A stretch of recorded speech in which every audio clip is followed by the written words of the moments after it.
then when it turned around to the other side, it got completely dark out of nowhere. Like, that made absolutely no sense.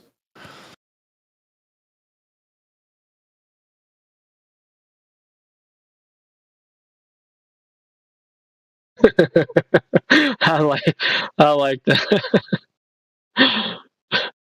Oh man, I like that one a lot. I'm saving that one, Glatflobe.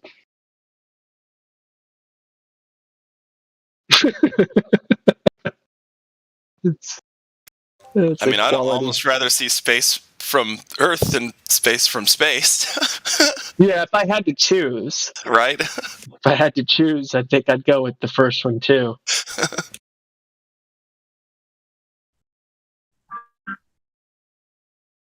All right, I posted that video. It's a planetarium director, not a flat earther by any stretch. Everyone remembers the Red Bull jump. People were claiming that they saw the curve in the Red Bull jump, and there's a famous clip from Neil deGrasse Tyson saying, "No, you didn't. That's stupid. You wouldn't see the curve from that height." So the planetarium director went one step further and said, "You wouldn't even see the curve from the ISS. It's not mathematically possible," which he explains in the lecture. There's a quote from him and some of his math, and then a little clip that's Indio has on his channel. It's not the full lecture, but it's enough to get the gist of what he's talking about. So even the height of the ISS isn't sufficient enough to have curvature information in your field of view. So whatever it is they're showing you on the ISS feed is a bologna sandwich. Yeah.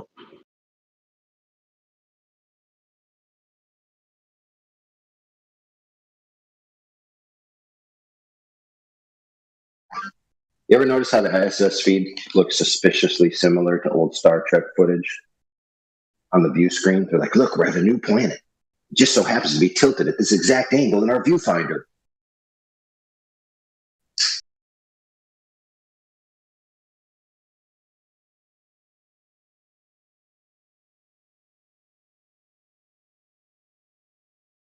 Who doesn't love a good fairy tale? I don't. Sorry. Some are kind of fun. I like unicorn tales. I prefer narwhal tales. There should be a whole children's book series off of like the lead character being a narwhal. Like a sea unicorn is a narwhal. Yeah.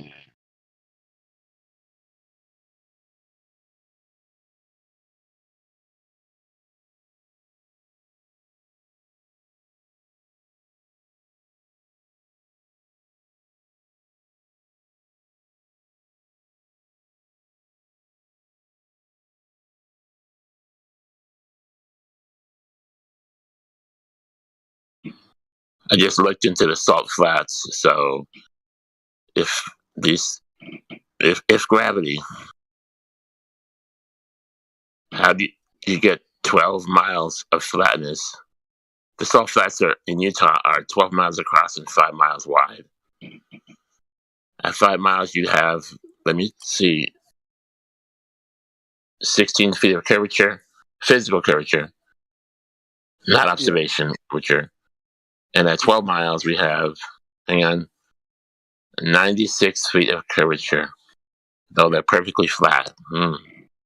Yeah, that's a debunk for gravity, and it's a debunk for the globe. Yes, because that's how deep the lake would have to be if gravity were forming liquids into spherical bodies hanging in space.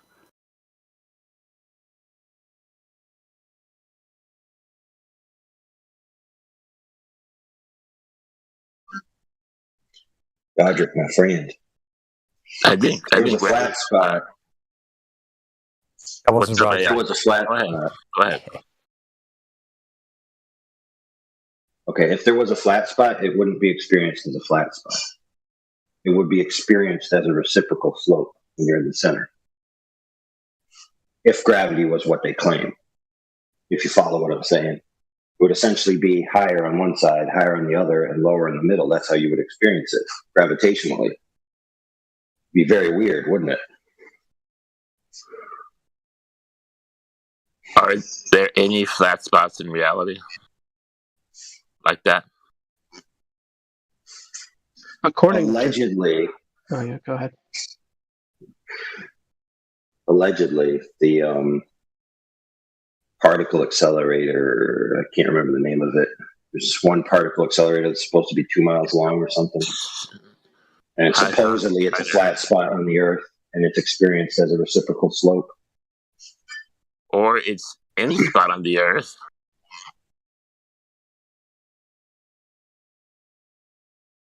Well, there's a question in there, which is, what would be the actual curvature over 2 miles, right? What is it even? 32 inches or something? Or what is it? It's not much.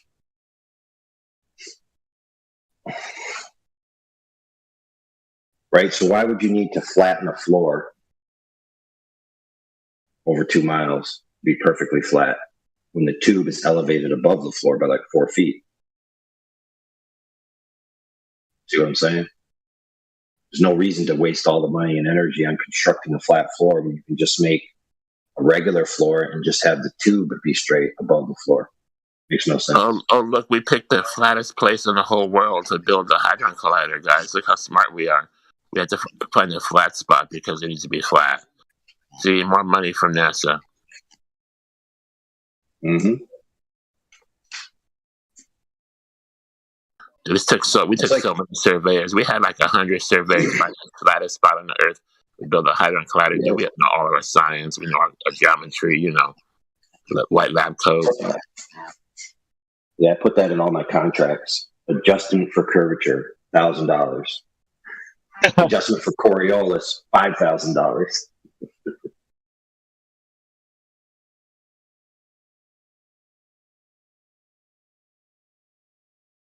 It would almost be hilarious and almost worth it to get prosecuted for fraud, for including something like that, calculations for curvature. But could they really get you for that? Because you just do some calculations for curvature and you show them the math, and you're like, look, I did it.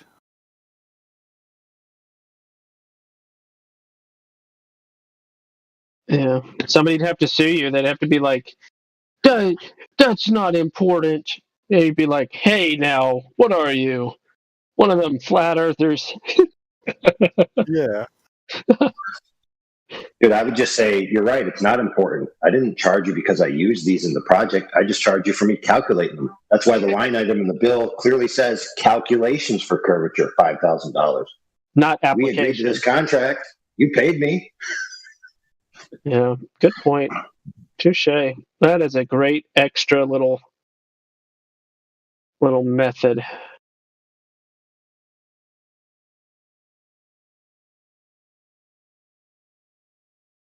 No, we're not on a pedestal here, guys in the YouTube chat.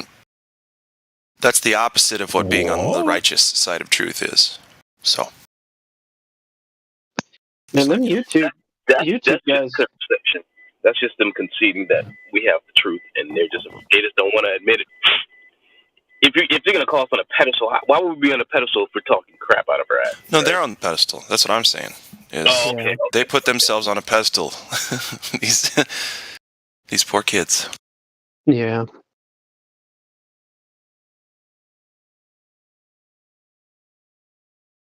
You loving the weather gospel? Isn't it great? They just keep saying sunset. They're like, hey, the thing in the sky that's moving? Yeah, well, that means we're moving. Yeah, no. I know that's totally two completely mutually exclusive things. But because the thing in the sky is moving, we're moving. So ready, go. It was 60 degrees 2 days ago, and now it's like 26. It'd just be up and down.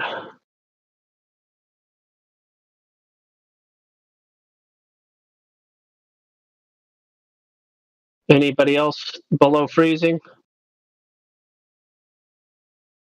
Well, it's going to snow tomorrow in the Netherlands. They're giving out code yellow, which is a warning sign. So, which is crazy, right? It's 30th of March. What is code yellow Tomorrow for it's the gonna road? snow. For the on the road? Yeah, so it's just a warning, a general warning. So when it's code yellow, you need to be extra careful, and when it's code red, they advise you to stay home. That's kind of what it is. Same with storms, right? We had this storm like I think it was a month ago, Storm Eunice, and it wreaked havoc. Lots of shit. 2 or 3 people died. So, no, I'm not going to eat yellow snow. But yeah, so this is some kind of weather warning system. It's basically a weather lockdown. These Amber alerts you get sometimes on your phone. Yeah.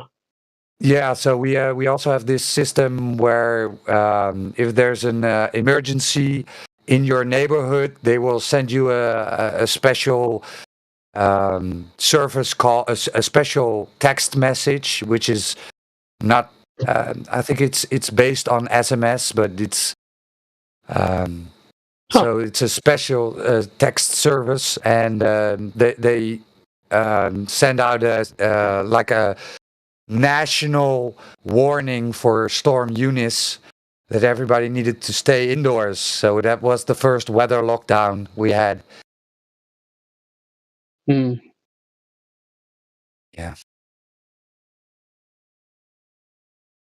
Well, it was pretty brutal, that storm. So yeah.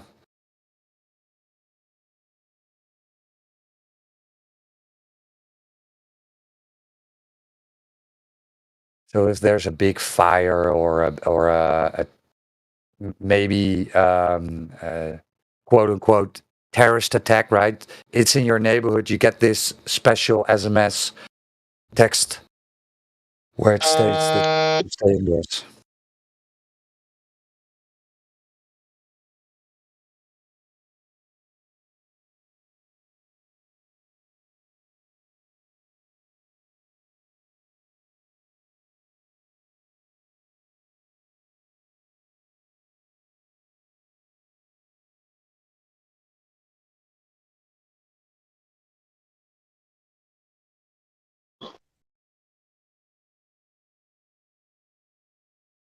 Anyways, guys, have a good one. Yep. Nice See ya. talk.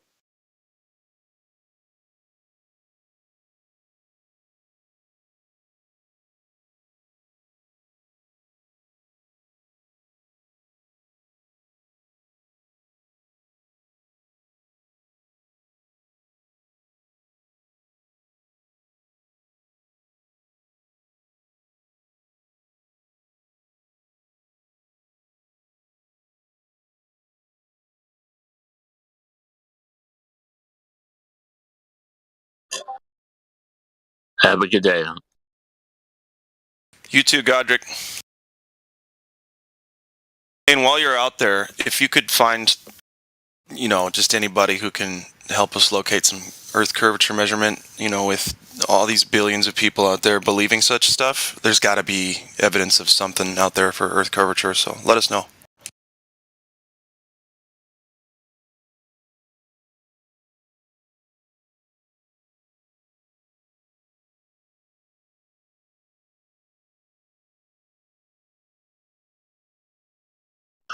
Well, it's not the salt flats.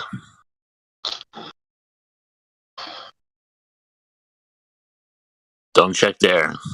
Yeah, don't check the salt flats. Whatever you do, if you're looking for curvature, it's the last place you want to go. Don't check, what is it, Kentucky? Which one's a pancake? Kansas. Kansas. Don't check Kansas.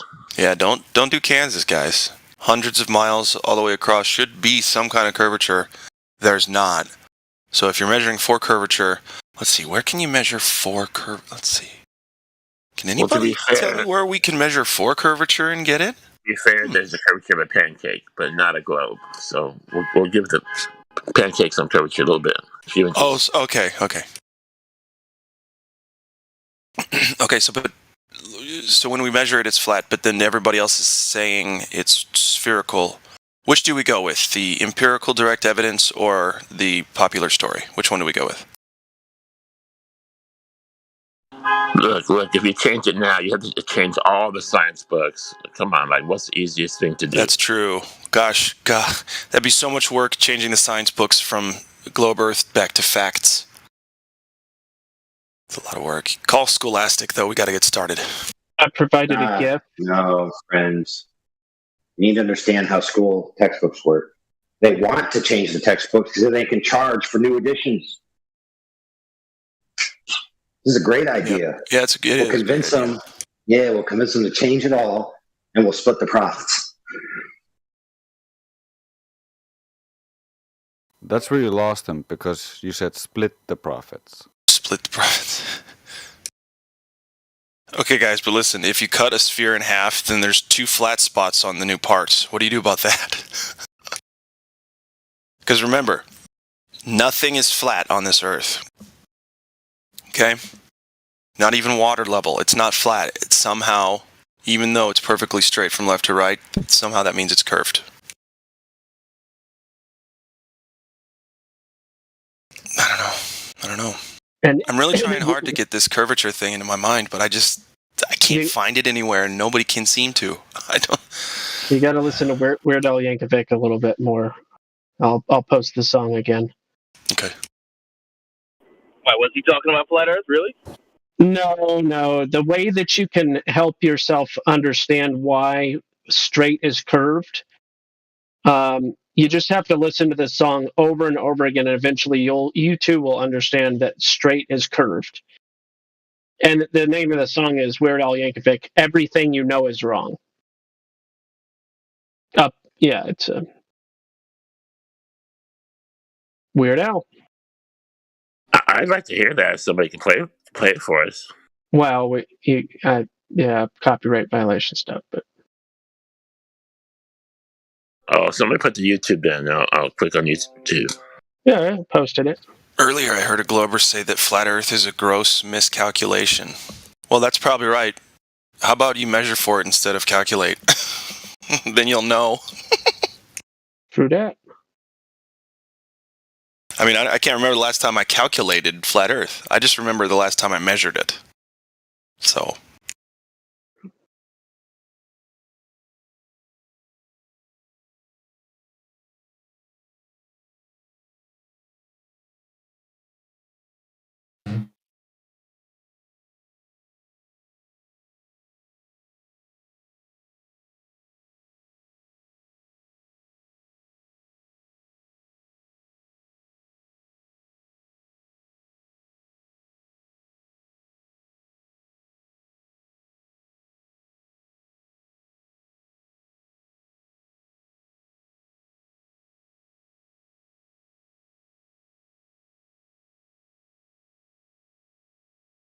And if everybody could take a look at the YouTube chat, if you have the second or two, all they can do is make it personal, saying things like, we have to get rid of our family and friends if we are a flat earther, and what else?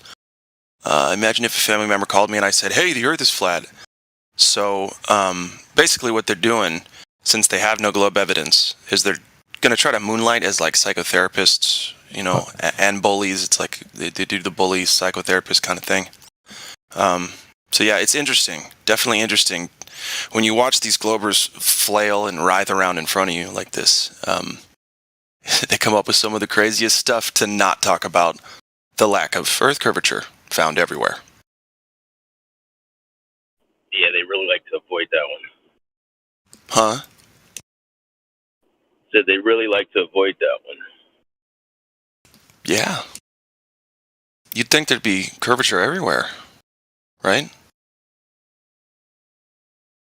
I mean, I've seen spheres before, right? Or what they call globes, and it seemed to be rounded, right? Everywhere. The whole thing had a little bit of roundness to it, some curvature, if you will. Why can't we find that on Earth? Why can nobody find Earth curvature, no matter how hard they look?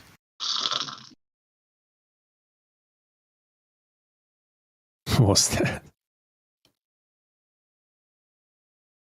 Surely it's got to be somewhere.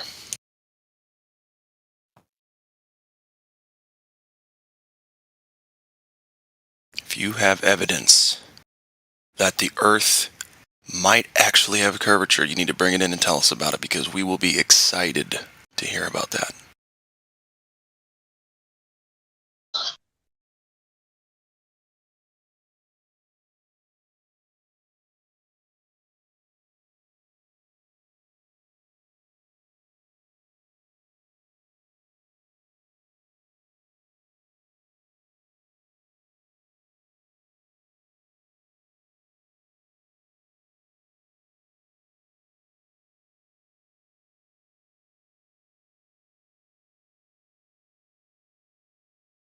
It's like asking somebody for money when they'll never have any.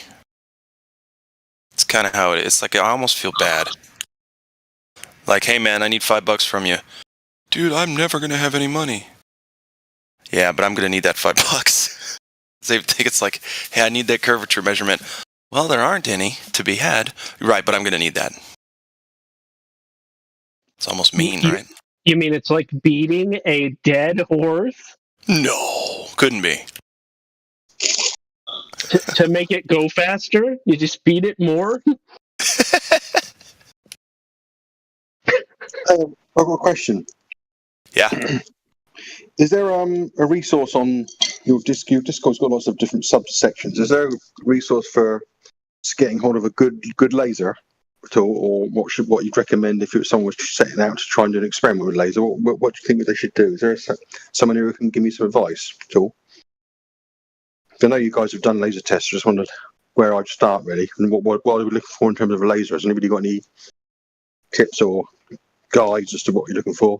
I don't think we have anything in here, but yeah, I posted. Hold on. Oh, okay, good. Okay, yeah, because cool. I don't think the laser test faction of this. I'm looking through it right now. Thank you, Gospel. I'm looking for something that's got something that's got minimum divergence, like a mile or 2 miles or something. Because I know the beam, the laser light widens, doesn't it, as it goes away, because it's not perfectly parallel all the way, is it? So I don't think. But so just seeing what's the best route to getting one that keeps its accuracy over distance. I was just going to add to what Glatflobe was saying earlier about the guy that didn't have the $5. Nothing drives me crazier than people that keep reinforcing that they're broke and never think they'll have anything. Like, oh, I'm broke, man. I'm not working. I'm never going to go anywhere or be anything or do anything or have anything in life. I hate those people, man. Yep. Always broke. And because that means like, and it's like, yeah, because I'll never have money to pay you back is what they're trying to say. What I'm hearing is I'm not even going to try. That's what I hear when I hear people talk that shit.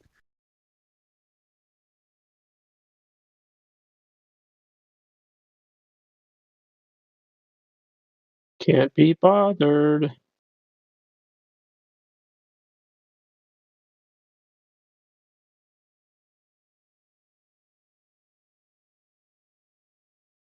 I'm not even going to try to find curvature.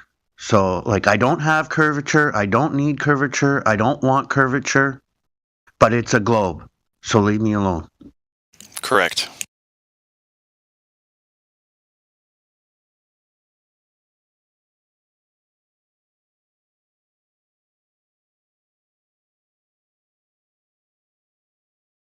Listen, the only thing that will settle this argument is Earth curvature, and therefore, me being a glober, I never will ever present it to you, not because it doesn't exist, but because I love talking to you. Aww, that's what it has to be, right? They just love talking to us. It's not that they don't have curvature measurements. Of course, it's everywhere, right? Curvature's everywhere, but they just want to hang out. That's nice. That's nice, you guys. I appreciate it. Yeah, some people just need a friend.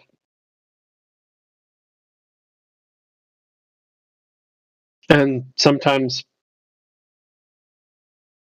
you really do need a friend. It's not a bad thing.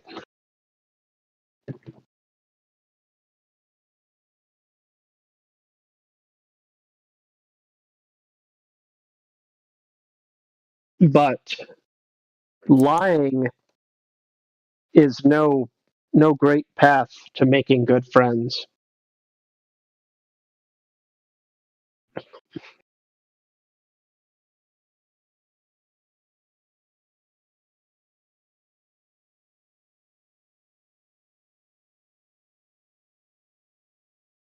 Quiet noobs.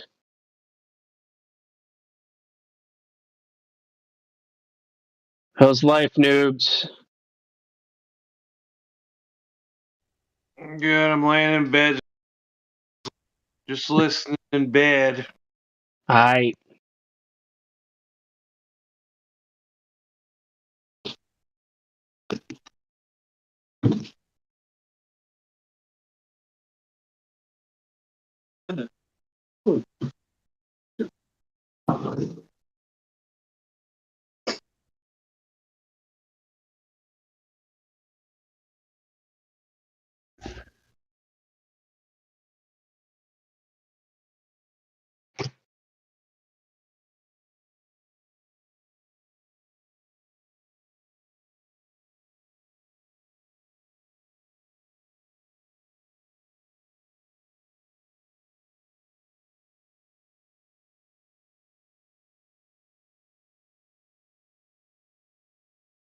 Last Sunday's Globebuster show was really good with Whitsitt was there. I think he's there every Sunday, but it was a really good show last Sunday on Globebusters.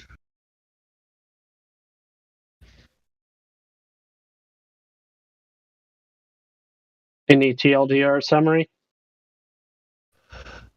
I'm not sure what that is. Can you clarify? Sorry. Oh yeah, TLDR just stands for too long didn't read. I was just using it, in place of I didn't watch it. Is there a way to maybe summarize it for others like me?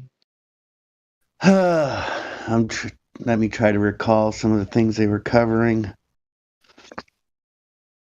Just give me a sec. They touched back on the bubbles in space. Mm-hmm. Brought up how I believe it was one of Jaren's or Whitsitt's friends confronted somebody on stage, and he was stymied, and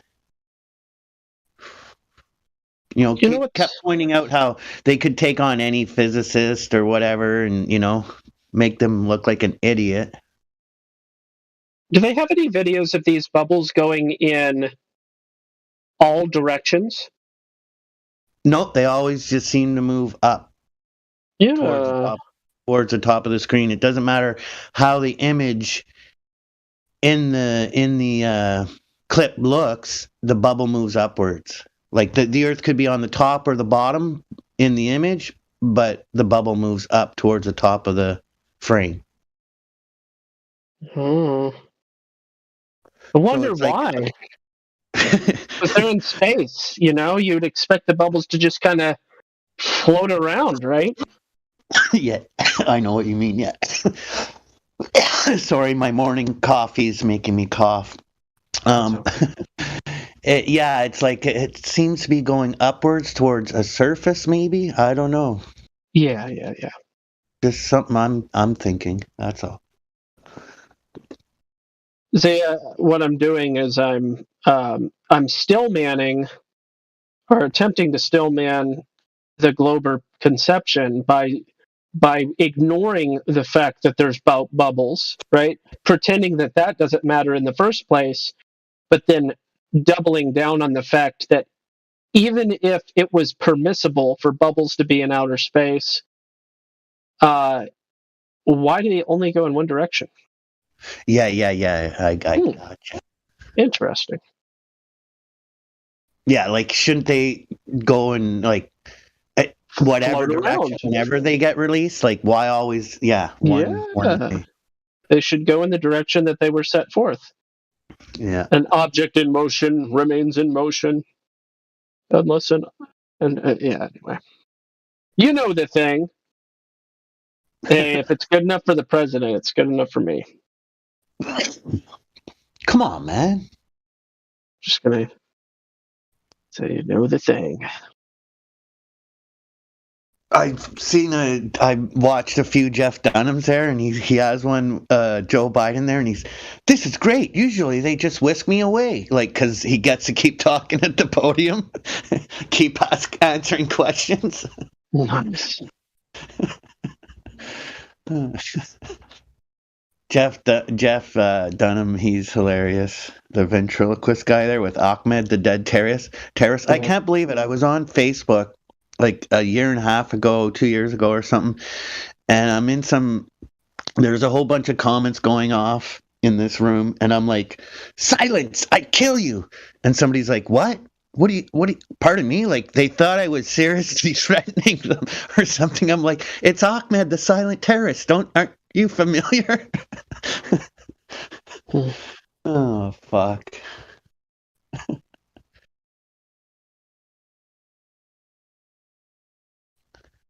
Some people don't know how to laugh. That's the sad part.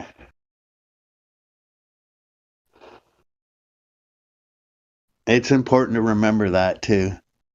Yeah, and some of us laugh at different things. I don't always laugh at all jokes. Sometimes it's because I don't get it. Sometimes it's because I don't think it's funny. But some things are very... Like, I busted out laughing when I heard the Simmons guy... not it's Photoshop because it has to be, but it looks kind of flat. When he said it looks kind of flat, I thought that was hysterical. When he was talking about the Earth looking kind of flat. Now I get it. He was talking about color and not the feature of the surface. You know, I understand, but still, I thought it was funny. Yeah.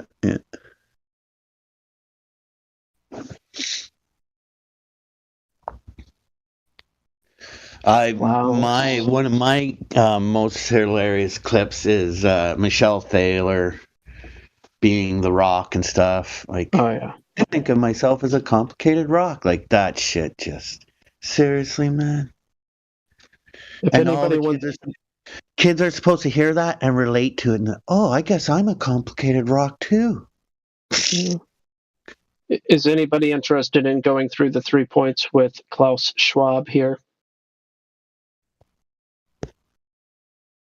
I could. I think I've done it once or twice. Welcome to the room, Klaus. Are you there? You have the opportunity to say hello, Klaus. I'll give you 10 seconds. Oh, no, Klaus Schwab is in the house. I saw your light. Your go ahead. What's up? Welcome.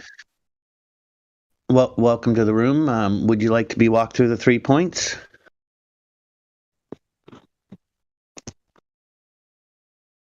Just 3 quick questions to give us a feel of where you are. There's a yes, no, or an I don't know as an answer. And get through them pretty quick.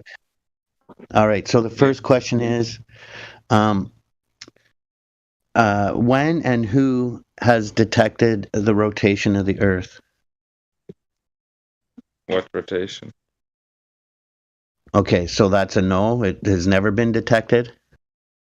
No. Okay. When and who found the curvature of the Earth, saw the curvature of the Earth, verified the curvature of the Earth? Has that happened? When did it happen? How did it happen?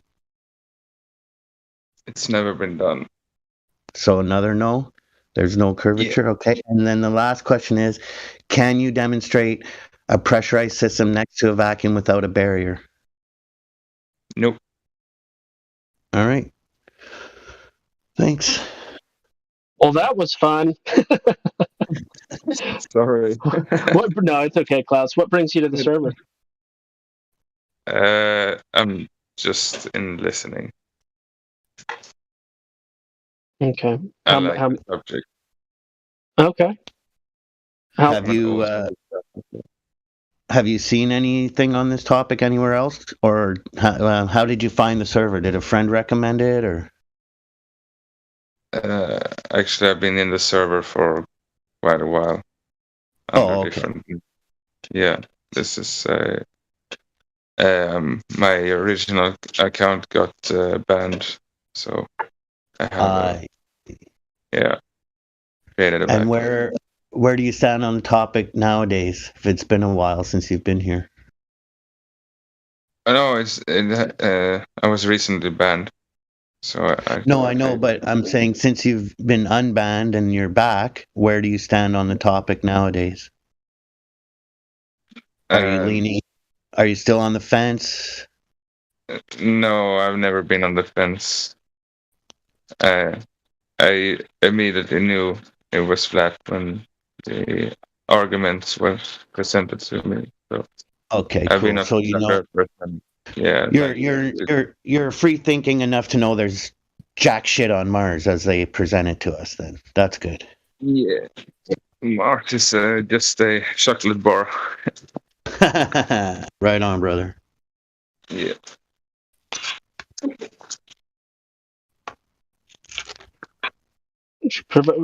I'd like it if you could provide a little context for. You said you were banned. Who were you banned by? The server or by Discord? By Discord. Okay, say no more. It's fine. All right. Okay. Thank you.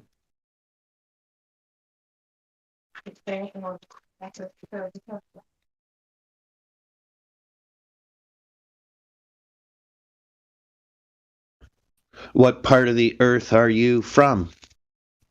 Are you in Canada, the States, Europe?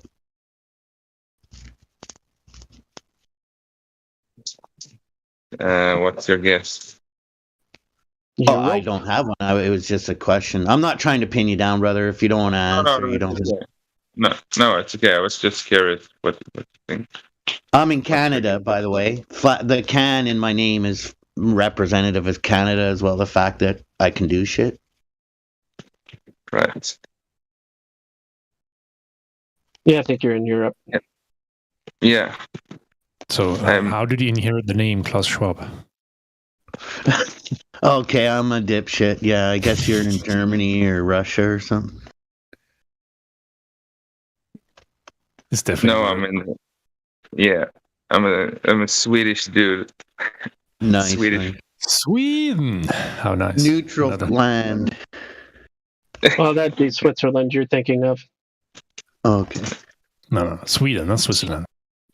Yeah, but heard of Sweden before? It's the same thing. One's inside the other, is it not? I'm a stoner, man.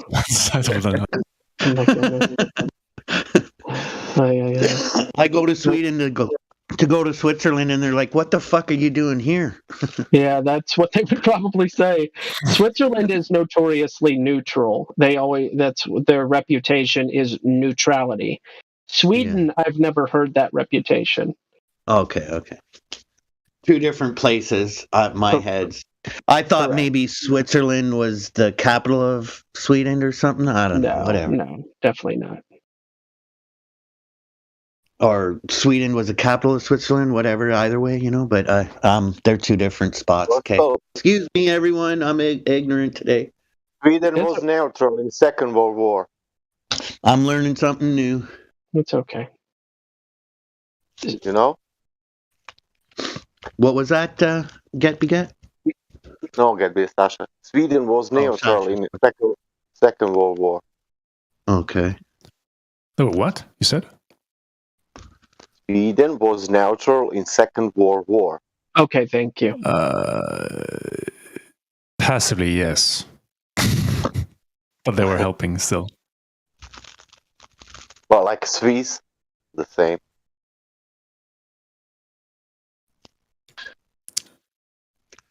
Well, I don't know about the Swiss one.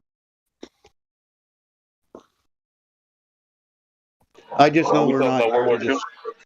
I just know we are not here to destroy each other, whatever our differences are. Man, it's all about women.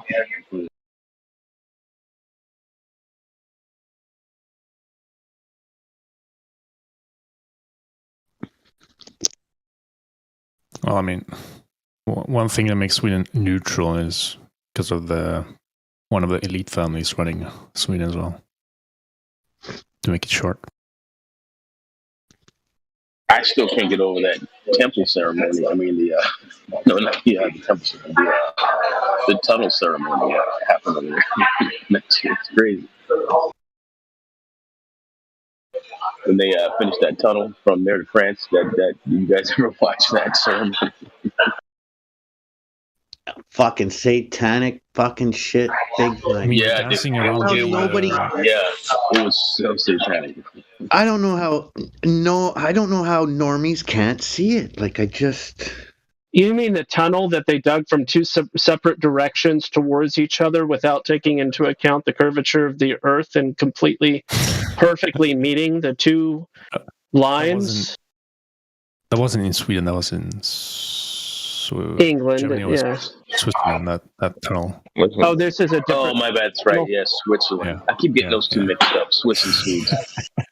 Wait, which tunnel are we talking about here? Welcome to the club. It's the same tunnel you're talking about. I think it's Germany. It was the same thing, confusing them and shit. Yeah. No, it was Germany, and then they made some kind of play. I don't know, some kind of ritual play out of it afterwards, showing it. That was Switzerland. There must be more tunnels than I'm aware of, basically.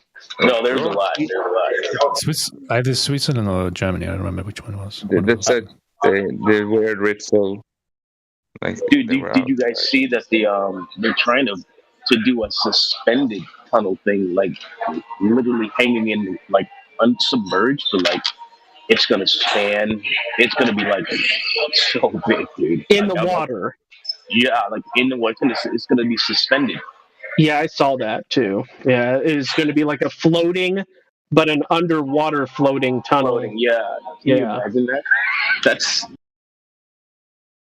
I can't believe they're serious about that. I mean, it's not even a joke. Yeah. Kind of neat.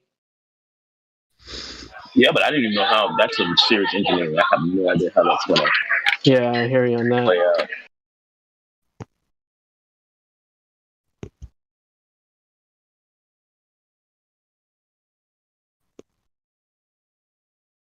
Dude, this coffee's good.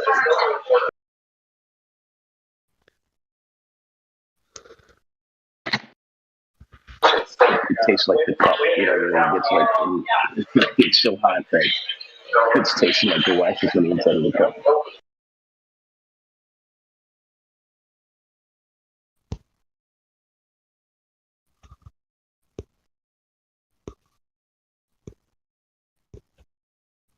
So, Klaus, how long have you been a flat earther, if one may say?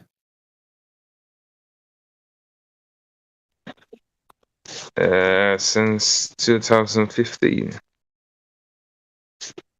Oh, that's quite.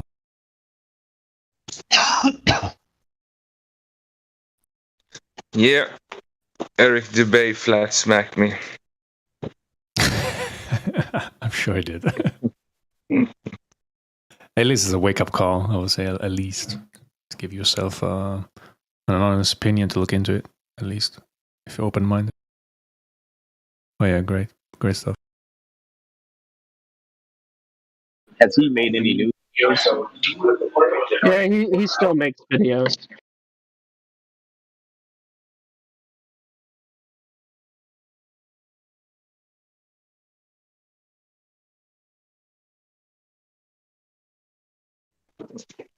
It's done a lot of good stuff.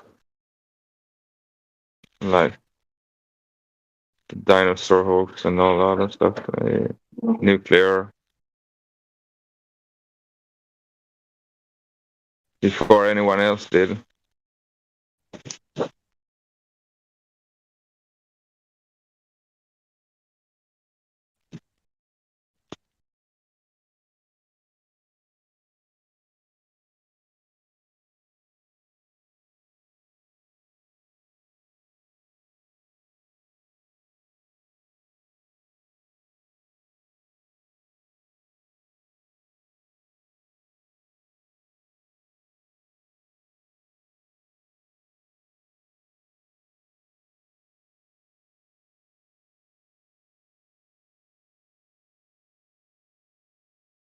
What's up, guys? What's up? How's it going? Mostly quiet right now. I heard some German guy on earlier. He was funny. We might have a different sense of humor, but okay. Well, I thought he was LARPing at first, because I thought that's too much of a cliched German accent. Yeah. Playing Zeke Lober. But yeah, he rage quit pretty hard at the end there, didn't he? He sure did. You play the victim card. I was also laughing at this Sweden being neutral but passive but helping at the same time in the war. Like, they're like, come on, Britain, you guys get going. France, go for it. We'll be right behind you guys. Don't even worry about it. We're just getting our boots on. We've got to get the guns clean. We've got to pack lunches. We'll be there, honestly, really quickly. Just go to the front. We're right behind you. Yeah, Not showing up. I mean, they did support, but they didn't actually engage into the war like that. That's what I was trying to say. They're not I as know. you think they are. Yeah. I'm not casting any aspersions. I've been like, No, it's all cool. I'm just saying is just don't believe whatever the others mainstream media have been telling about Sweden is so innocent and what they're not. Oh no, I don't know. I don't know. I don't really know much. I just find the idea funny on like a national level of someone being like, yeah, I've got your back, but then not really being harsh and being like, we'll get to it. Oh, it's over. Never mind, guys. We won anyway. Couldn't have done it without us. So you said you were keeping a flat earth for a while, yeah? That was Klaus, I think you're talking about. Oh, right, okay, is that another guy? Yeah, the guy that joined, Klaus Schwab. All right, Klaus Schwab joined. We are going places. What's up, Klaus? What you got planned? Don't we all want to know Klaus Schwab's plans? He's been fairly open about it. He's like, yeah, we bribe your politicians and we get them on our side and kind of just tell them what we want to do. I think I saw a family tree. The Schwab is a descendant from the Rothschild or something. I don't know. Maybe someone can confirm that. That doesn't sound right. That doesn't sound like something that happened. I saw a post of that before on Facebook, and then fact checkers came in and straight away. Yeah. Klaus Schwab is related to the Rothschilds, but he's the third cousin, and it's coincidence. Yeah, something like that. Debunked. Sweet. Well, that definitely surprises me personally. Well, that wouldn't surprise me at all. Considering the position he holds on to right now. Yeah, no, I'm kind of being sarcastic. Yeah, I figured. No, okay, I got it. Schwabenland. All right. I was going to ask Klaus how he flat smacks people. I'm always interested when new people join, what their tactics are. It's any different from how we do it. Is Klaus still here? Yep. Do you just give them £1 billion and say you believe the Earth is flat now? Yes. I imagine Klaus would do it. Klaus, can you hear me?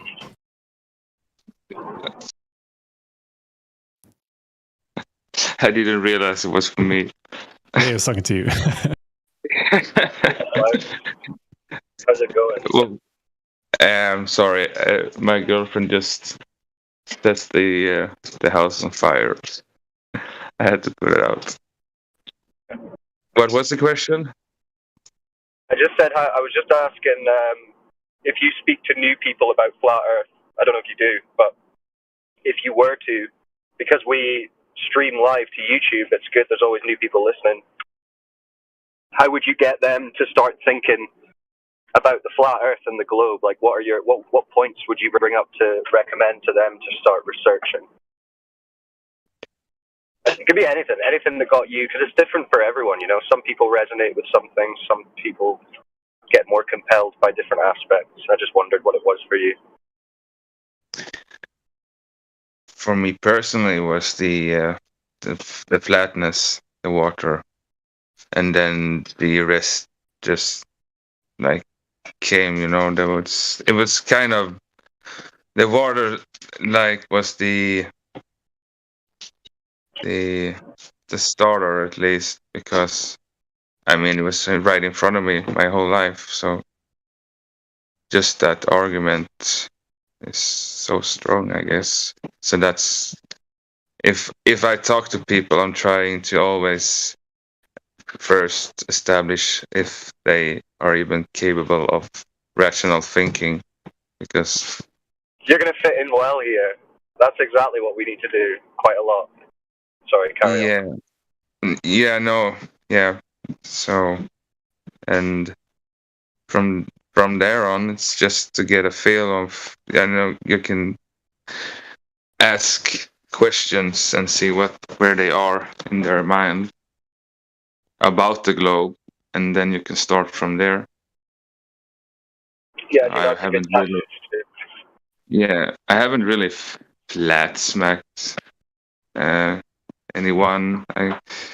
As I said, I don't know if it's if it's me or the person listening who is doing the actual thing. I mean, I'm just bringing it up to light. So yeah, that's fair. You're just giving out some information that you found and saying, "Hey, think about this." Type of thing. Yeah, exactly. Or have you thought about this? Have you thought about the horizon always being flat? You never feeling the earth spinning, or cool. Always planets in CGI photos, or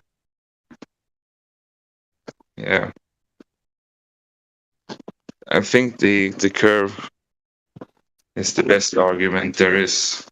If you can't see past that, then I don't think there is much, I don't know, hope of rationalizing. No, I agree with you. The curvature is the number one. Oh, well, welcome to the server. Glad you're here. Glad you found us. Thank you. I also heard a bit that made me laugh yesterday. There was a guy, really a physics student or something, that I checked in, and then I came in here and Flat Earth Solar started speaking to him. And I caught one of the bits he said where he was talking about gravity. And he's saying, well, you know gravity's real, like they say, because if you go to the pyramids of Giza and set up some clocks, and then go out into the desert and set up some clocks, the clocks next to the pyramid will run 1 second slower over the course of 1 year. Which, personally, I've not heard before, but I thought that was a... I think that was a new one. I never heard that one before. I was here for that. I heard that, and I was like, yeah, that checks out. Makes perfect sense. Pyramid clocks gospel. What's? I don't see a problem with it. Yeah. I'm starting to. But no one asked him for that experiment, and I've not been able to find it. So hopefully he comes back.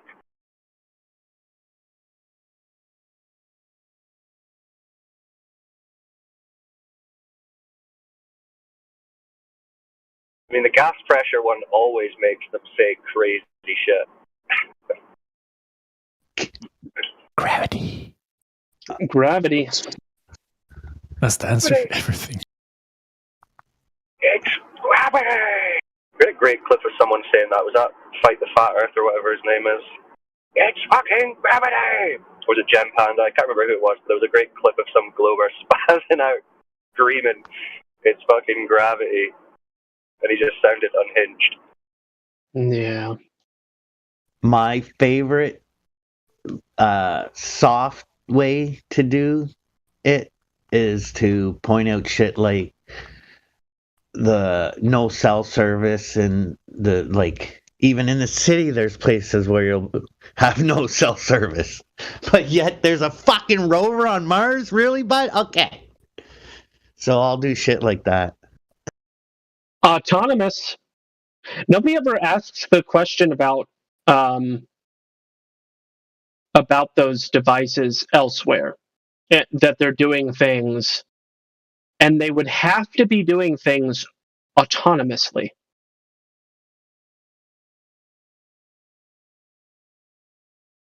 No, we can talk to the machines. They hear us. It's remote control, man, from a room at NASA. There's a delay. There should be thousands of AI Johnny Fives kicking about, you mean? Just in all these remote places doing their thing. Shit, I just watched They Live the other day for the first time, for the 10th time the other day. And fuck, it was crazy. My stoner brain realized there's at least 2 scenes where they imply drones. Yeah. Like it's it looks like a UFO, a miniature UFO, but it's supposed to be something watching them. Yeah. What about it? Crazy. No, well, I didn't recognize that the first 50 times I watched the movie. Oh. Like the other day, I watched it again for the first time for the 100th time, and I was like, "Oh fuck!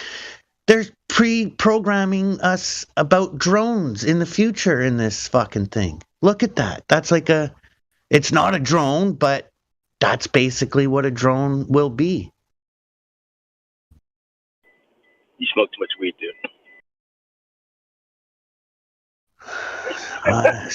Sometimes I think I don't smoke enough, but we'll agree to disagree. Gospel, what was your point there about the autonomy? I want Gospel to finish his thought. About the which part? About the Mars rover the autonomous robots. All right, so they supposedly are doing these missions for a long time, even a thing doing a thing for a couple of days. Are we to think that the Mars rover reboots itself on intervals? It performs self-maintenance on intervals. Like for instance, do you know how often, anybody with a PC or even a laptop, every now and then you got to take that can of air, right, and maybe other material, you got to clean your computer up because it collects dust and stuff. Is it doing all of those things? Is it doing all those things? I mean, I don't know. Maybe it's doing all of those things all by itself, and it just, or nobody cares, and it's just not doing all those things, and it's, I don't know. They're just, these are the sorts of things that. I think the bigger problem. Somebody's robot. I think a bigger problem is the fact it traveled 9 years going breakneck speeds while everything else is moved through a vacuum, and then managed to slow down, land, protect all the technology, and then you're over here going, you are robot and hard. Nathan, it's 1 second on, 1 second off, 1 second on, 1 second off, 1 second on. You're that roboting. Sounds absolutely ridiculous. Hey, look at that light in the sky. Well, you can't slow things down in a vacuum. There's nothing to he'll push hear me against. in a few seconds. Sorry. Check out Delete Laws. Love you guys. That's what Nathan. Yeah. It's all good. We caught the end of that anyway. The start, you were robot a bit. But yeah, it's obviously all ridiculous. But that's a good point, Gospel, because what operating software they're using, you can barely use Excel for a day without crashing 3 times. Yeah. So, is there not going to be just one moment where it's uh-oh, he's blue screened. What's he going to do? Can we fix it from here? Yeah. And there's no details of that, I'm sure. This special NASA software that never crashes. And so check this out. It's allegedly collecting data, right? It's just collecting data. Well, you have to have a way to parse that data, and you have to have a storage management system. I just want to meet the software developer, all right, that designed all of the algorithms and ways of automating, because that guy could like wipe out if they did that. That dude could probably wipe out, I don't know the number of people, but a lot of jobs. That dude could save a lot of companies a lot of money with that level of programming. That's why he's with the best of the best at NASA. Don Pettit. Shout out. Yeah, but everything about NASA it's just like they have all of all of this technology, all these things that they've made, and they don't share it with the rest of the world, right? So you have a machine that can make water out of air, all of this stuff that these guys can drink their own pee and do all this stuff. But you tell me I can't have that in my house? Why? You see what I'm saying? So I don't have any issues. You know what I'm saying? I wouldn't have to worry about a water shortage or something like that. You have all these things that can do all of this high tech stuff, but yet you don't share it with the public. It makes no sense. It's like that battery that sits on standby for 9 years till it lands on fucking Mars and then turns on and starts operating a bunch of shit. Well, okay, how about a fucking cell phone battery that I don't have to charge for a whole year then? How about that? It's like no one thinks about these things. I'm like, are you people stupid? You're telling me you don't want this technology? It's only they can have it. We're not good enough. I mean, what the fuck? It's coming out of our taxes. The shit they're building, right? You bought it, but you can't have it. You can look at it. No, don't touch that button. I know you own it, but don't just look at it. Only Don Pettit drinks the poo-poo coffee. The rest of them drink the regular coffee from the real coffee machine. They just trick him into drinking the toilet water. He's a taxpayer that has access to the shit. Yeah, the other astronauts have just told Don that's how it works up here while they go and have Nescafe or whatever else. Sorry, Don. You gotta have the poo coffee. Oh well, at least I'm in space. Have yourself a cup of coffee. That guy says. But yeah, no, it is crazy, isn't it? They can get clean drinking water to the ISS and 250 miles up above the Earth, but they can't get it to like Flint, Michigan, a few miles away. Right, exactly. Guy floats into the room holding a Dunkin' Donuts coffee cup on the ISS. Don's like, "Where'd you get that?" "Never mind, Don. Drink the poo coffee." Yeah. They don't believe in diminishing returns on the ISS. Just like, most of the Clovers are now not believing that flat or straight can even exist in reality. My next question for a Glober is, if I draw a line on a sheet of paper, right, it's still curved because everything is curved. But if I take that piece of paper and I bend it a little bit, would it then be a straight line?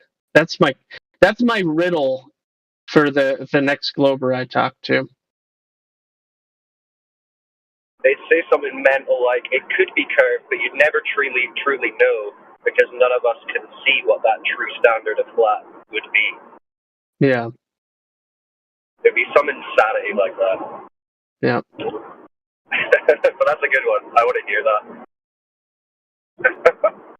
Because according to them, everything is in a minuscule way. It's all curved. Everything, everywhere, 100% of the time, according to them. Everything, rulers, water, everything. 100% of everything is always curved on a minuscule level, according to the Glovers. So I'm like, okay, so if I bend it, would it then be...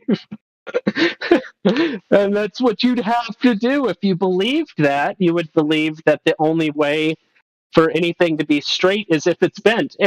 Which is like the movie I watched last night where it was Big Bully with Tom Arnold and Rick Moranis or whatever. And in the movie there's this bully and he's like, Yes means I punch you. No means I don't. Yes or no for me to punch you or something. I don't know. I'm probably quoting it terribly wrong, but like it was a lose-lose situation. Or yes means no and no means yes. Do you want me to punch you? That's what it was. That was the quote. Got to get it right. Sorry about that. But it's kind of like that. It's this heads I win, tails you lose curve. It kind of makes me think about how the intelligence services might talk to you if they were trying to torture you in a place like Guantanamo Bay or something. Yeah, for sure. Actually, legit information. They actually make people, especially the ones that are trying to expose the mother tongue, like they think that they're faking English, for instance. They'll make them count in English nonstop. Like so, but what happens is when you start getting into the thousands, your brain and like it starts stressing your brain really, really hard because it just takes longer to say. So if I was pretending to be French, I'd be like mille un, mille deux, mille trois, mille quatre, like, and eventually I'm just going to sound like a crazy person because I can't even pronounce it right because I'm too used to saying 1,000 or whatever, vice versa. But that's one of the torture techniques to expose a spy is just having them count. Damn. Yeah, I can see why that would be effective. Well, I learn something new every day in here. I always appreciate it. It's a good tip. It's a weird one, but yeah, works apparently. Yeah, we could use that in here. These fake Germans we've got coming in. Just count to 100.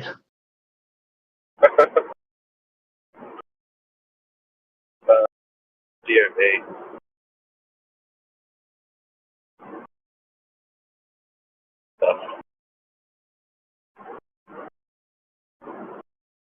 Yeah, it's like a torturous undermining of your cognitive ability and awareness, right? To be like, there is no flat line.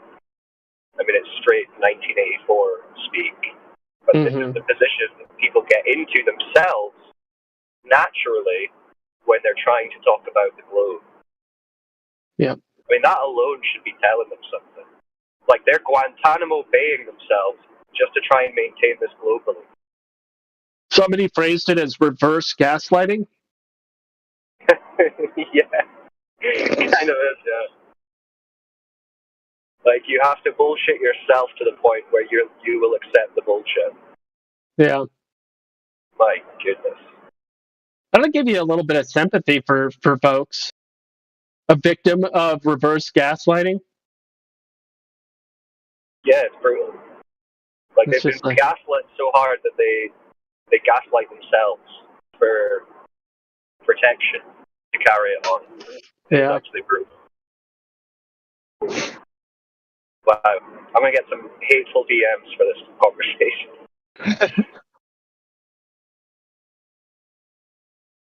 I don't get too many. I do get some weird DMs, but. How about to ask them to draw the elevation map from the east to west coast, let's say, in USA? Uh-huh. You understand? You make, let's say, Los Angeles, and then you go straight to the east coast. Uh-huh. But you need to make elevation map. You need to make all mountains in between. Uh-huh. Yeah. And then we ask them what is the base. You're talking about, hey, show me an orthographic topographical orthotopographical? Is that how that would go? Is that right? let's say that you're watching from the side, from Mexico you're watching, let's say, and that you can see it from left to the right. But now let's make a map, all that mountains, what is going from the left to the right, to the coast, from the east to the west coast. And now let's realize which level we are using, from the east coast or from the west coast, or what is the line, because through the ground it must curve.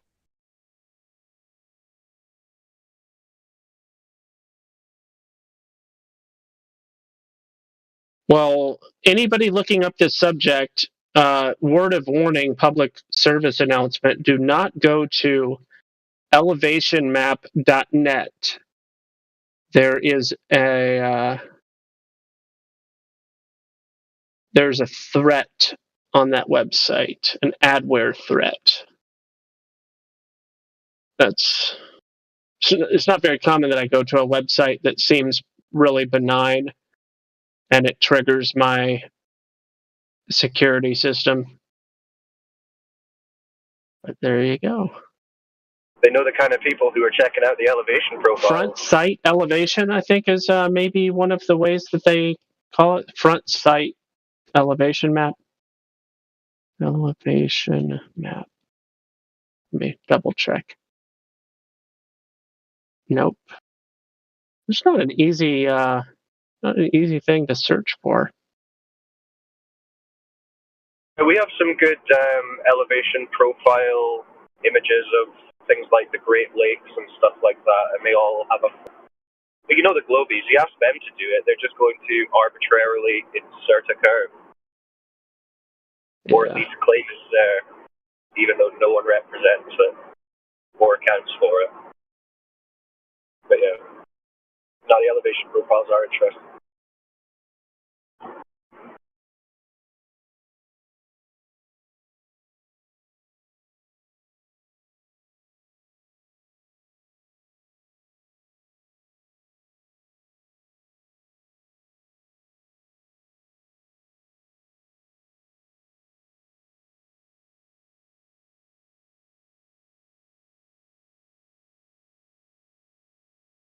Interesting.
Space Station is a serious place.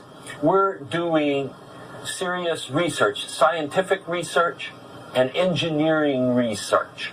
We have a regenerative life support system, which is a fancy way of saying that we've got a toilet that you use and then a machine that goes chugga, chugga, chugga, chugga, chug, and then you go to the galley and you make yourself a cup of coffee.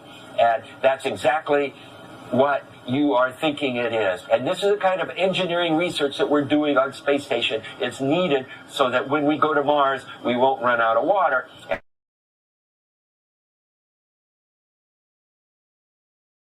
That's funny. Choo choo. That's a tasty cup of joe. Chugga, chugga, chugga. Or Jane. There you have it. Like Austin Powers. And then on the opposite hand, they tell us they can't get clean drinking water in the reserves in Canada. The third world countries that need clean water, they can't have it. But on the ISS, no problem.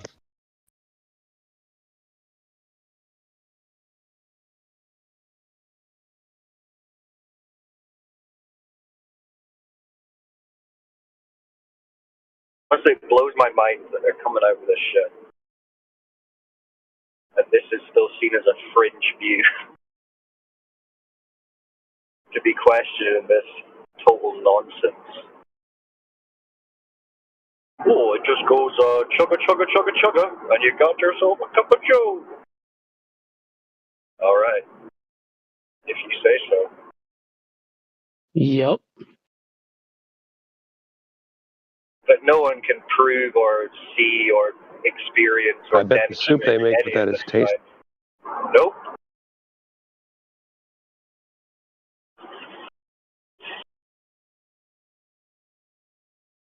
I mean, people make fun of people who drink their own urine, but people worship the people who are claiming to drink their own poo. Yeah. Outrageous.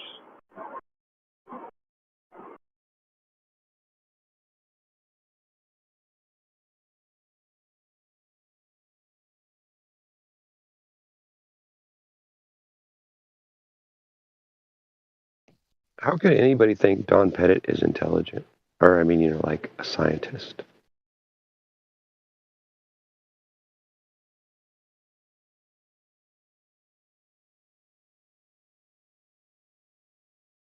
Yeah, he seems like the kind of guy that should be selling ice cream or something. Behind some kind of counter. Something easy to remember, yeah.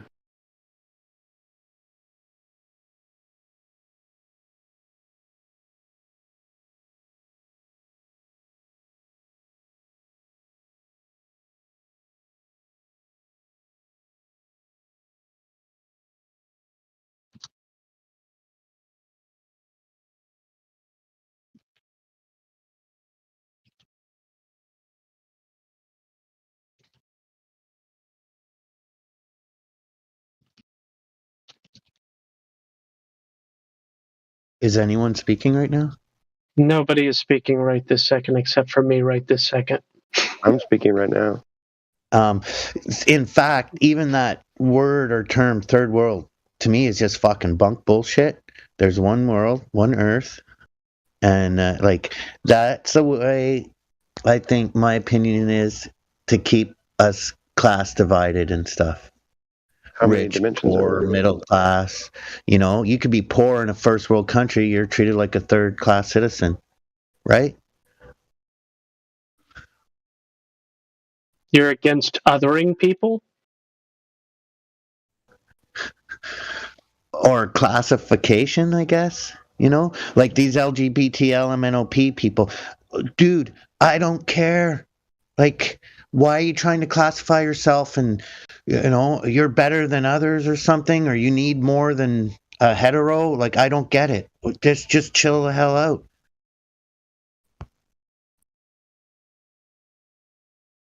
Does it bother you?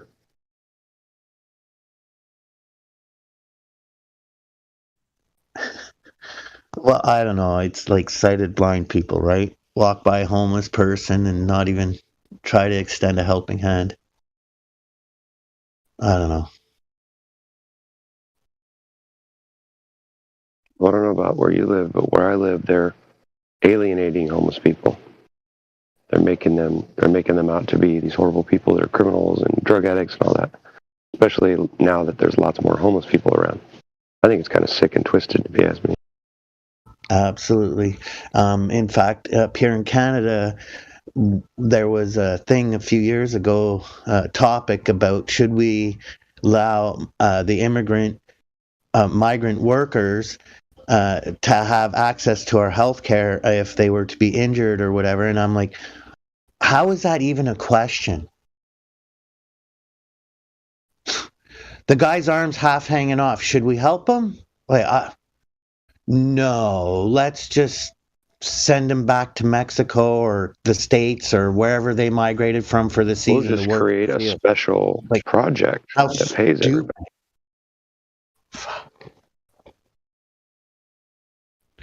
I know, it's funny. It's like you got a bunch of complete morons running everything.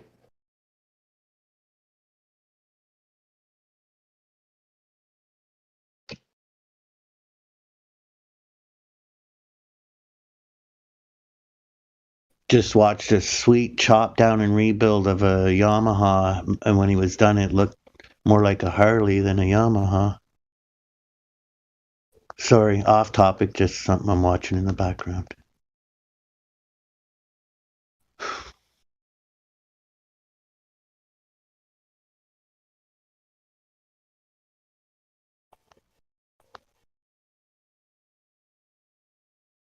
I love motorcycles.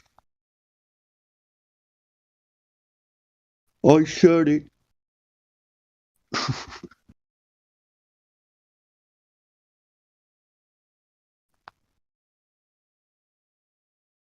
That's fabulous.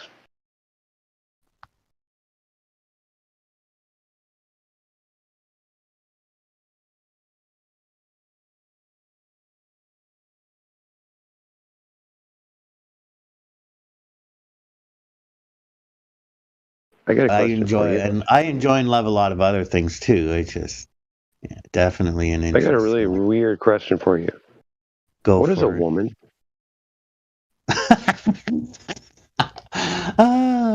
Can you believe it? No, seriously. No, seriously. I'm dead serious. What is a woman? Well, like, how do you define? For me, I would say it's the one who's going to crush my heart again for the 80th time when I fall in love again. Oh, that's what a woman is to me. Bro, someone hit the music. To me, she's a life giver, right? I mean, to me, the woman is you have to protect all women. I don't know, man. A woman is a person unto herself, I guess. Like, I don't know. I'm trying to figure them out or define them. Like, can you really? No Yes. two women are the same, are they? A woman is defined as being not a man. Yeah, definitely a female, right? But I'm just saying no two women are the same. That's all. Very controversial question. Get the server shut down. I mean, some of them used to.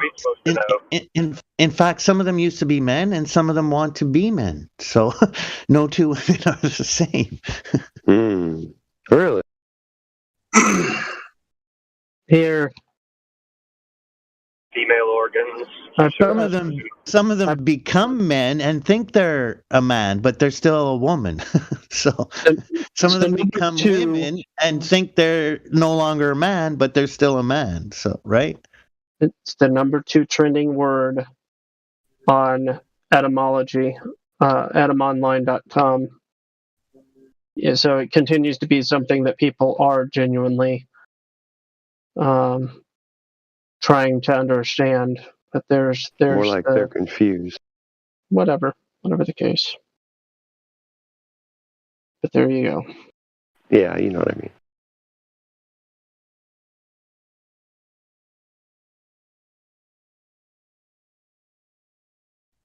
So am I correct that meme you posted, those are words people that are what we would call blue pilled or normies are trying to understand or figure out? Or define? What is good? Is that no, I mean, those are the most searched words.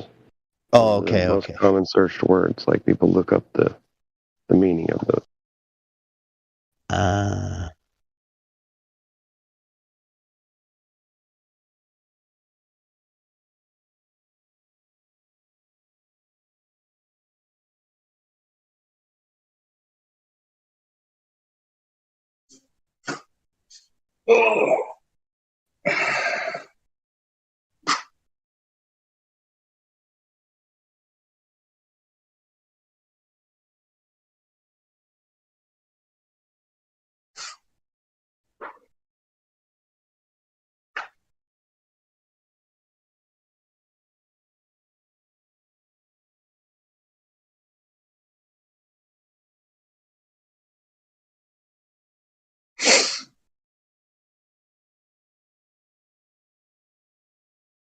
Yeah, I'm into bikes, jumping out of planes, creating art, selling shit, breaking hearts.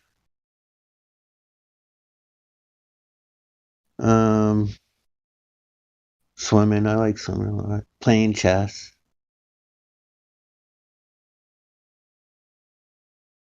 Flat smacking people is fun too. I gotta admit that. It really is. Yeah, motorcycles. Saying shit to people like, no, don't worry, Flat relax. smacking You're and still on you're still on your spinning ball. Calm down. Chill out. When they start spiraling and shit.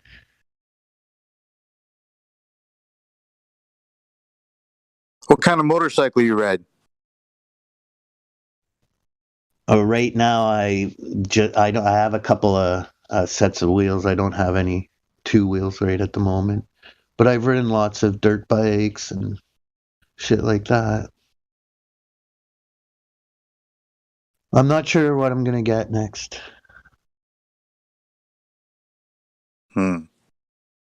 Or to start. So nobody can define what a woman is. Somebody I was really close to bought a really nice crotch rocket, tore it all apart, put it back together. I think he was having a hard time sourcing a part, got rid of it. I don't know. It's weird. Some people you'll think you'll talk to them forever and know them forever, and then certain things go down, and it's just like they're not worth your time no more. Really, that sounds kind of quick to judge, but Well, no, it wasn't a quick thing. Believe me. I introduced him to the lady he had 3 beautiful children with. It just after a while, when they show their true colors and you can see them for who they really are, and it's no longer worth your time. You know what I'm saying? When you've been there for them 1,000,001 times, and every 10 times you call them for a hand, they're there for you twice. You know, like I don't know. Call me at 3 a.m. I'm there for you, right? Mm-hmm. So I don't know. For me, if you just because you don't see my worth doesn't lower my value, I guess is the best way to explain it, right? Yeah, I hear you. I could spend 1.5 years helping you rebuild your home and listen to you bitch and complain about crap, lend you money to rebuild the house, and then watch you buy a couple of 55-inch TVs and we still don't have the flooring down. I don't got time to spend here no more, bud. Get the money you owe me and I'll catch you on the other side. You know what I mean? It gets just ridiculous. There's another example. Like that's another individual I gave more than they deserved. You know what I mean? Like as an example, if I was in their shoes and they were lending me money to buy insulation and paint and shit for the house I had to gut and rebuild, the last thing I do while they're there spending 24 hours a day, 7 days a week helping me do it is if they leave for a break, when they come back, have 2 big flat screen TVs sitting there. You know what I mean? I'd be spending every penny I got on shit I needed for the house. And then when the house was done, focus on the TVs and paying my buddy back the money I owe.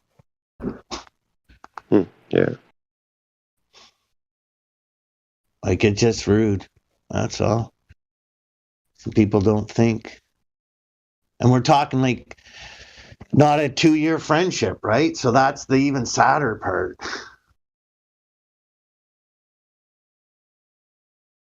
Sorry, guys. I'm sharing today. Well, it sounds like you needed to get it off your chest.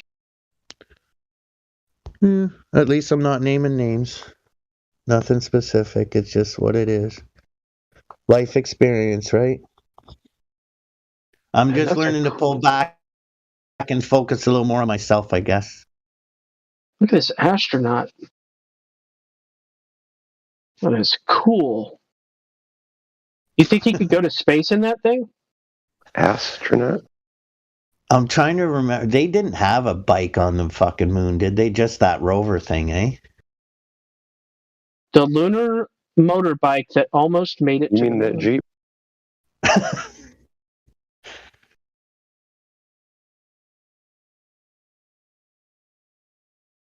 I guess they decided to That stop was a going Jeep after they frame, built dude. the lunar bike. It was a Jeep frame with one of those, those yard chairs that you used to get in the 80s? You know, they had like yeah. plastic straps across it that were woven a little bit. Remember how uncomfortable they were and how they break on you? Well, that's what they put on that's what they use for chairs. The land And for the moon a Netflix dish.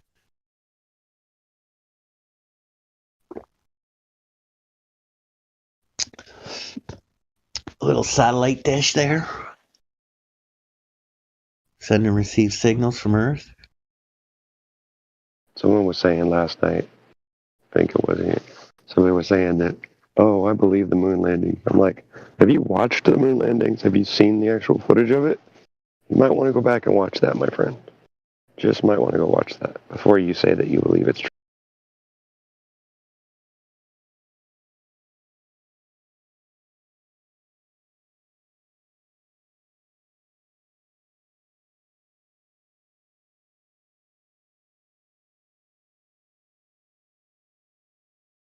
Yeah, I can't wait to get in the wind. I'm thinking I'm gonna try to shop for something in the $10,000 range.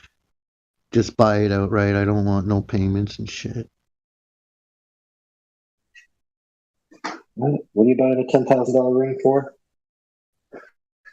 A nice bike, a Harley or something, or. I thought you said a ring. Oh fuck no, man! I've been engaged a couple times. They can keep the ring. See you later. Keep the TV. Yeah, you're much better buying her a Harley that she's not interested in driving, so you can use it. You can keep it in your name too. Exactly. They call that a meat grinder gift.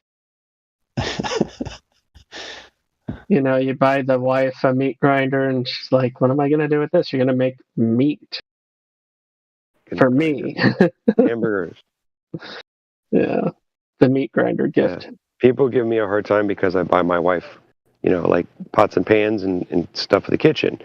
And they're like, why do you always buy her stuff for the kitchen? I said, I asked her what she wanted. That's what she told me. Well, you didn't get her nothing else? I said, she doesn't want nothing else. She tells me the truth. I don't need her. She don't have to lie. We don't have that kind of relationship where she tells me, oh, I don't want nothing, and then gets mad at me afterwards. It doesn't work like that with me. But it's funny how people get freaked out. They're like, oh, my God, you didn't buy her a ring or nothing. I'm like, why would I need to? We've been together for 20 years. We love each other. We have everything we need, like we only buy each other stuff that we need for the house and things. That's the only thing we really need. Well, congrats on 20. It's been over 20 actually, but we've been married for 19 years now. Congratulations, brother. Thanks. I feel you though. There's one girl I was dating. You don't have to buy me flowers all the time. Like, take me to dinner instead or something. The flowers die and blah blah blah. Well, my attitude has always been whenever she'd buy me and give me gifts, I'd always say, you know what? You don't really have to get me a gift. I said, if you just do something for me, or if we sit, if we go somewhere and do something together that gives me memories, I said that's more valuable to me than all the gifts in the world, right? Because the gift is going to dwindle away to nothing, but that memory will be forever.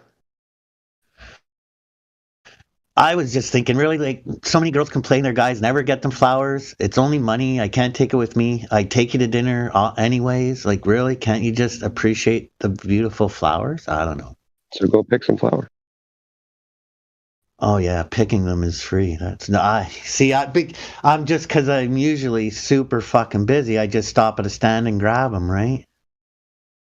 That's selfish, isn't it? And I have a friend that owns a stand that sells them, so in a way I'm supporting them too. Okay.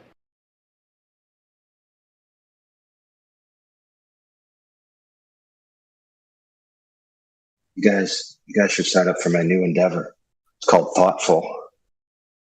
So it's an app that you download, and I listen to your conversations 24 hours a day. And anytime my staff hears your woman say that she wants something, we order it, send it to her, and then we bill you. That's Thanks, guys. Well, they have refrigerators that do that now, dude.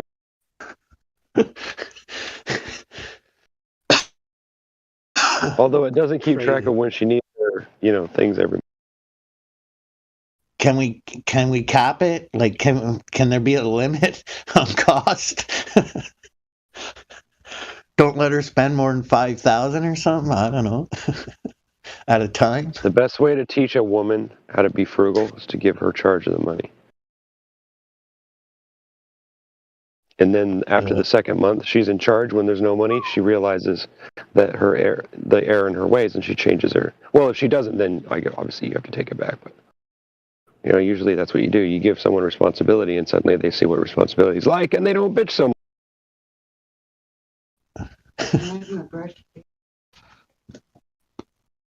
Just saying,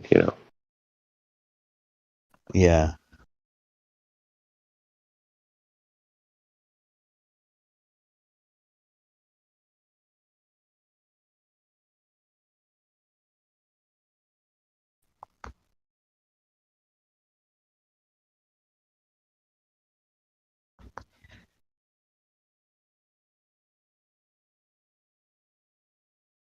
Yeah, I think it's funny that we're in a time we're in the times where people are afraid to answer a question like, "What's a woman?" It's pretty sad. Yeah. I've just always. Or fear of being attacked by some group of whoever. That, you know what I mean? Like, isn't that ridiculous? Yeah, I've just always had a ton of respect and revered women, and even though I've seen them disrespected a lot, and I agree. I've seen my mother go through hell. It's made me the person I am now. I do not stand for any type of crap like that. I don't care if you're my neighbor and I know you or I don't. If I see your old lady or your woman with a mark on her or something, or she comes to me, trust me, you're going to be hearing from me. Because I know the cops don't do shit. Well, I don't know about that, but yeah, if I see someone in the act of doing it, I'll definitely get involved. Believe me, I do know that. Because, like I said, I lived it, right? I called one too many times, and then I decided it's time to take my own action. And my mother figured out what I was going to do next, and that was it. We moved 4,000 miles away. And that's a mom that loves you. She also saved that guy's life. Sounds like she saved your life. Well, that too, yes.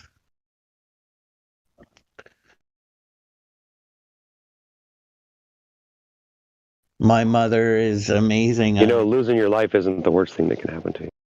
My mother is amazing because she loves everybody equally. Like, she treats all my friends with the same respect, and always offering to feed them. She's definitely raised me with some good values.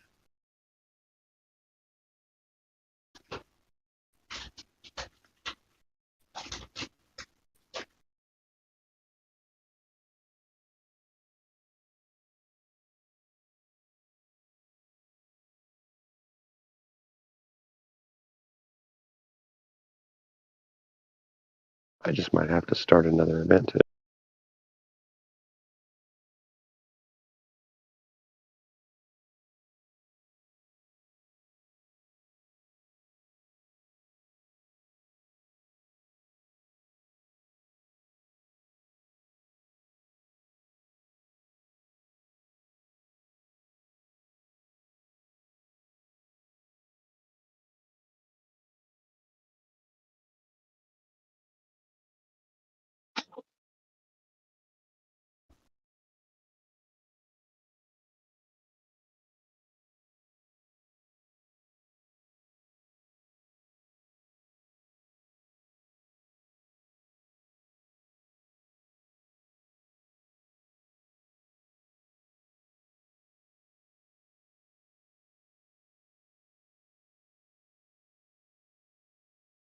What happened? Make you think too much? Nope.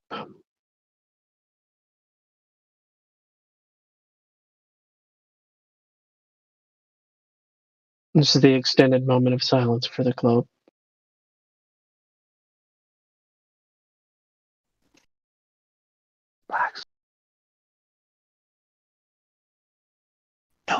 curve, no curve, no curve.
Doggone it.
You think the earth is round, cause that's what they told ya.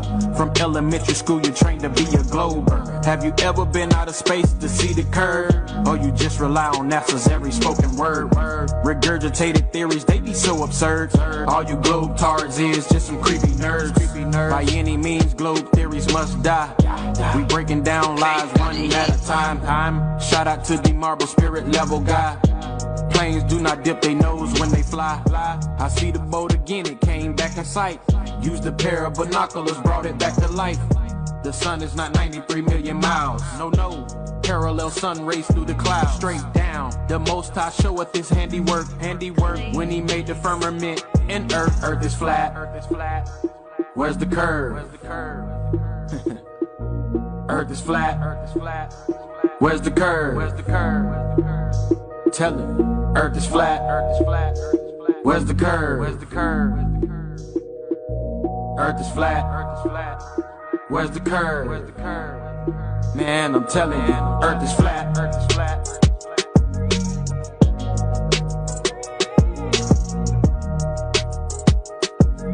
Where's the curve?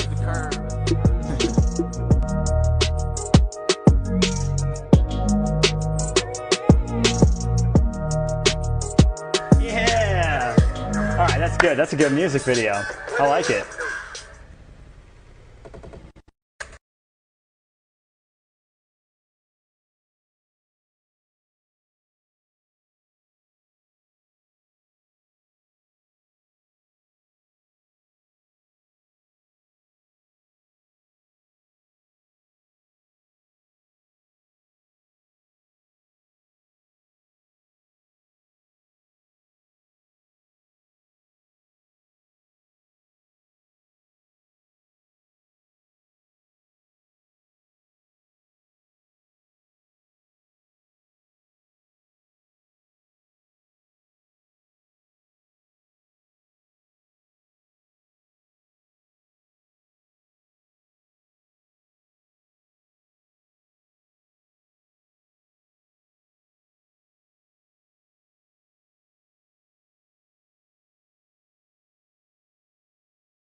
ye shall know the truth, and the truth shall make you free.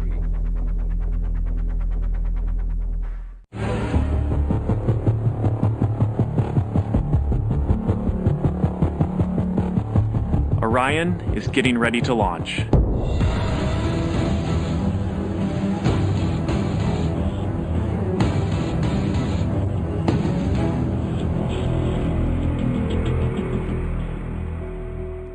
My name is Kelly Smith, and I work on navigation and guidance for Orion. Before we can send astronauts into space on Orion, we have to test all of its systems. And there's only one way to know if we got it right. Fly it in space. For Orion's first flight, no astronauts will be aboard. The spacecraft is loaded with sensors to record and measure all aspects of the flight in every detail. As the spacecraft and the upper stage begin their first lap around Earth, Mission Control in Houston is monitoring the progress of the flight. Orion's over 100 miles up and going about 17,000 miles per hour. Just as it passes over the Indian Ocean, we lose communication. This is expected. The communications link we have through satellites to Orion is momentarily lost, but Orion continues to receive and process data. Its computers can handle 480 million instructions per second. We are headed 3,600 miles above Earth, 15 times higher from the planet than the International Space Station. As we get further away from Earth, we'll pass through the Van Allen belt, an area of dangerous radiation. Radiation like this could harm the guidance systems, onboard computers, or other electronics on Orion. Naturally, we have to pass through this danger zone twice, once up and once back. But Orion has protection. Shielding will be put to the test as the vehicle cuts through the waves of radiation. Sensors aboard will record radiation levels for scientists to study. We must solve these challenges before we send people through this region of space. We must solve these challenges before we send people through this region of space. We must solve these challenges before we send people through this region of space. Here's Apollo 12 astronaut Alan Bean being interviewed about the Van Allen radiation belts. Any ill effects from the Van Allen radiation belts? No, now I'm not sure we went far enough out to encounter the Van Allen radiation belt. Maybe we did. I don't know the distance to the Van Allen radiation belt. The belts are 1,000 miles to 25,000 miles above the Earth. Then we went right out through them. No effects on your cells? We didn't even know it. I don't think anybody, well, maybe somebody said you went through the radiation belt, but we didn't feel it inside, and we didn't get any, added radiation. Not on our mission, by the way. They hadn't been discovered yet. So you see, he wasn't even sure what the Van Allen belts were, and when he was told, he basically says that the radiation belts didn't apply to his mission because they hadn't been discovered yet. Okay. Okay. Well, maybe somebody said you went through the radiation belt, but we didn't feel it inside. Not on our mission, by the way. They hadn't been discovered yet. The guy just said, maybe somebody said we just went through the Van Allen radiation belts, but how is that possible if they hadn't been discovered yet? Well, maybe somebody said you went through the radiation belt, but we didn't feel it inside. Not on our mission, by the way. They hadn't been discovered yet. We must solve these challenges before we send people through this region of space. Not on our mission, by the way. They hadn't been discovered yet.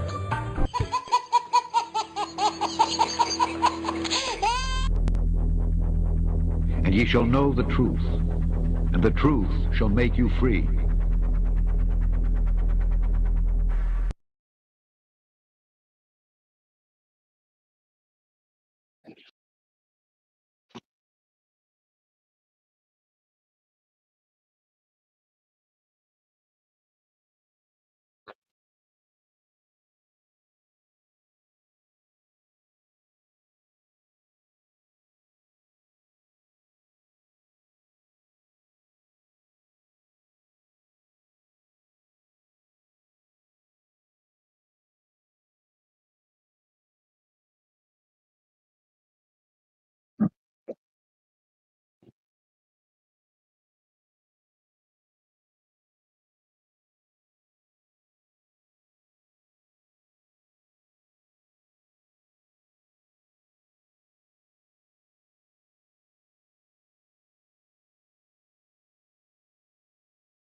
ODD TV. Payday Monsanto. Let's get it, homie. We sleep, the alarm's going off, beep, beep. Time to wake up to the deceit. Our whole reality's made up by the elite. They live, we sleep, the alarm's going off, beep, beep. Time to wake up to the deceit. Our whole reality's made up by the elite.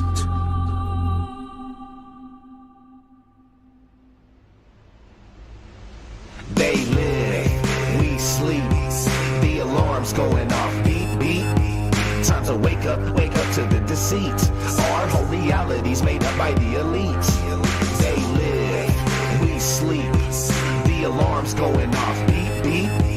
Time to wake up to the deceit. Our whole reality's made up by the elite.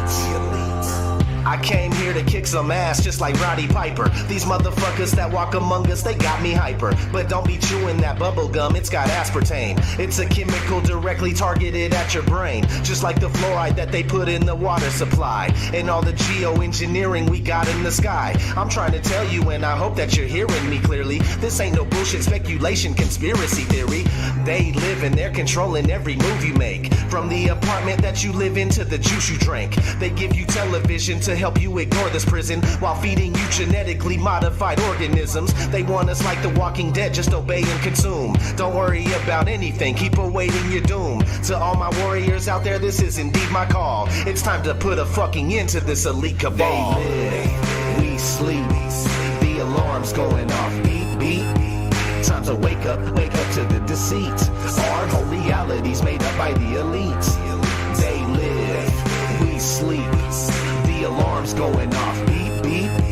Time to wake up to the deceit. Our whole reality's made up by the elite. When they try to prove they're spinning ball Earth, it's remarkable. All their arguments are absolutely fucking farcical. It's clearly been shown your problems aren't resolvable. Your theory has been blown into tiny little particles. The pharmacological drugs they got the masses on precludes them from putting their Rowdy Roddy Piper glasses on. And even when they do, they're unable to gaze too straight. Cause for most of them it's way too late for them to see past their conditioning. They will not be listening to anything outside their paradigm imprisonment. They are ensconced in a nonsensical certitude, brainwashed by devils to revel in their servitude. It's idiocracy, pure hypocrisy.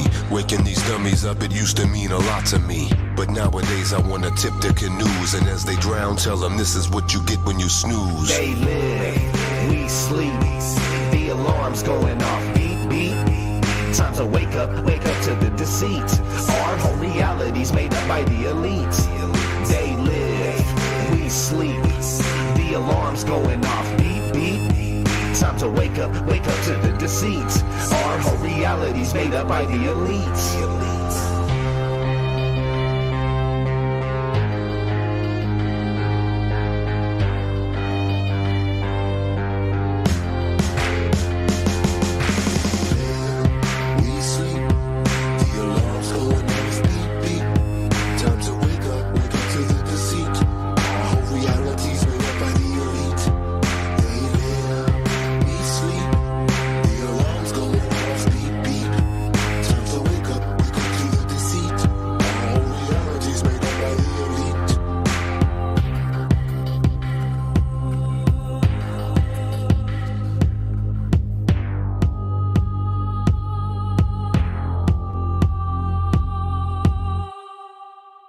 Either put on these glasses or start eating that trash can.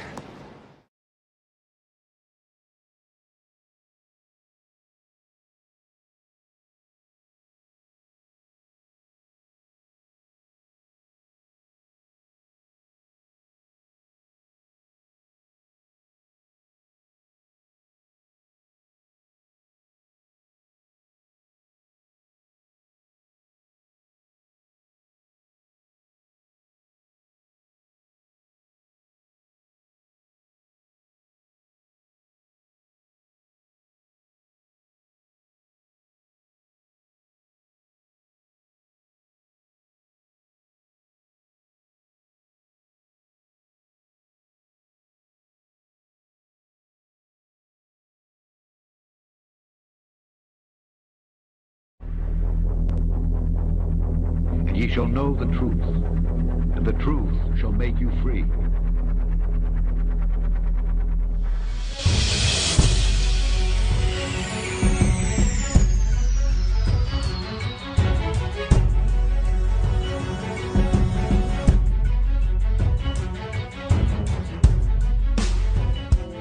HMS Protector spends up to 330 days a year in the ice-packed seas of the South Atlantic and fulfills a unique support role. This ice patroller is equipped with 2 cranes capable of lifting up to 60 tons of supplies. With 4,741 horsepower and a uniquely shaped bow, Protector has the capacity to break through thick ice. Up to 65 personnel on board are given huge amounts of responsibility, rotating within a 330-day patrol. HMS Protector also provides support to the British Antarctic Survey, providing manpower and supplies to the 2 stations that secure a British presence in the area. The vessel arrived at Portsmouth Naval Base in May 2011, tasked with renewing the Royal Navy's ice patrol presence in the South Atlantic. But the Protector, which finally departed Teesside at the end of last week, is a ship far better suited to serving on the edge of the frozen wasteland. The ice makes it impossible for ships to reach any of the bases for about 8 months of the year. We can only get through between November and March. That's summer down here. After that, the power of the ice is so great, even a modern ship would be crushed if it was trapped in it.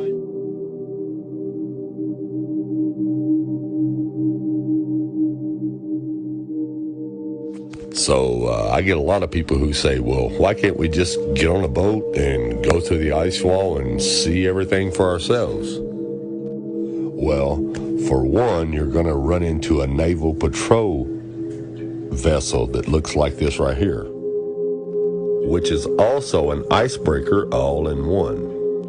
Okay, now that you understand that, let's just say you can get past that bad boy. If you do, then you have about 5 or 6 foot of ice that's frozen on top of the ocean water that you have to break through. And you have to break through miles of that ice before you even get to the real ice wall, which, if I'm correct on this, is estimated to be at around 200 foot in height. So let's say if you can get past all the ice on the ocean and make it to the wall, then you have to find a way to get up the 200-foot wall, okay? Now, let's say you can get past all that. Then what you have is an ice desert full of mountains, about 300 miles of it in 150 degree below zero weather that just goes on and on forever, filled with mountainy terrain and temperatures that are 150 degrees below zero. Now, if you can somehow make it past all that, you might find the firmament. Everyone, thanks for watching, and God bless.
And ye shall know the truth, and the truth shall make you free. You're in a fight with somebody and you hurt them, the objective of the fight is not to back off and let them recoup. The objective is to smash into oblivion. But the law says if you made a mistake, you rescind. Whose law said that? The law of the United States? Yeah. Or who controls the law of the United States? Legislatures? Yeah, legislators that have their whole own agenda. Laws mean nothing. You give me the currency of a country and you can make all the rules in the world. And that's all that matters. Who's in control? That's all that matters. Who's in control? That's all that matters. Who's in control? Do you know it fucking rain diamonds in certain planets like Jupiter and shit? What? It rains diamonds. Show him. You believe that shit they tell you, right? If that shit tell you it's true, you believe it, right? If that machine, that shit that these geeks made tell you it's true, you'll believe it. I don't know if it's true, but those geek motherfuckers told me it was true. Imagine we live on a flat fucking world. All this time we thought we lived on a round planet, huh? We have no fucking evidence to believe that we're on a round planet, only by people telling us, but we really don't know who we are, where we came from, who the fuck is our purpose here. I'm not going to go for that. You're not going to tell me that on a round planet, though. How do you know that? You never been out of space, nigga.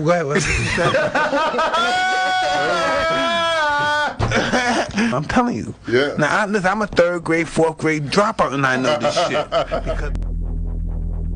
And ye shall know the truth, and the truth shall make you free.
Oh, wow.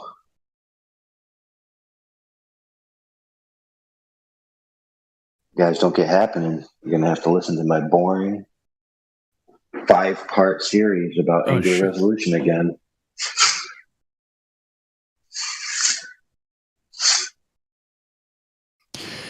We got Devil's Advocate in the live stream. NBC verified.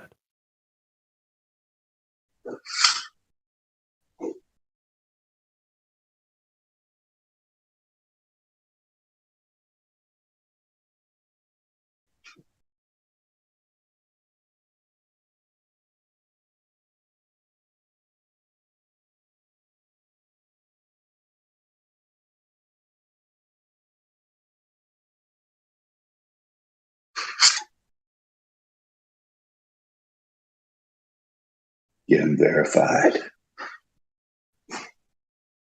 Mm-hmm.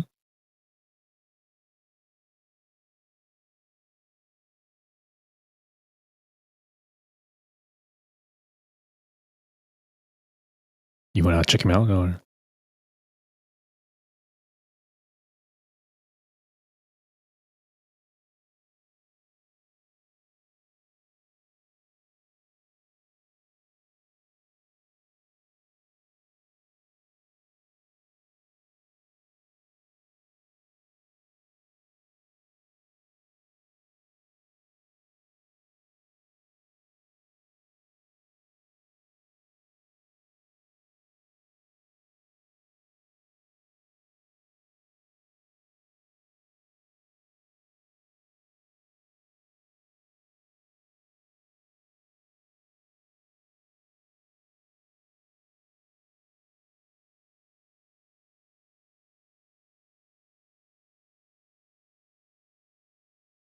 Where'd everybody go?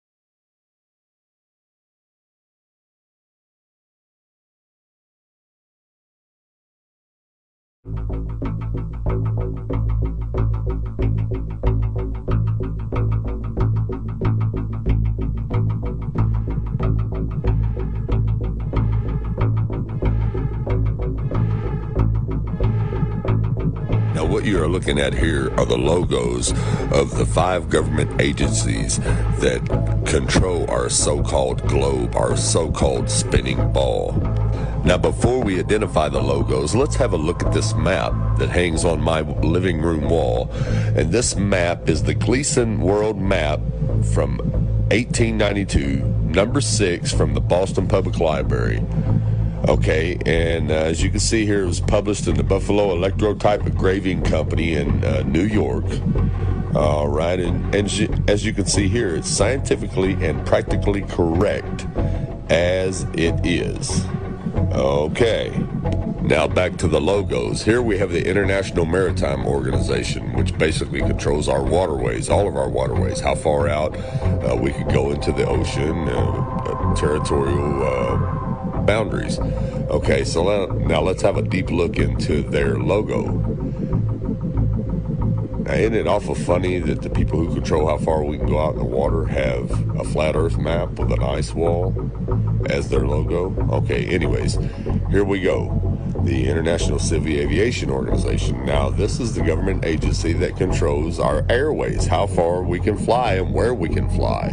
And once you fly out too far south, they're going to turn you around. But anyways, let's check out their logo. Okay, as you can see here, hidden in their logo, the agency that controls our airways has the flat earth map with the ice wall around it, hidden right in it. Okay, now here we have the World Meteorological Organization, which basically they control all the mainstream media information we get about storms, hurricanes, and all that good stuff. So, anyways, let's check out what's hidden in their logo.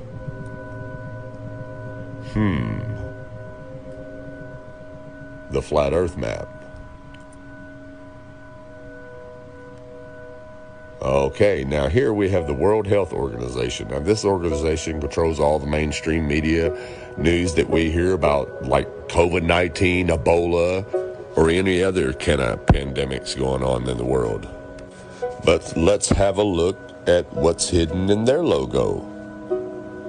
And as you can see here, the flat earth map with the ice wall around it.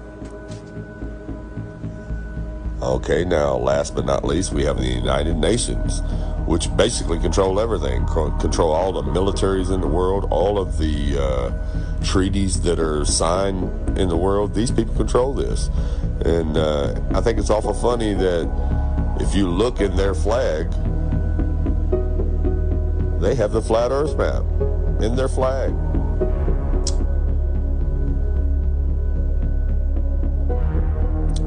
Into their General Assembly Hall where they hold all their meetings and sign all their treaties, guess what's on the wall right up above them? The flat earth map. Now this all could be just coincidence, but I don't think so. If you look at any map before 1958, it shows a flat earth with an ice wall around it. And all the government agencies that control our airways and our waterways have the flat earth map with the ice wall in their logo. Okay? Now, if you were to try to get in a private plane or on a private boat and try to get too far south to try to find this ice wall, here's what's going to happen. The Navy's going to show up in a battleship or a jet fighter and turn you around and escort you out of the area. Now, let's watch and see what happens when a private boat or a private jet gets too far south. Keeping in mind that that means 80 degrees north of the equator. You go past that, you're in maritime waters, and here's what happens. Hey, it's a Navy destroyer. He will yield.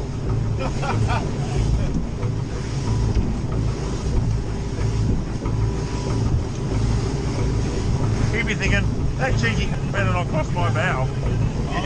Stop, Josh. They take it seriously. What did they say? You got to yield. You can't just fucking.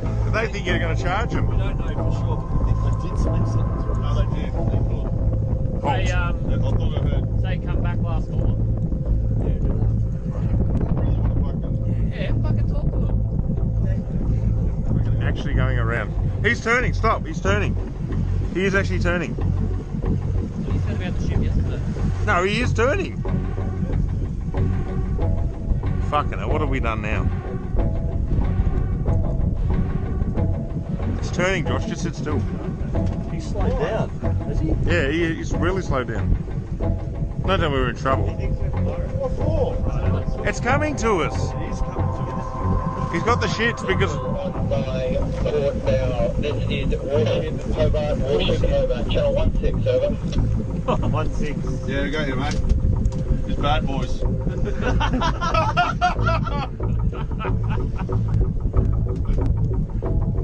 he come back?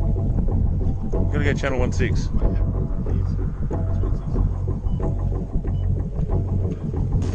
No. Hobart, you are in a maritime exclusion area. Please report your intentions.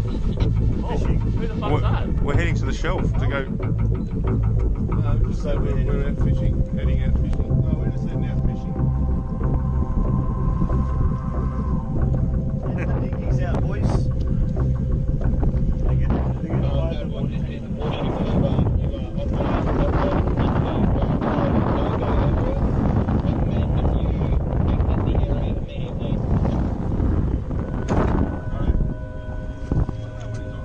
Going that way. We're just traversing. But they're not.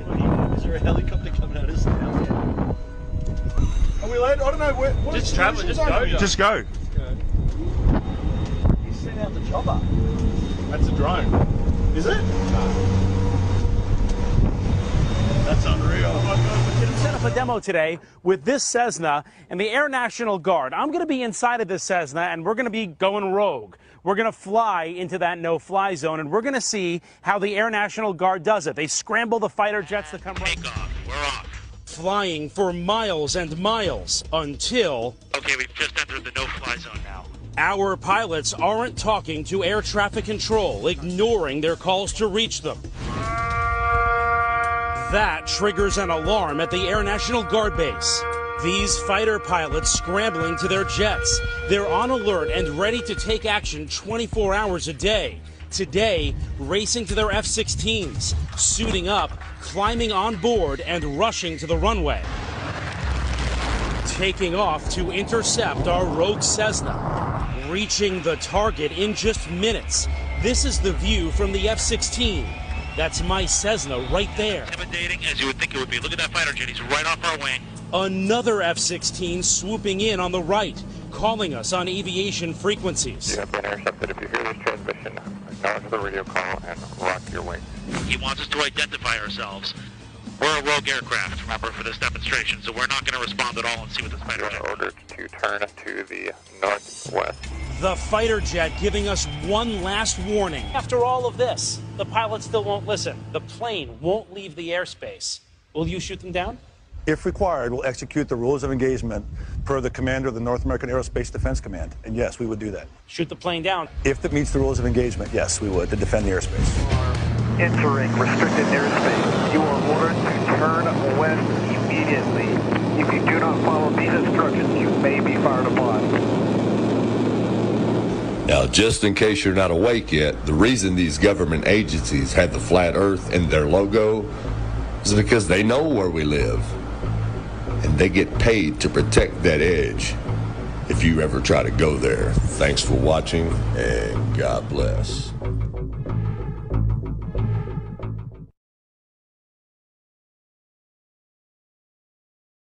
That's a good one. I want to be able to watch that one.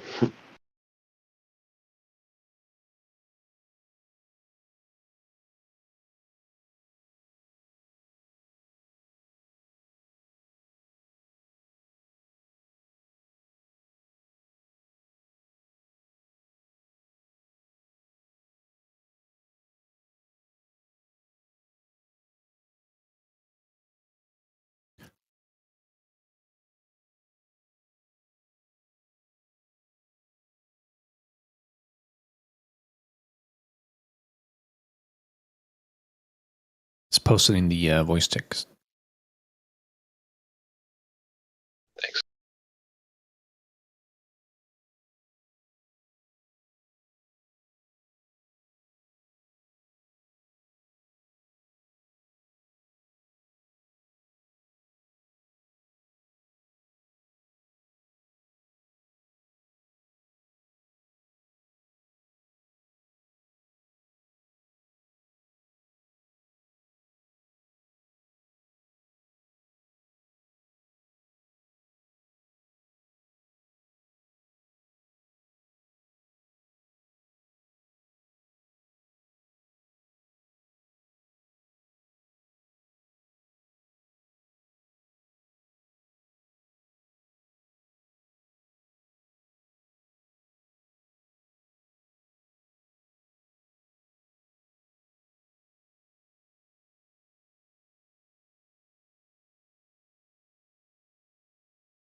Military personnel, he was asked by the reporter if they will shoot down the airplane if they don't listen, and they say we may fire upon to protect the airspace. They're protecting the airspace, and they're gonna kill you to protect the airspace if you don't listen.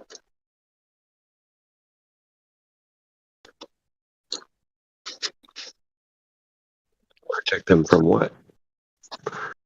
A two-person plane? No, we gotta protect the airspace. The airspace, huh? Gotta keep us from getting away. Don't want you to realize you're in Airspace needs protection. It's in danger. We gotta protect it. Maybe that movie Escape from New York was true. Only we're all trapped in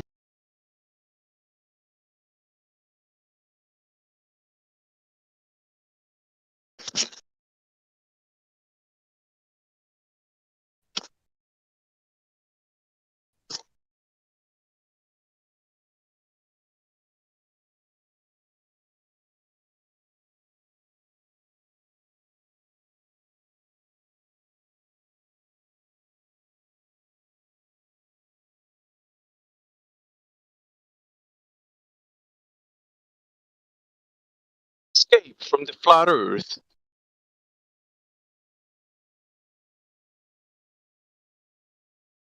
You flat earthed think someone's gonna stop you? Yes.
Evil people in high places.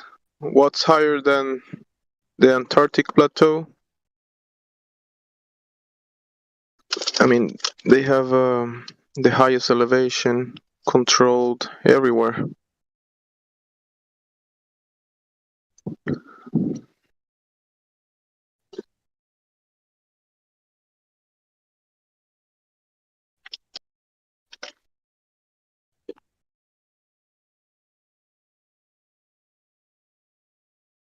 Stay in your cities, pay your taxes.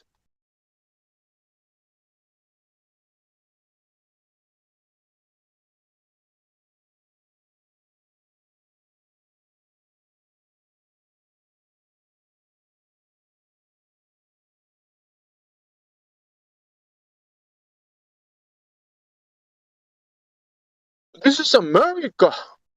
America! We got guns!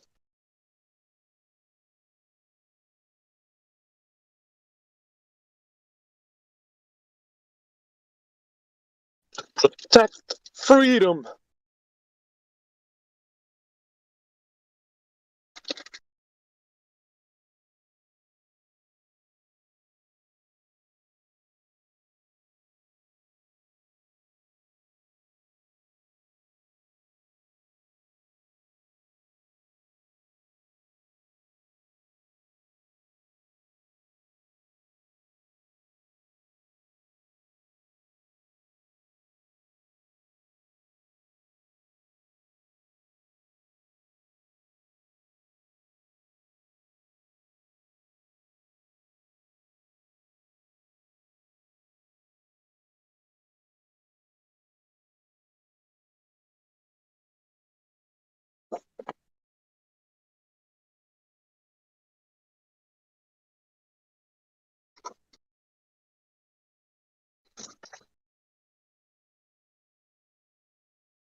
ye shall know the truth, and the truth shall make you free. Okay, you guys remember how I showed you the maps that were here on Earth before 1958, before the governments took them out? And I'm going to show you the encyclopedia in the public libraries before 1958. Here's volume 2 out of the alphabet A. And we're going to flip to the Antarctica, and this is from 1958, as you can see. Now, we're going to flip to the Antarctica and see what the encyclopedia from 1958, before the Antarctic Treaty, says is there. Now, you won't find this in the new encyclopedias because the government's banned them. But what I want you to notice right here is, notice how it says the flights proved inland areas to be featureless in character, with a dome 13,000 feet high at about latitude 80 degrees south, longitude 90 degrees east. Take a really, really close look at that. Now I'm going to zoom it in for you. When they returned to New Zealand, these flights proved the inland areas to be featureless in character, with a dome 13,000 feet high at about latitude 80 degrees south, longitude 90 degrees east. Now, if this doesn't make sense to you, let me show you with an image of what a flat earth map would look like. Now, this is what a latitude 80 degrees south would look like on a flat earth map. As you can see, the dome comes down closer to you over the wall, which will be about 13,000 feet. Now, if you're not familiar with any of this at all, and you're just now new to all this, you could say, well, this guy is crazy. He doesn't know what he's talking about. But what you got to ask yourself is, why do all the maps before 1958 show a flat earth with the ice wall around it and a firmament, a dome? And why does the encyclopedia tell you that there's a dome there, and it gives you the exact height at a certain latitude and longitude? Well, the reason is because in 1958, that's when all governments and all nations of the world signed the UN treaty to ban all civilians from going to the Antarctica, and NASA came in and erased everything, just like they're erasing everything today. So again, ask yourself, if all this existed before 1958, why doesn't it exist now? How come it all of a sudden was erased and just disappeared out of your history books, out of your encyclopedias, out of your libraries? Wake up, people. Wake up. Thanks for watching, and God bless. And ye shall know the truth, and the truth shall make you free.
Professor Auguste Piccard, the gatekeeper, a physicist, engineer, and scientist at Bruxelles University. Also an inventor and an explorer, and the first man to ever reach low Earth orbit. A highly intelligent man who was a graduate and a companion of the great Albert Einstein. So join me now as we take a look into the journey of one of mankind's greatest accomplishments and why it's been hidden.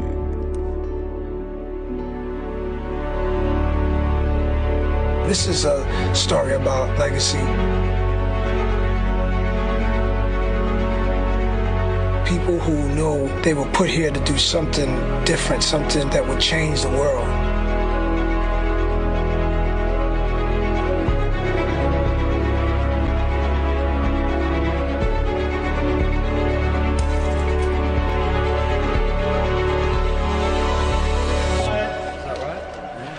And action! You have Auguste Piccard, and he goes into space and something that's never been done. My wild rabbit is to inspire everybody. I can see that in Auguste Piccard and Jacques Piccard, because they represent never stop, never settle more than anything I've seen.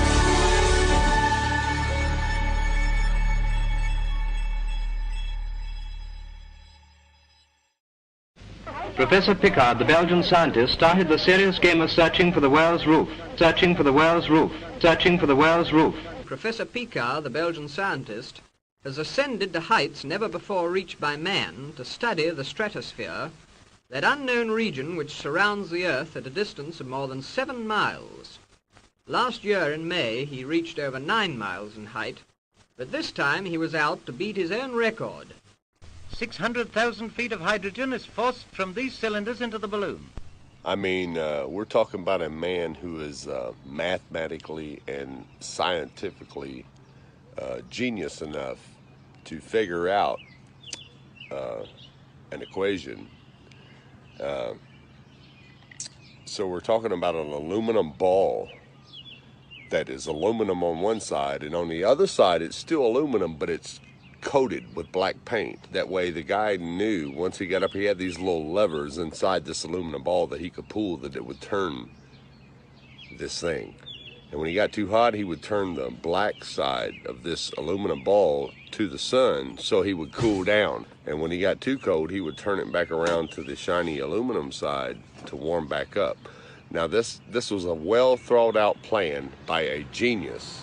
This is a down metal gondola which will bring us into the stratosphere. We are going to be lifted up there by Linde hydrogen. That hydrogen will lift us in a place where nobody can breathe and live.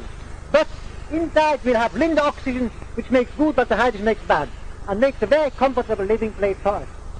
Here, I would like to show you inside, but we have too many people. I couldn't all bring you this gondola. Very little space. That's enough space for the pilot and me, who is going to do the work on cosmic rays. But I can show a little bit about it.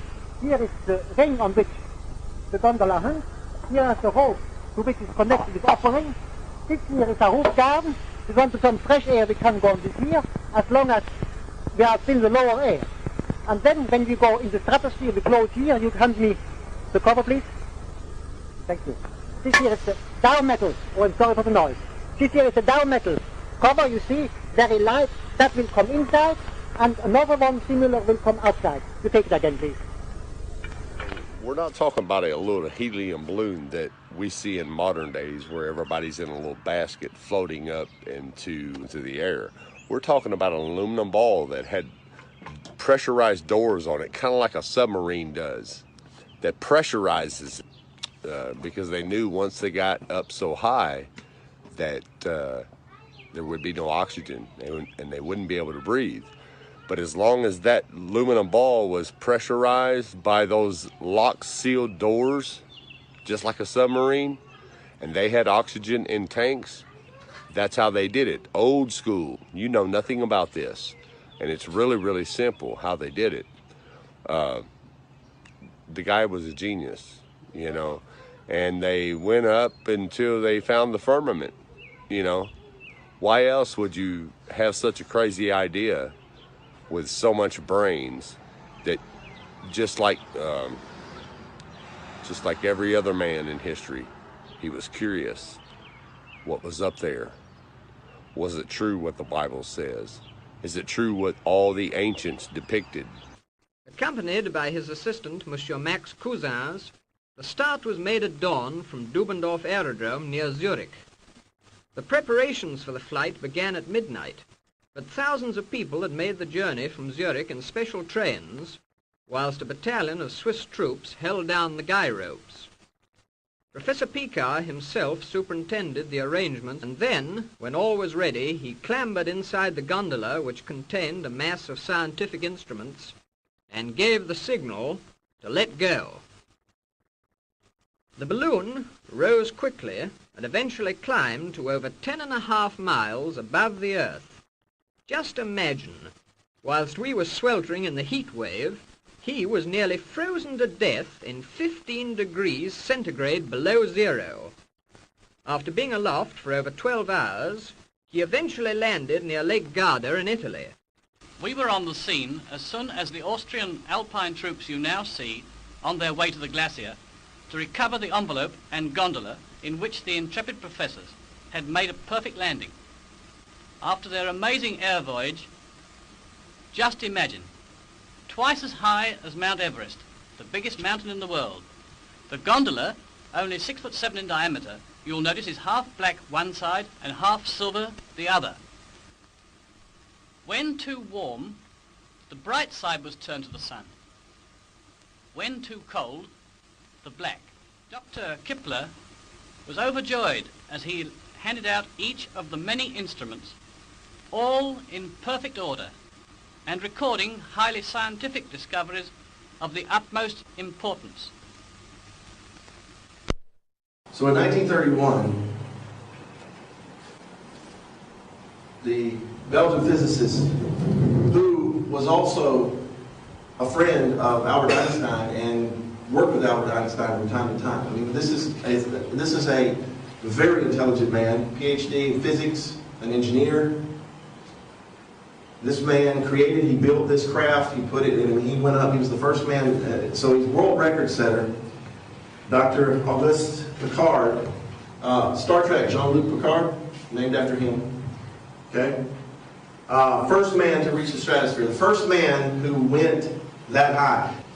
So just a few months after his ascent to a world record height,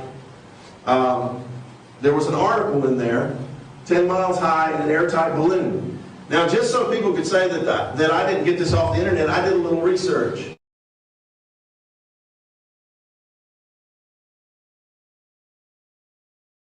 Hey, welcome, Professor Latkins.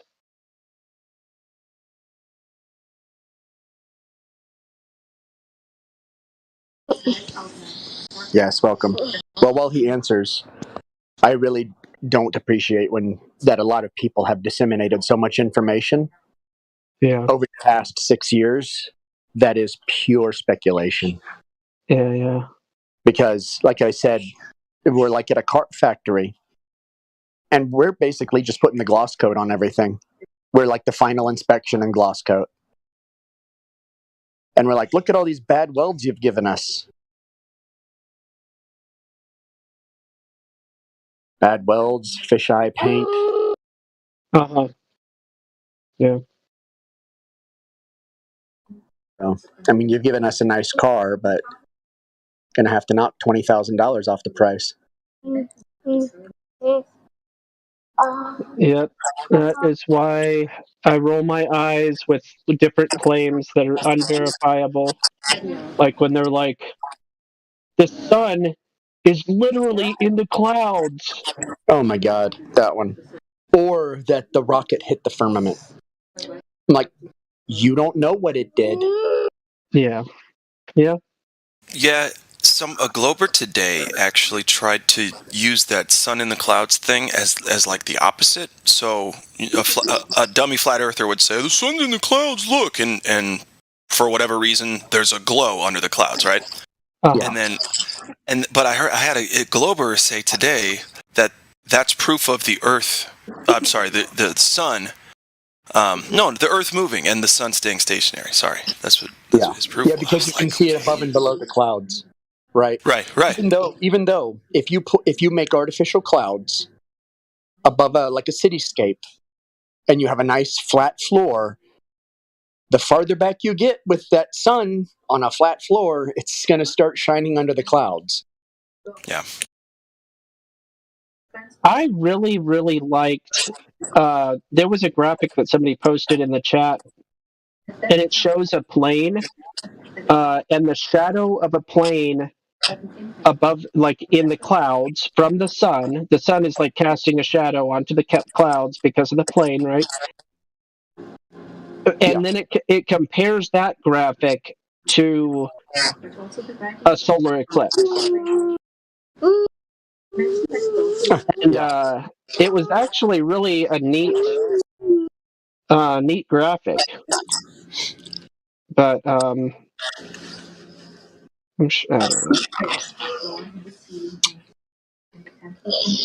All right, wild girl, chill out. Any curvature proof, Professor Latkins?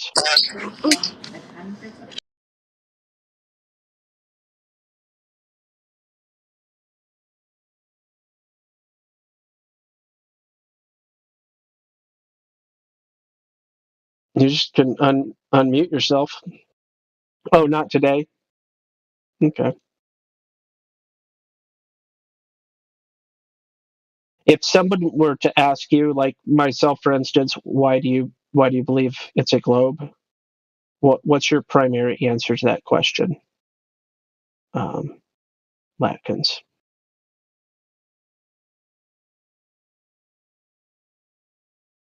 That's the curiosity.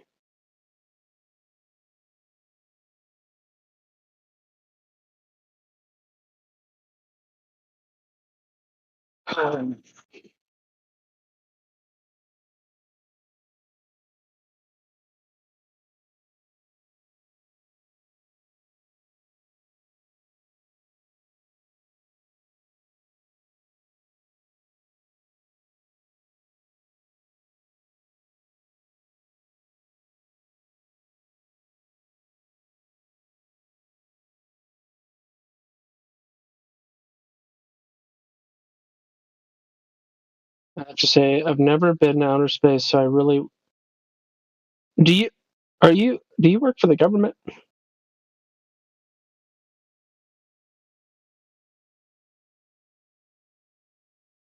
Okay. Because that's like when somebody says, "Hey, how many fingers am I holding up?"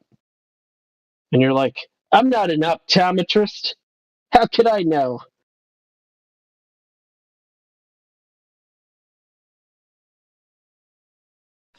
Weaponized hyperskepticism.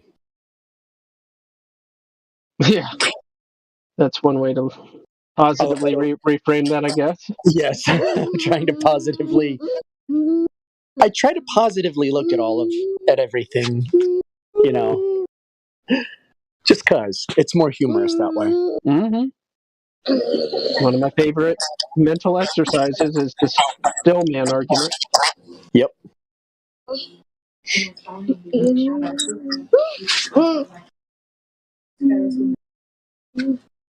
I think every flat earther who's serious needs to look up Steelman and learn how to do it, so that they can get better at what they do. Colloquially understood as the devil's advocate. I just don't like that title, but it's the same. I love the same thing. Man. Great movie, by the way.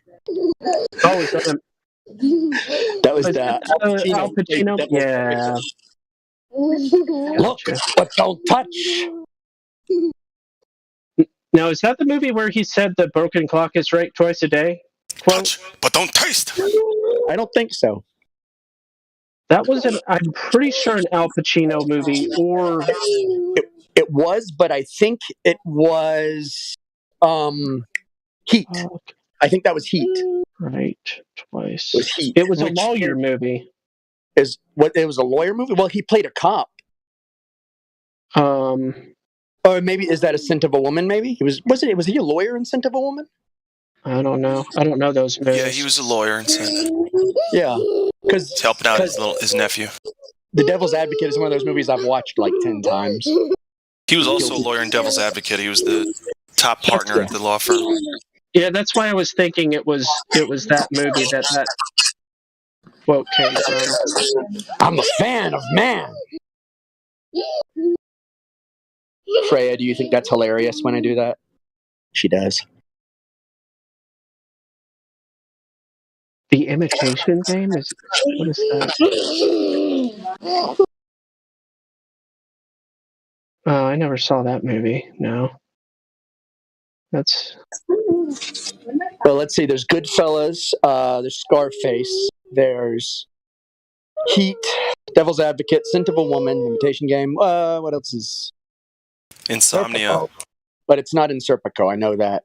I'm going to say it's either in, because I just heard him say it, and the only two movies recently I've watched of his is Scarface and Goodfellas. Not Goodfellas. The other one. Devil's Advocate? Or no? Maybe it was Robert De Niro? I'm trying to find it. I'm looking for it. Might have been Robert De Niro who said that. It was in it. Wait a minute. Hold on.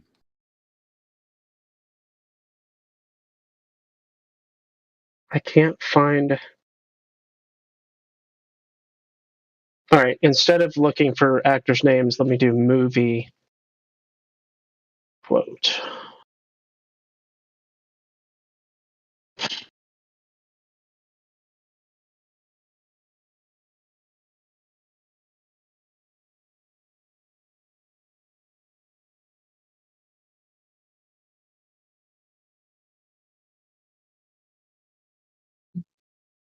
It's in a video game that I've never played, so that's definitely not it. Good luck, because apparently a lot of movies have used this quote. Yeah, good point.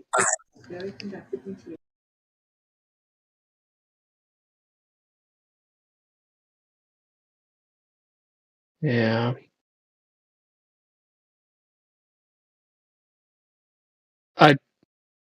I distinctly remember it was one of those two guys, but I'm leaning towards Al Pacino as a lawyer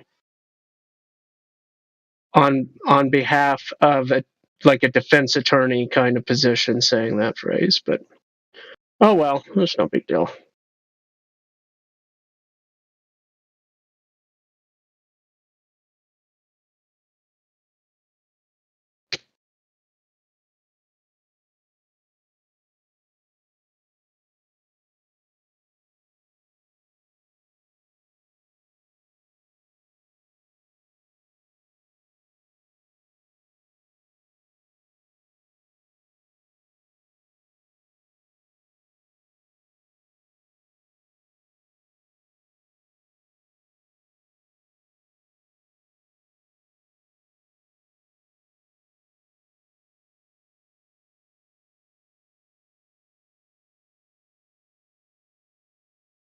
I will say that I plan on doing research on the well-known. Who is William Carpenter? I don't even know who that is. Bill Carpenter? Yeah, who's that? I know the name. I don't know why I know the name. Well, this Professor Latkins is saying that he's going to be doing research based on well-known flat earthist William Carpenter. I don't know who William Carpenter is. I may have heard of him in passing,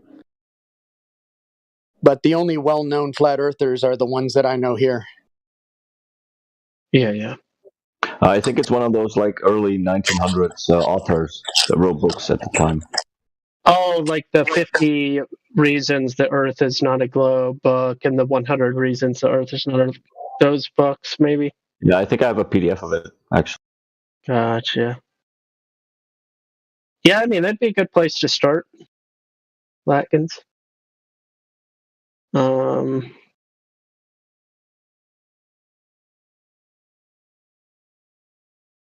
Somebody has that meme, Precarious, the logo missing on the Red Bull jump thing.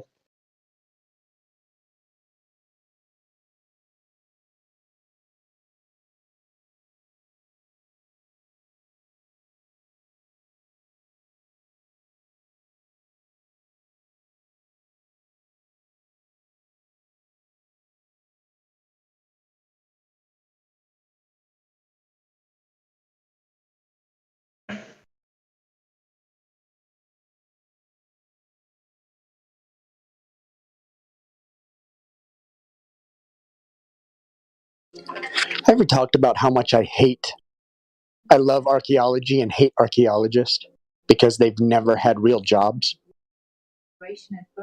And so they don't understand principles of movement and work and why things would be built a certain way. And they're always looking for anthropological reasons why something is built rather than practical reasons. Can you give me an example? So, because I can't really think of. Oh, I'm into like the old ancient architecture and like the buildings carved out of stone. Okay. And like the homes and the cliffs kind of stuff. Yeah, like Petra. Then there's that one place that's carved into the bedrock of the mountain. There's the pyramids. There's Pumapunku. There's all sorts of stuff. But I mean, if you're a builder and you think just in the terms of practical how you do things, and you ignore like the speculations, it all makes a lot more sense. Mm-hmm. But I don't know. So, I watch a lot of stuff on archaeology. I don't know why, it just makes me mad.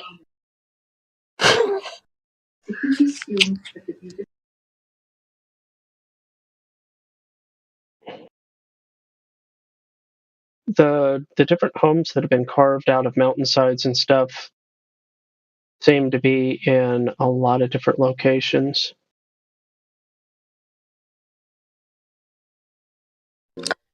Yeah, like I like history that has like that's like recorded with like multiple sources.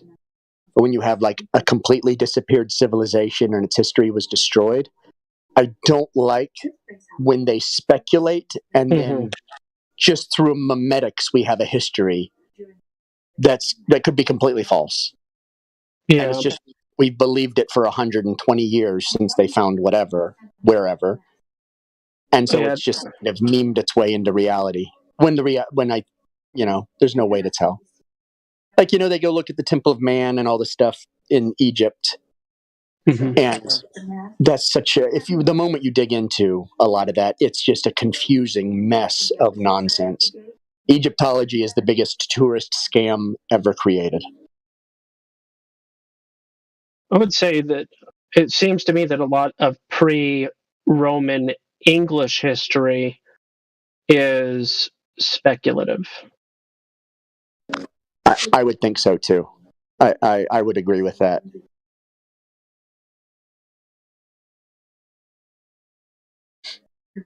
I think there was one monk who tried to record the Mayan histories. Everything got destroyed. The conquistadors burned everything, right? And so what this monk did was, like, one generation later, he tried to get everything they remembered written down. It's like, oh, well, I don't know about that now. Mm-hmm. Has an energy of around 200 to 300 kilowatts. And it takes a long time.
It's a fair question. What was the question? The whole multiple different capsules situation with the Felix Baumgartner thing. Yeah. There's no optical phenomenon can't explain position change. Like you can't be like, oh, it's just because one is this way and like. Oh, hold on. Is it still okay? So it's still his left shoulder. Never mind. I was going to say, what if one camera is pointed one way and there's another camera actually pointing the opposite direction, but it's flipped, so it looks like it's from the same direction. The problem with that hypothetical is they both read zenith from left to right. And the patch on his left shoulder is the same, so even that couldn't possibly explain it. So, I know what has been the Glober's answer to this? That I guess they just say it was two different times, and they just didn't want to tell anybody about it.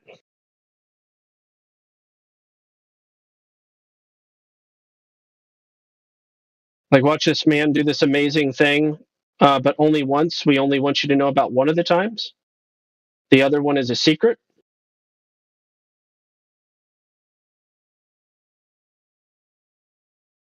But we recorded both of them, and then we cut the two different events footage together accidentally because, tomato. It's not even their impressive high jump anyway.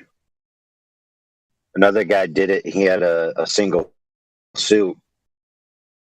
So he was attached to a balloon with a suit instead of a capsule. And I want to say he was actually higher as well. And I think he did it before as well. Mm-hmm. And he has footage going up, going down, a little mini documentary.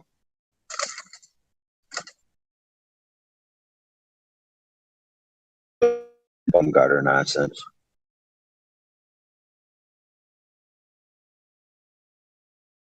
Give me a second and I'll remember. It's posted in here somewhere, so I just got to remember it.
Remember. Your robot and AI, and you might want to restart, possibly. Reset the Discord. You could also fly up in a balloon. You get closer to the satellites that way. Yeah, you can do that too.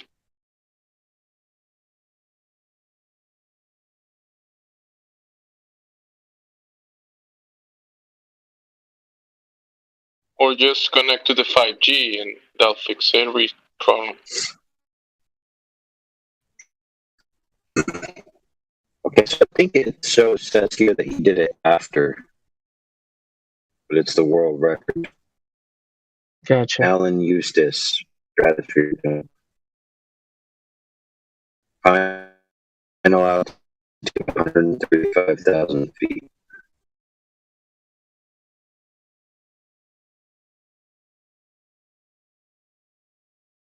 I am not that guy. The GIF I posted, that is not for me.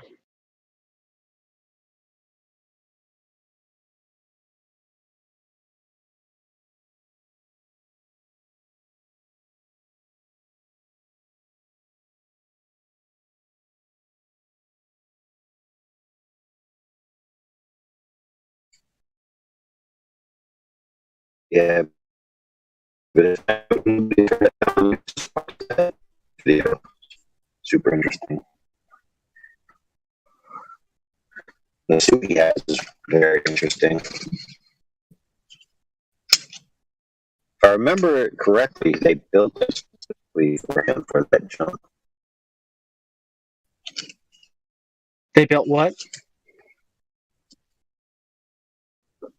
His flight suit. Oh.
You go on. Tell me more. Who needs to tell you more? All right, that's it. We're going to listen to Alan Eustace. Okay. You asked for. Might be interesting. This TED Talk, so it's mostly audio. You can just imagine him standing next to his suit.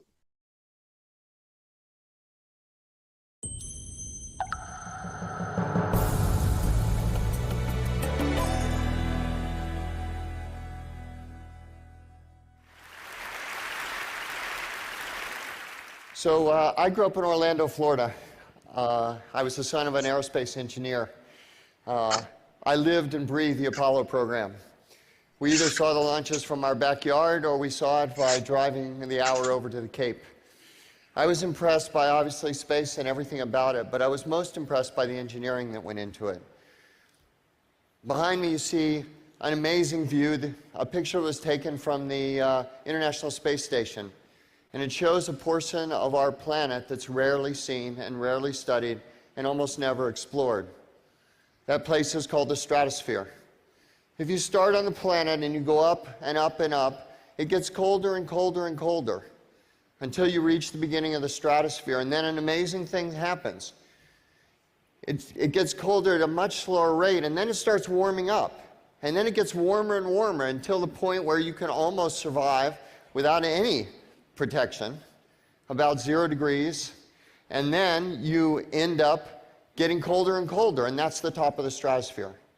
It is one of the least accessible places on our planet. Most often when it's visited, it's by astronauts that are blazing up at it at probably several times the speed of sound, and they get a few seconds on the way up, and then they get this blazing ball of fire coming back in on the way back in. But the question I asked is it possible to linger in the stratosphere? Is it possible to experience the stratosphere? Is it possible to explore the stratosphere? I made a phone call to, I studied this using my favorite search engine for quite a while, about a year, and then I made a scary phone call. It was a reference from a friend of mine to call Tabor MacCallum from Paragon Space Development Corporation. And I asked him the question, is it possible to build a system to go into the stratosphere? And he said it was. And after a period of about 3 years, we proceeded to do just that. And on October 24th of last year, in this suit, I started on the ground. I went up in a balloon to 135,890 feet. But who's counting? Came back to Earth at speeds of up to 822 miles an hour. It was a 4-minute and 27-second descent. And when I got to 10,000 feet, I opened a parachute and I landed.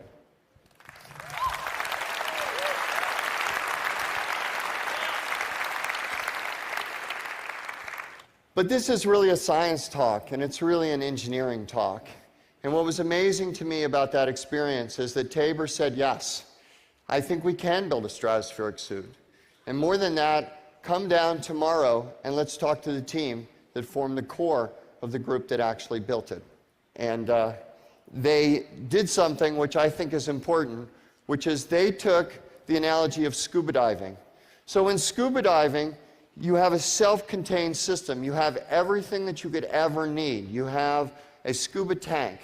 You have a wetsuit. You have visibility. And that scuba is exactly this system, and we're going to launch it into the stratosphere.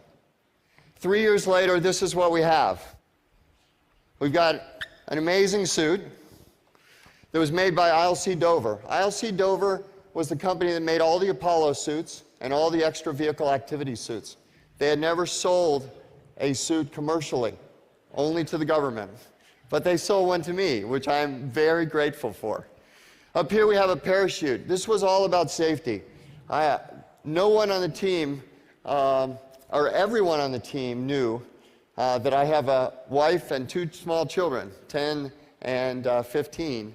And I wanted to come back safely. So there's a main parachute and a reserve parachute. And if I do nothing, the reserve parachute's going to open because of an automatic opening device. The suit itself can protect me from the cold. This area in the front here has thermal protection. It will actually heat water that will wrap around my body. It has 2 redundant oxygen tanks. Even if I was to get a 1/4-inch hole in this suit, which is extremely unlikely, this system would still protect me from the low pressure of space. The main advantage of this system is weight and complexity. So the system weighs about 500 pounds. And if you compare it to the other attempt recently to go up in the stratosphere, they used a capsule.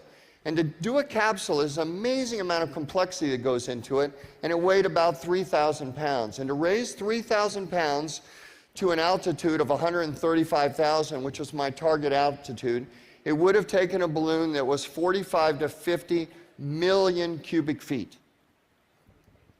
Because I only weighed 500 pounds in this system, we could do with a balloon that was 5 times smaller than that. And that allowed us to use a launch system that was dramatically simpler than what needs to be done for a much larger balloon.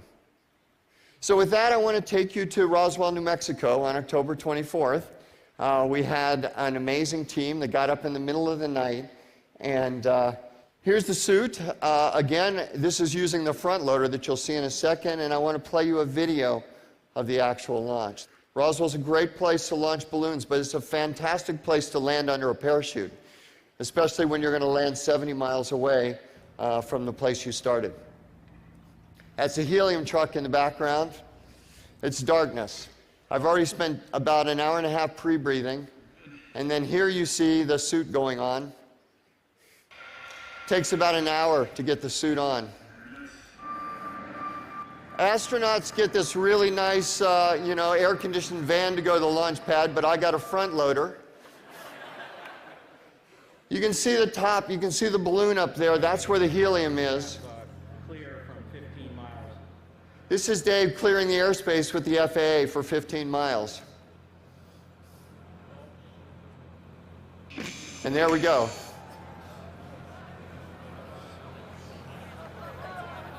That's me waving with my left hand. The reason I'm waving with my left hand is because on the right hand is the emergency cutaway. My team forbade me from using my right hand. So the trip up is beautiful. It's kind of like Google Earth in reverse. It took 2 hours and 7 minutes to go up, and it was the most peaceful 2 hours and 7 minutes. I was mostly trying to relax. My heart rate was very low, and I was trying not to use very much oxygen. You can see how the fields in the background are relatively big at this point, and you can see me going up and up. It's interesting here because if you look, I'm right over the airport, and I'm probably 50,000 feet. But immediately, I'm about to go into a stratospheric wind of over 120 miles an hour. This is my flight director telling me that I had just gone higher than anybody else had ever gone in a balloon. And I was about 4,000 feet from release. This is what it looks like. You can see the darkness of space, the curvature of the Earth, the fragile planet below.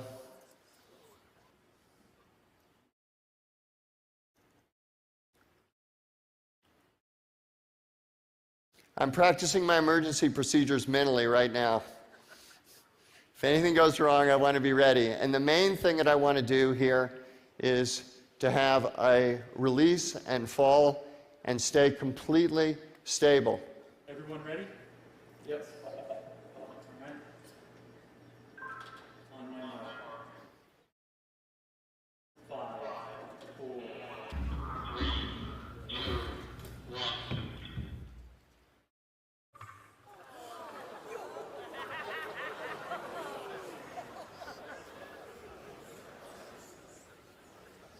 There's the balloon going by, fully inflated at this point. And there you can see a drogue parachute, which I'll demonstrate in just a second because that's really important. There's the balloon going by a second time.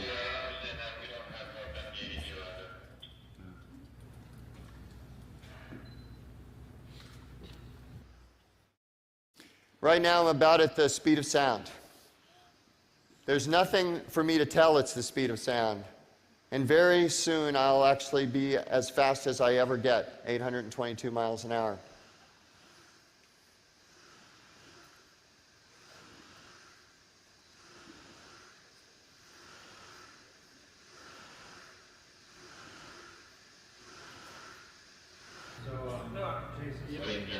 We lost the data. Yeah. So now I'm down low right now, and you can basically see the parachute come out right there. At this point, I'm very happy that there's a parachute out. I thought I was the only one happy, but it turns out Mission Control was really happy as well. The really nice thing about this is the moment I opened, I had a close friend of mine, Blickies, my parachute guy. He flew in another airplane, and he actually jumped out and landed right next to me. He was my wingman on the descent. This is my landing, but it's probably more properly called a crash. I hate to admit it, but it wasn't even close to my worst landing.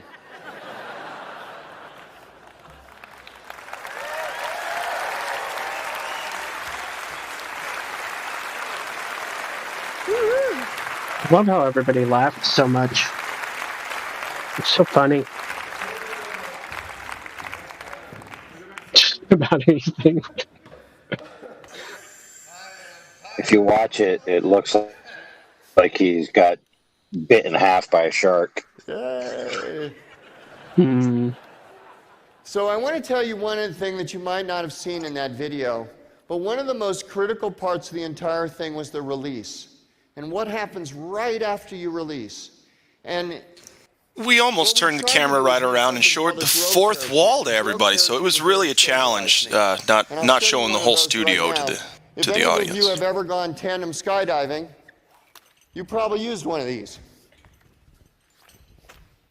But the problem with one of these things is right when you release, you're in zero gravity. So it's That's right. I remember the shark thing where half of his body's missing. You can be tangled up or spinning. Or you can release this drogue late, in which case what's happening is you're going down at 800 miles an hour, and this thing is going to destroy itself and not be very useful. But the guys at United Parachute Technology came up with this idea. And it was a roll that looks like that, but watch what happens when I pull it out. What happens when you eject at beyond terminal velocity? The pipe is so solid Whoops. that you can take this drogue parachute and wrap it around, and there's no way it will ever tangle with you. Gosh, that's great. And that prevented a very serious potential problem. So nothing is possible without an amazing team of people. The core of this was about 20 people that worked on this. Truly is a dream. Teamwork makes the dream. People asked me what the best part of this whole thing was, and it was a chance to work with the best experts in meteorology and I posted the picture. Parachute technology. What is that? And that's him after he landed. High altitude medicine.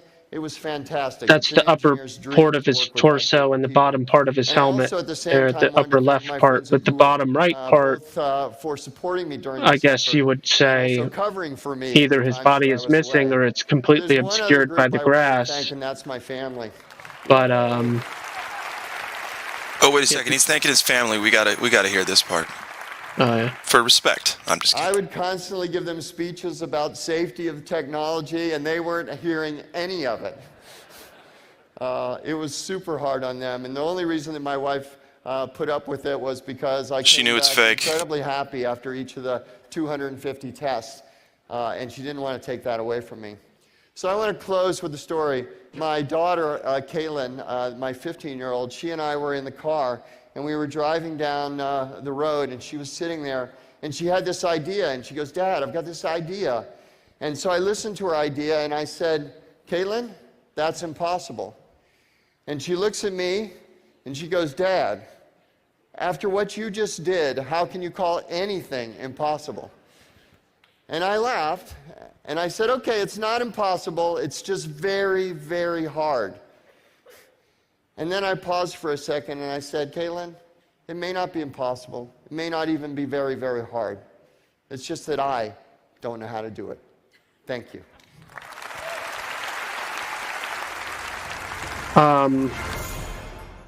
So now that it's over, he was on his back.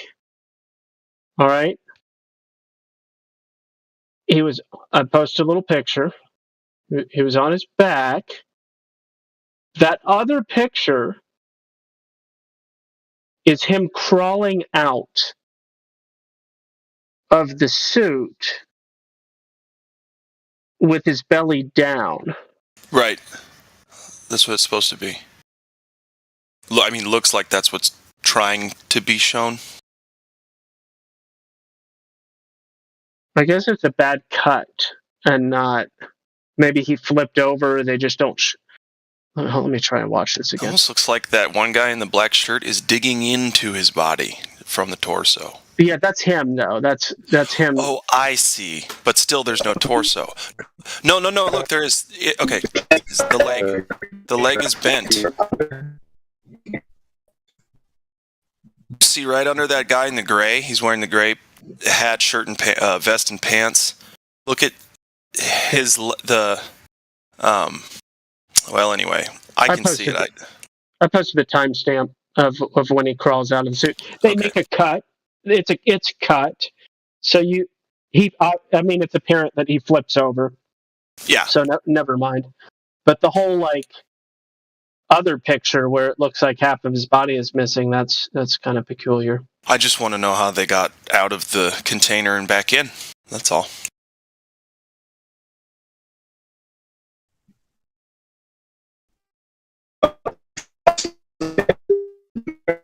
You're roboting hard.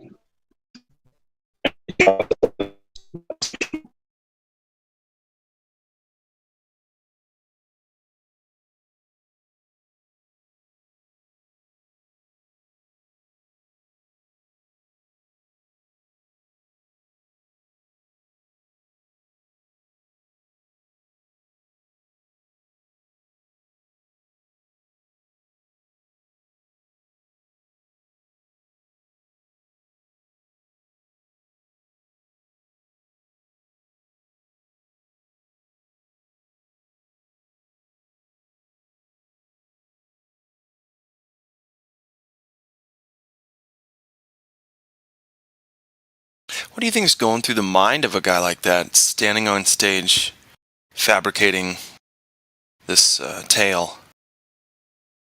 I mean, he's saying a lot of things that he probably did, right? He's talking about airplanes and flying through the air and such.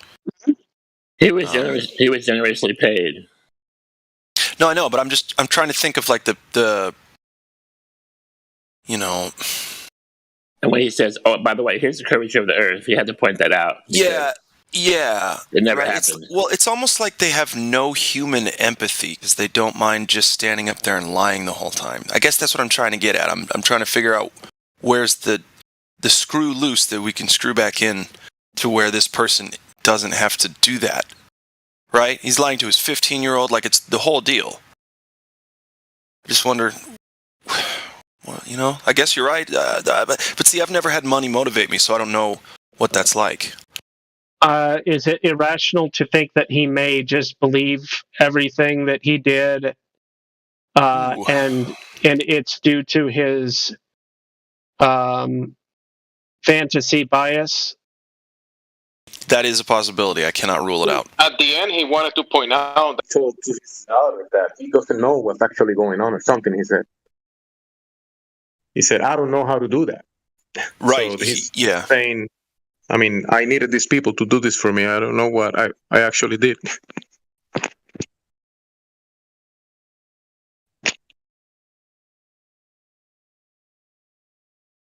Yeah, they maybe just, tell your story and try to use these guidelines, and they give him a script-ish thing, and he's not necessarily lying, but they can make it pretty muddy watered. I just noticed something. I guess he was sponsored by Tyvek. The house wrap material, Tyvek. Because in the video they show Tyvek all over the backside of his backside. His backside in the suit. Yeah, in the suit. Oh yeah. Wow. Something specifically made to exist on Earth also helps off Earth. Gosh, what a coincidence. That's great. Well, it makes a good publicity sponsorship. Absolutely. You could take your house to space if you wanted to. It's so safe.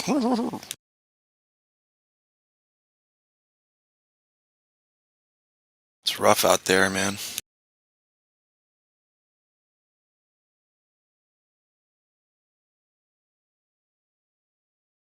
Yeah, here's this. Nice.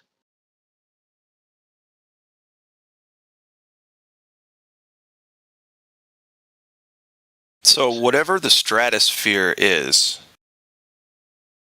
right now it's a gibberish word because the word sphere is part of it. So, but wherever that is, he probably leapt from a plane from there. No, well, I don't know. He said he took a balloon up, right? Oh, okay, that's fine too. We can. Shit, I'd have to be there. The plane thing, I'd believe, right?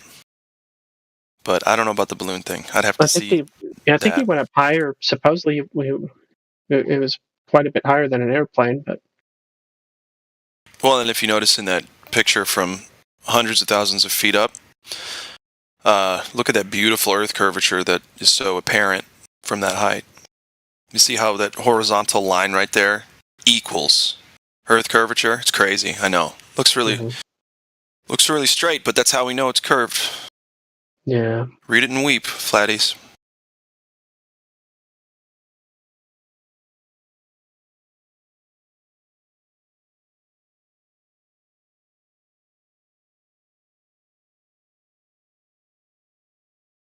How much distance is from the left to the right? I don't know. Thousands. You've got like a continent or two, or like an ocean. No, not from his height.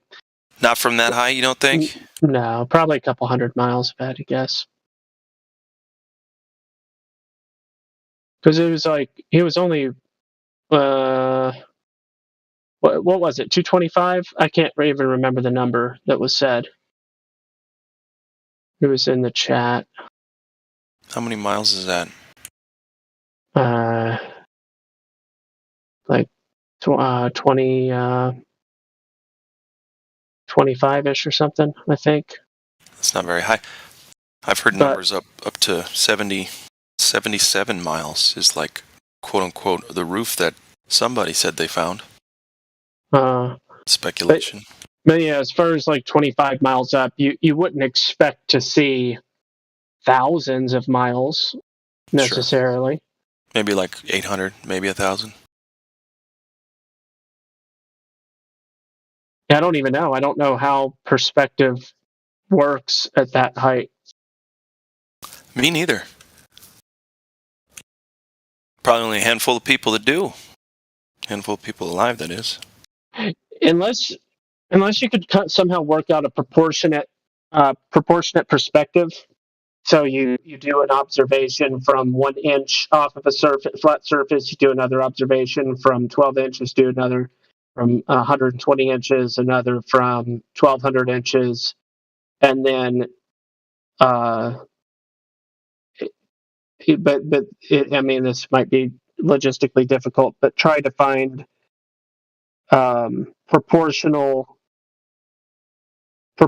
distant objects of a proportionate height that you can be observing, and then see if that's a linear progression or something else. Is this weird?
It's like being an actor. If you're an actor, you basically not lie, but put on a facade for the audience, right?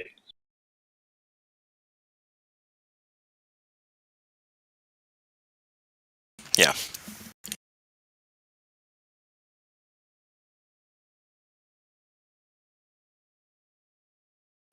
Well, and the audience is right there with you. They want so badly to believe it as well that it's just, it's a kid in a candy shop for the audience and the person on stage. It's kind of like anything that person says to that audience is immediately not only true but fascinating. That's right. That's right. When you pay for a magician, you want to believe the magic. You don't want to be a critic and just act like, oh no, that was fake.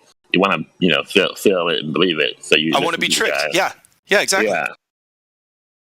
So help me suspend my disbelief in fairy tales, sir, on stage, and tell me anything you want, and I will love it.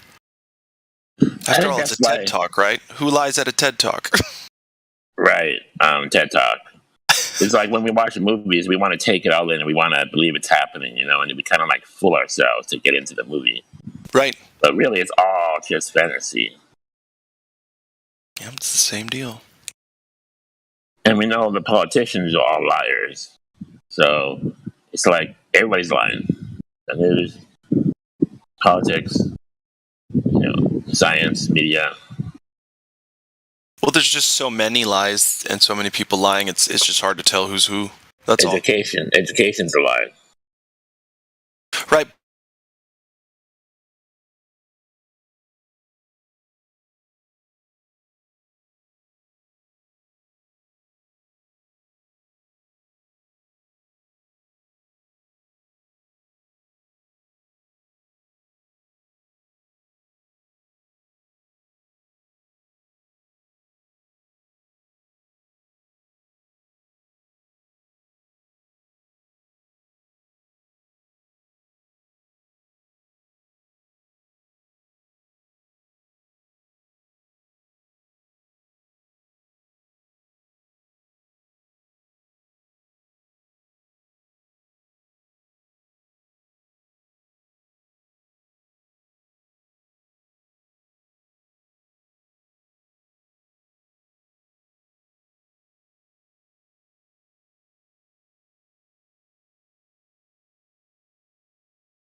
Shadovi. Welcome. What's up, Gospel? Did you have a previous screen name? Do you think the Earth is flat? I know why it is. Wait, you know why? Mm-hmm. Nuh-uh. Mm-hmm. Dang. Or I know how it is would probably be the better. Nuh-uh, man. Who made it flat, Gospel, you think? Huh? Who made it flat? The creator?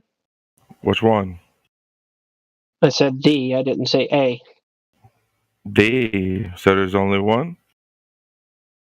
That is my personal opinion, belief, understanding, yes. So what's his name? Not relevant. The creator's name is irrelevant? Nope. It's not irrelevant. It's not relevant to the conversation about what this So it is irrelevant. is for. So it is irrelevant then. So which one is it? What was your previous screen name?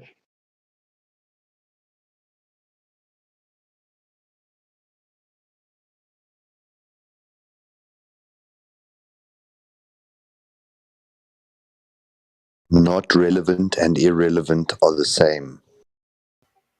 Flat Earth, you didn't hear him. Oh, he did. I heard him clearly. It was your misunderstanding of him repeating the same thing just in two different ways. I didn't misunderstand anything.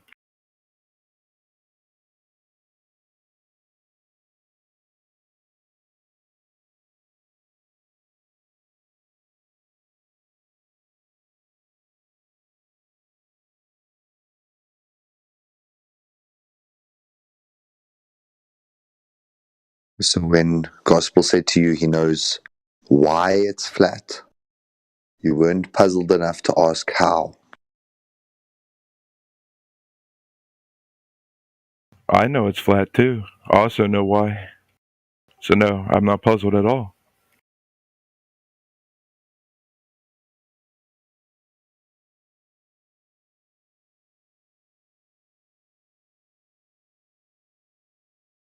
Gospel, thank you for that Bible verse. Ecclesiastes 8:17. Yeah. I had to see that today. Awesome, bro. You're welcome.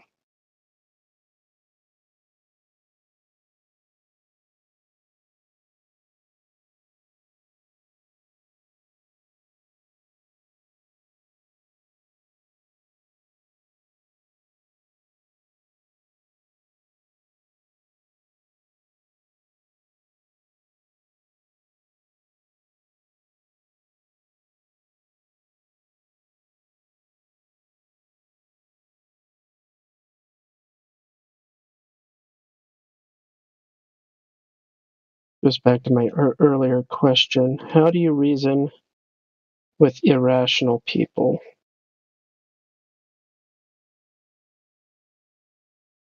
Most people's answer is you don't. But it's still a question. You meet them with an irrational argument.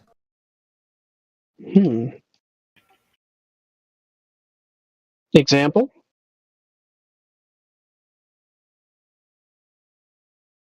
So it's one of these strange things that I've often wondered about human beings. We know we shouldn't do certain things, but we do it.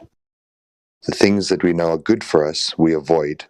And the things that we know are bad for us, we rush head straight into them. Okay. When it comes to like selling people products and stuff, people often buy on the irrational, emotional trigger more so than the logical, rational trigger. Yes. So you don't go buy insurance because it's just logical. You buy it for the fear of that one day where you need it and you don't have it. So it's the irrational fear of losing your stuff that makes you pay for your entire life for something you never actually needed in the first place.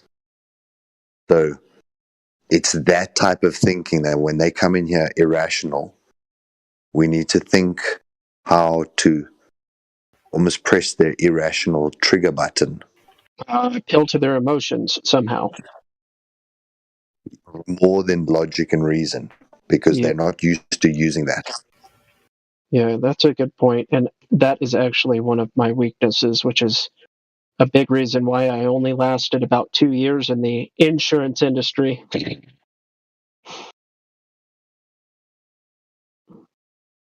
I sold based on logic and reason. And interestingly enough, if you do sell to people on logic and reason, your buyer's remorse ratio is so much higher. It's amazing.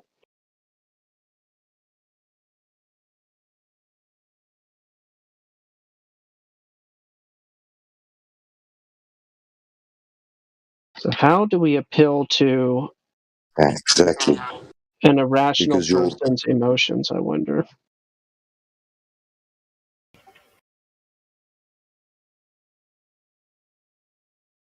You have to meet the people where they are.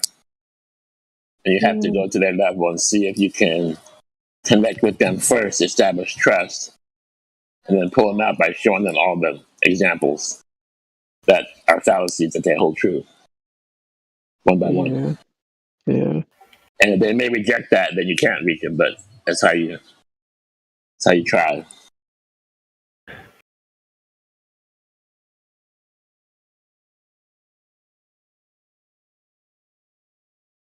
I got to tell people when I was in the second grade, the teacher told us all, "Hey kids, thank God for gravity.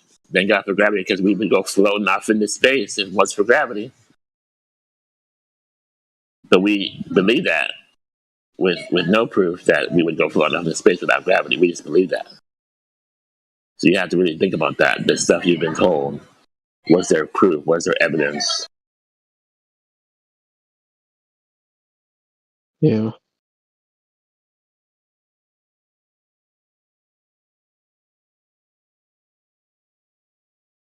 If there's no proof or evidence, it could be time to retest that. Mm-hmm. Go ahead. Did you have more to add, Solar?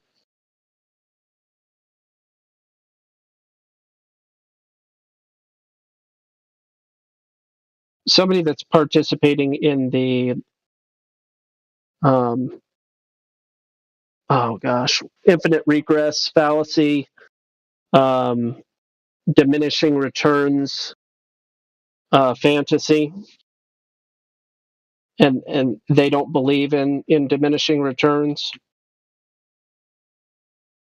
You mean like Adam was the perfect man? No, I'm talking about pee drinkers.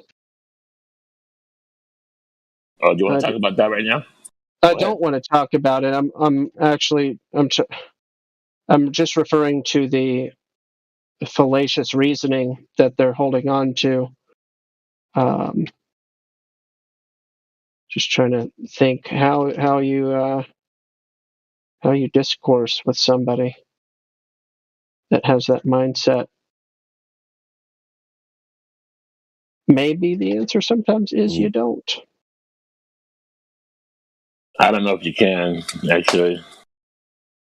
It's difficult to have a productive or fruitful conversation with someone who's irrational. Yeah. But the thing about, the moment I heard about flat Earth and heard the first logically consistent argument, such as water being level, therefore water is level, it's a logically consistent argument, and you have to have a little bit of reasoning and logic to grasp it. Yeah. And I thought that every other human being would accept the information with the same logical consistency which I found the information to have. And yet it doesn't seem to do anything. You repeat this thing to 1,000 people and they all look at you like you're crazy for thinking water could be level when you say water level. Mm-hmm. It's a very small percentage of people that go, "Oh, yeah, that makes sense. Huh, now I have to think about that for a while." It's a very, very small amount of people that are just Fair, thoughtful, critical thinking. Critical thinking sums it up. But also that they're logically consistent. It follows logical consistency. And to me, it's just the most peculiar thing to watch a flat earther break down a logically consistent argument, and then the globe go, nah, and then repeat their story, which we could have probably repeated better than they can, but in a way that they assume we've never heard it. Because if we just heard it, then we would also believe it like them. When you explain to them that that's not a logically consistent idea, because I've heard it once, I should believe it. Or should I believe it because it's true? And then again, that's a logically consistent argument, so it goes over their head. And then I always ask myself, so how do I package this into an irrational argument so that then maybe their irrational mind can accept the information?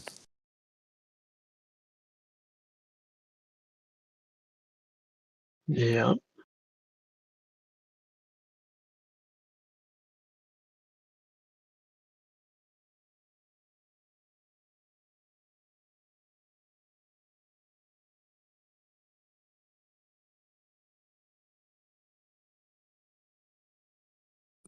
Like Godric was saying, meet them at their level.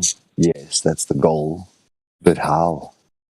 How do you meet an irrational person at their irrational level to then discuss something that's about rationality?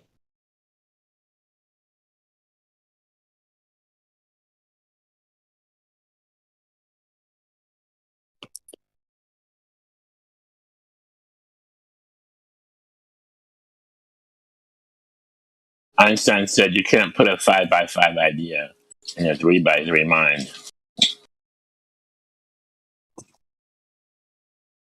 You have to meet them, establish some kind of a trust, and then build them up from there and see how far you can go. And then usually you get some kind of reaction like Neo in the Matrix when you found out. And that's like the threshold you have to get through. I like the way that you put that. A 5x5 idea in a 3x3 mind.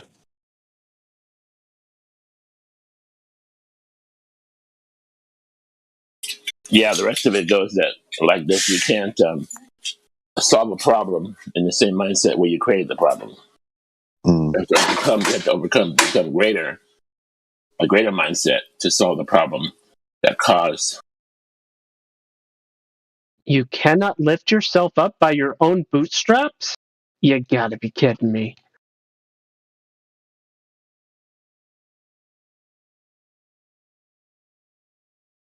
I would agree.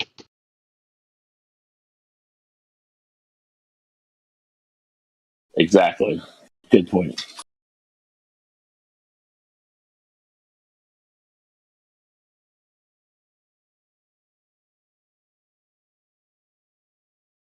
You know, you can't get yourself out of a problem if you thought your way into the problem. Most of us don't ever think that there's anything wrong with our thinking. Yeah. And even if your thinking is maybe 90% accurate, you'll still assume it's 100% accurate. And even when someone can point out the fallacy in your thinking, you'll still assume you're right. So it's a fascinating thing, neurolinguistic programming, and how malleable the mind actually is, how malleable your mind is for you if you choose to unthink certain things, but yet how most of us will constantly repeat the same thing over and over because we presume that what we think is us and not just something that's occurring inside of us. So we think the thoughts are us. But as soon as you realize that you can actually direct the thoughts, you can change who you become. Yeah, there's something called blind spots, and it works as a concept metaphorically in our own lives. Well, something as simple as, I remember one of my employers once asking me, how much do I think I'm worth? Like, for a raise, for an increase. Yeah. And I looked, and I thought about my life. I thought about all the different jobs I'd had, thought about where I'm presently sitting, and I threw out a number. Say, like, just for argument's sake, let's say $50,000 a month. And he looked at me. Okay, go on. He looked at me. Then he looked at me and he said, "Why do you think so little of yourself?" And I looked at him puzzled, and he said, there's people out there that are earning $500,000 a month. There's people out there earning $1 million a month. Why did you set your target at 50,000? Why do you think so little of yourself? And even that completely opened my eyes, because throwing out $50,000 a month, that was, to me, quite a considerable amount. Sure. But he almost laughed me down and made me realize that it's all perception. If I had said to him 250,000, who knows? Maybe they would have paid me that. Point. Yeah. Well, yeah, maybe. Well, there's a difference between how much is your labor worth versus how much are you worth. Well, that's the point. Yeah. How much is your labor worth? How much should you be paid for what you can contribute to the business or the society? So if you could only provide profitability for a company, for instance, if you could only provide $1 million a year in profits for a company, why should they pay you more than $1 million? Just for for example, that would be my argument. Correct. So that's the logical way that you get to your number. Exactly. The point I'm saying is, why do you limit yourself to thinking you can only generate $1 million a year? Sure. So in your mind, it's comfortable. So you say, I know I could do $1 million, so therefore I'm worth $1 million. Pay me $10,000 a month, and they all say, okay, fine, great. But there's guys out there that say, I know I'll get you 10 million. There's guys out there that'll say, I'll get you 100. And it's the mindset, because that guy's still got the 24 hours just like you. So in his 24 hours, he can do 10 times as much as you. How? Because he chose to. And that's the power of the mind. I don't think that you can try. Fully. I think it's a contributing factor, but I think that there are also limiting factors. There has to be opportunity. There are limiting factors to opportunity. So when a company makes claims like this is an unlimited earning opportunity, I always shake my head, because I'm like, so you're telling me that I can sell like in sales, for instance, I can sell this product to all the people on Earth infinitely? Because unlimited is unlimited in my silly brain, how I take things literal. But no, I agree that mindset has a huge aspect in accomplishing goals. I don't think it is the creator of accomplishment, though.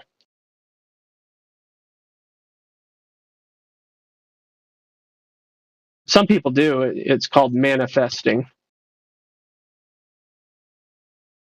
See, it's the self. They also call it self-limiting beliefs. So what you just demonstrated now is you have beliefs that limitations are imposed and are unassailable. There's no way to overcome this limitation. Correct. But in reality, the mind is far more amazing than we've ever given it credit for. And I've seen really low IQ individuals just believed in themselves enough to try, become truly successful. And I've seen really intelligent people who don't believe in themselves fail dismally. And it's not necessarily just about the upper IQ limitations, but the belief in oneself. So are you suggesting that somebody can believe themselves into infinite wealth? And by infinite, I mean literal infinite, as in unending, as in always adding, as in unlimited, literally? Yes. And by the way, I wanna say you can't have infinite in a finite world that we exist in. That's all I'm saying. Yeah. That's all I'm saying. If there's only 8 billion people to sell to, you can only sell to 8 billion people at a time, even if they buy from you 10 times a day, every day of your life. That's still a limitation. It's about what's practical in reality, and I'm just being hyper literal on the word unlimited and being like, well, it's not actually unlimited. Just because you have an impractical amount of money, let's say $1 billion, which for all intents and purposes is an impractical amount of money, it becomes meaningless at a certain point. And just because you've accomplished, for instance, $1 billion of independent wealth doesn't mean that equates to unlimited. In my but I didn't imply unlimited. I said that. I want to say that I think intelligence is a handicap to wealth, because a lot of intelligent people have these, what I call, their realistic goals, and they self-defeating beliefs and stuff, not lofty goals. And people that maybe are not so intelligent have these lofty goals, and some of them hit them because they don't know that they couldn't do it. Ignorance is bliss, right? Ignorance is bliss. Sometimes. Well, this is the point as well. Like I had a friend who he would go out every night and say he's going to score tonight. He's going to go kiss a girl. And I would say, how sure are you? And he's like, well, I'm going to keep trying until one of them says yes. And then he would go and literally ask every woman in the entire club. He'd find a way to get an opening and make a gesture. And if she batted him off, he would like roll with the punches, smile and walk on, and it wouldn't disturb him at all. He'd move on to the next girl. And then eventually he would score every night. He would pick up someone every night. And it's not because of superhuman ability. It was just the inability to give up. And that's the only thing that I'm talking about, is that persistence of not stopping, of going for your dream. That's the nugget of success. You can have various limitations, you can have various opportunities, but if you lack that spark, that thing that drives, or if you possess that and you learn to utilize that, literally any limit is achievable.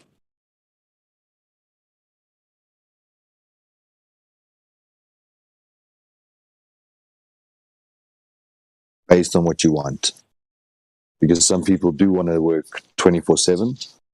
Some people want a life. How about this one, though? Can I be the Chinese ambassador to Kenya if I really, really, really set my mind to it?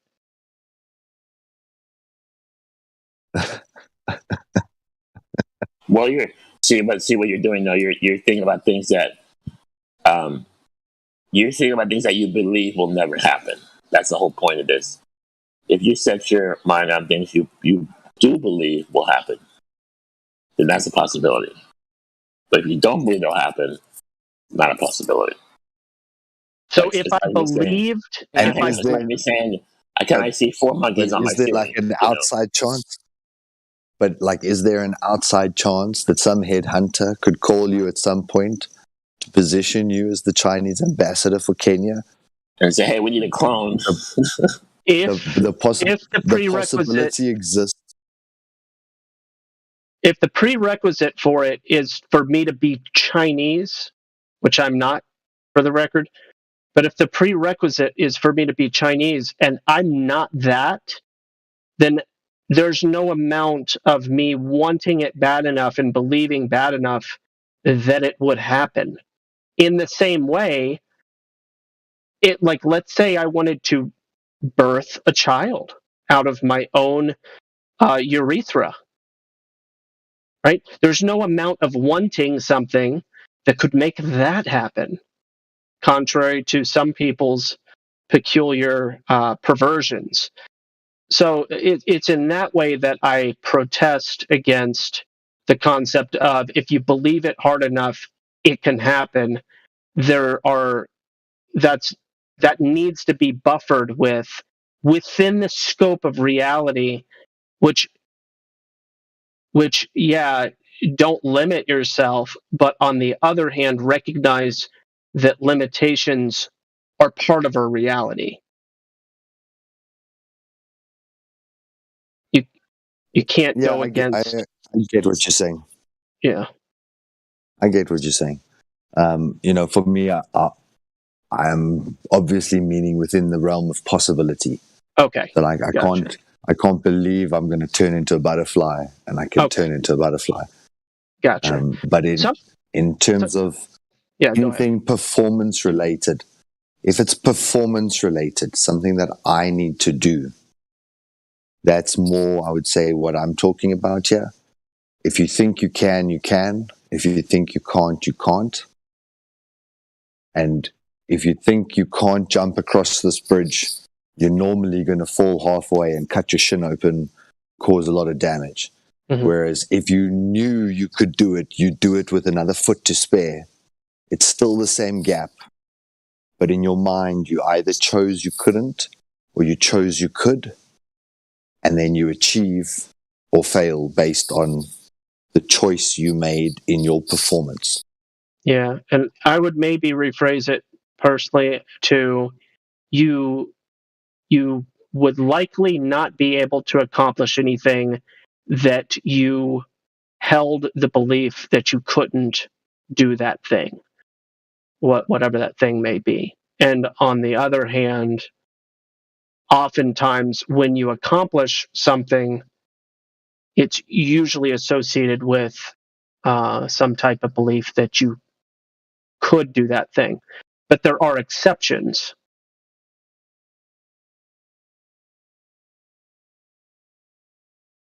There are exceptions. There's been a handful of things in my life that I didn't believe were possible in my life. And I continued to not believe that they were possible, but I tried anyway just in case. And they happened, despite my lack of trust that they could happen. Wow. Can you give me one, or don't go into too much detail? But sure. The fact that I own a home outright, right? And in less than a year, in less than 2 years, I owned a home outright in under 1 year after filing bankruptcy, which would stand to reason is a technical impossibility. Not impossible, a technical improbability. A certain number of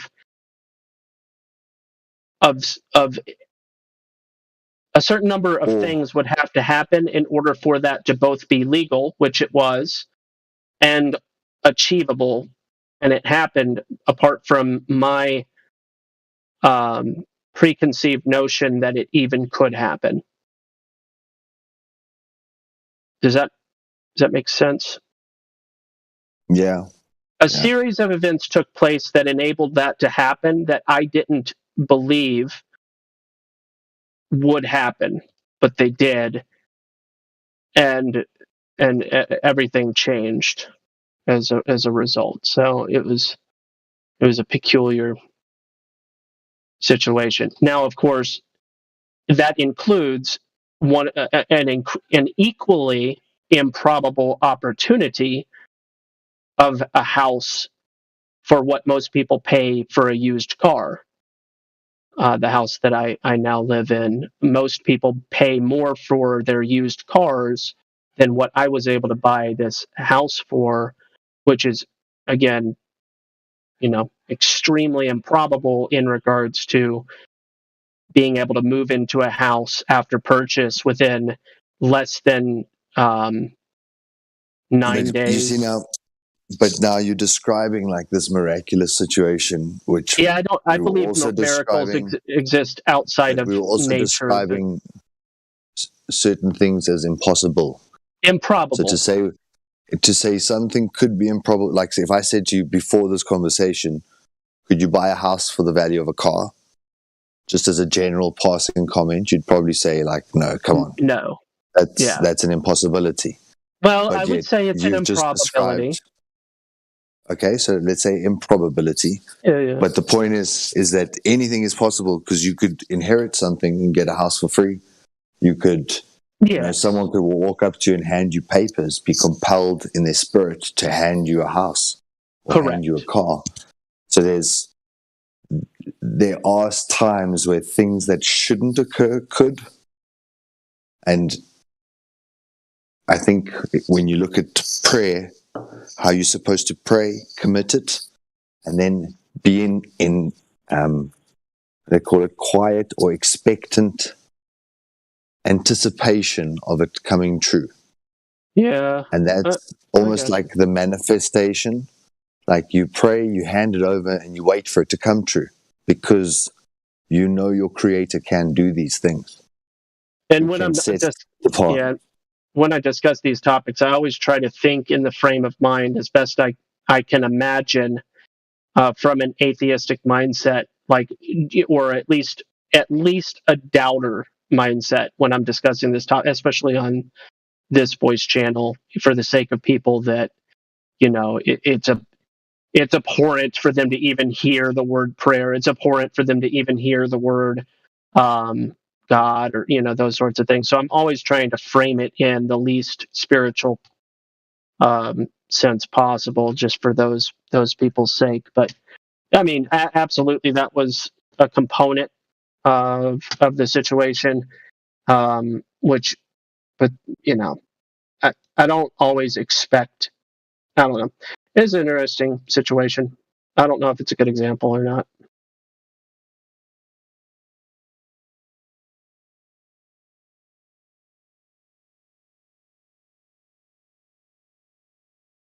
But what is this footage from? You said prayer, right? What's that? You said, I'm going to comment when you said prayer. So scientists get together who are trying to disprove prayer, because then they would have to recognize that.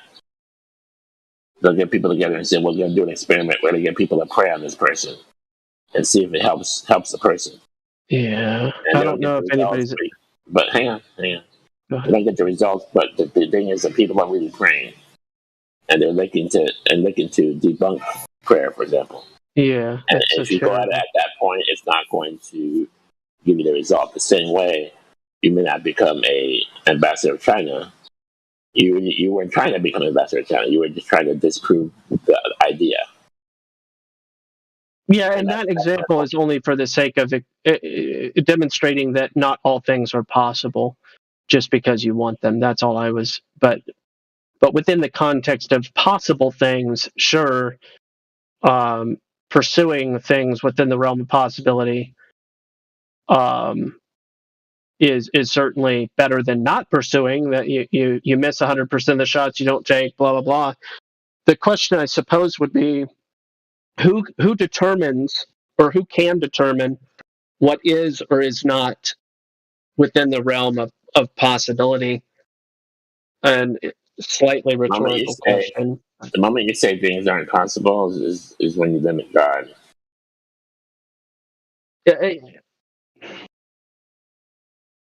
We have nature and we have natural laws. I'm just talking about violation of what's possible.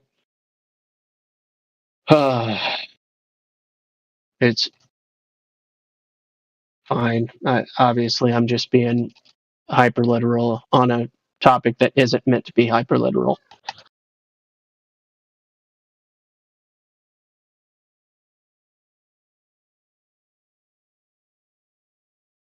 You know, I guess the reason you're hearing pushback from me is the narrative that they tell children. You can be anything you want to be when you grow up. You can be anything you want to be. And I take issue with that teaching. I think it's an inappropriate teaching. That's all. It's like, no, you can't be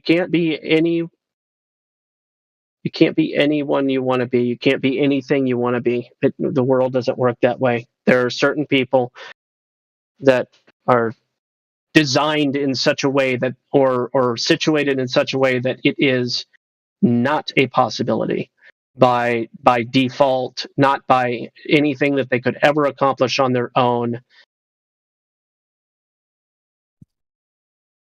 But I would say that a young child is limitless in potential, and therefore you should encourage young children who are still unshaped by the propaganda of society to let them explore or aim for more. I think it could be beneficial. Okay, so a child, if it's taken in a gender sense, I think it can be perverse. But if it's about what's truly capable, if it's what a human being can achieve, male or female, I say go for it. A child born armless will never. A child born armless will never be the world's greatest quarterback. Not true. But that's improbable once again. It's not true. But that's one of those things that are just improbable.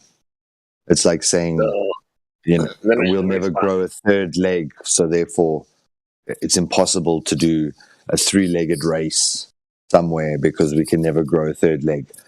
Well, the three-legged race is a partner's race between two people where their legs are tied together. So, yeah, if you're talking about a single human being with a third leg, then, yeah, I'd have to lean on... It's improbable. Okay, it's improbable. Like a guy with no arm, he's not going to grow up dreaming of throwing that touchdown that wins the football match because he doesn't have an arm.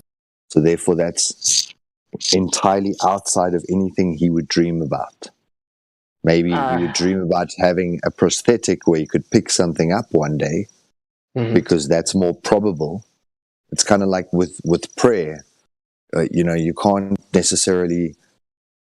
You say, I want a Lamborghini in my driveway by 8 p.m. tonight, please. And then put your hands together and suddenly there must be a Lamborghini in your driveway at 8 p.m. tonight. That's just not going to happen. It's outside of the realm of probability. But if you say, make me a better individual so that one day I can drive a nice car, and at some point in your life you do drive a nice car because you became a nice guy over this journey, that's a possibility and not improbable. So therefore, it's like you've got to be able to pray for something that could occur or expect something that could occur. And a guy with no arm can never throw a quarterback touchdown pass. Mm-hmm. That's my point. But the technology using an extreme. Technology comes in and meets medicine, and the guy gets some robotic arms, which they allow him to play, and then he becomes the best quarterback. So it's not impossible.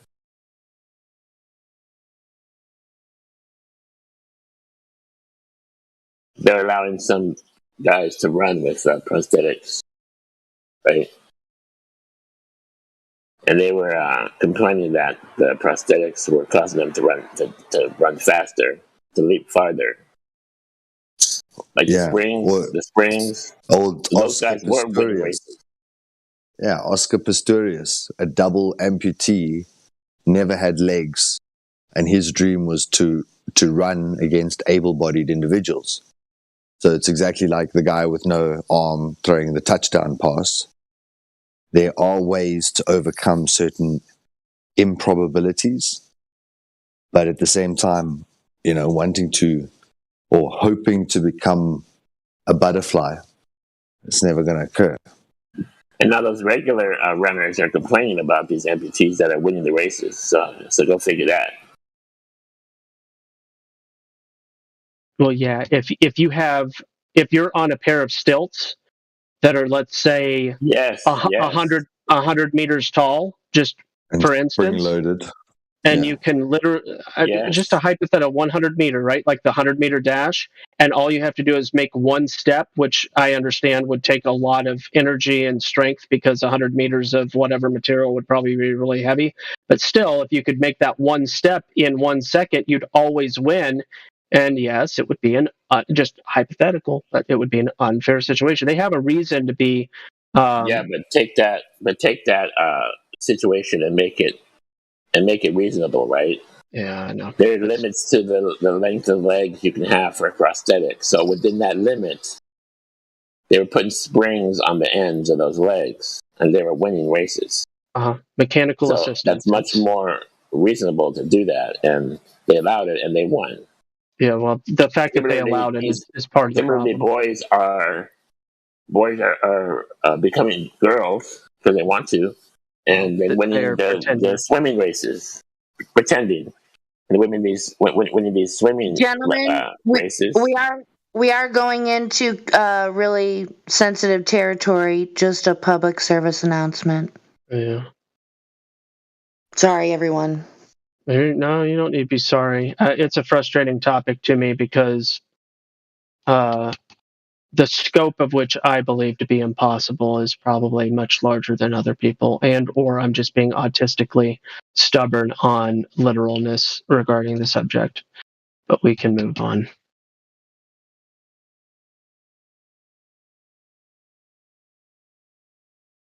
Yeah, don't let me hear no crickets because of it. You guys think of something else. Well, it's hard to make up a new subject. That happens. It's not your fault. It happens every time a topic is roadblocked. It's not easy to just be like, so the weather today, guys. I mean, especially with a group of highly intellectual people that like to talk about intellectual things.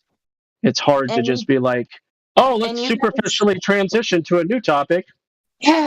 Yeah, so like you guys all know me, I love off-topic stuff, but we want to stay here.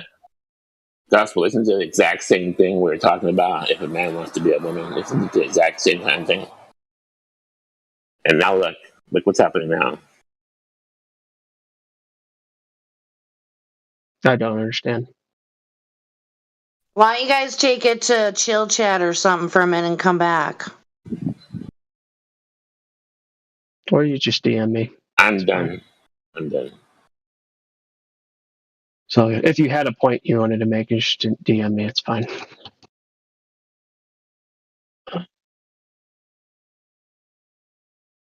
Tracking information is one of the worst things in the whole wide world. In the whole wide world. I have to do about 100 tracking numbers a day. USPS, UPS, and FedEx, and sometimes SDs. I don't like tracking numbers. It's super, super annoying. There's my song for everybody. It's the only singing you're going to get out of me. That was wonderful. It's the thing that I least enjoy in my I've done every method. Do it at the first. Do it at the beginning of the day. Do it at the end of the day. Do it throughout the day.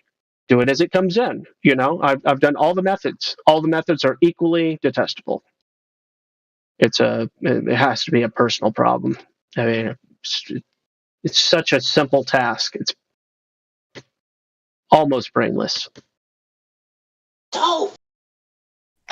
And I like painting, for crying out loud. Right? I like painting. And I'm not talking about painting pictures. I'm talking about painting walls. Right? Painting trim. I like painting. So it sounds like you're moving into midlife crisis territory. Time to change career. Oh no. Job number 16. The longest job I've ever had. No.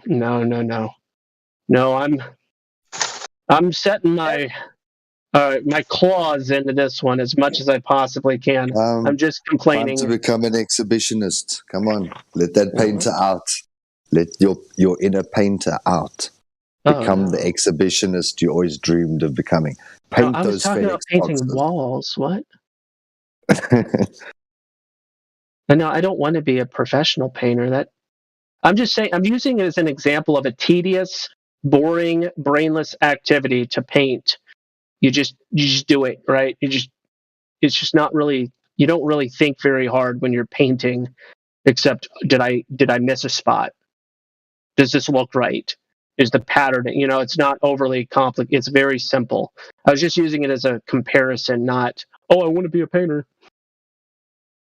It's a comparison. It's all.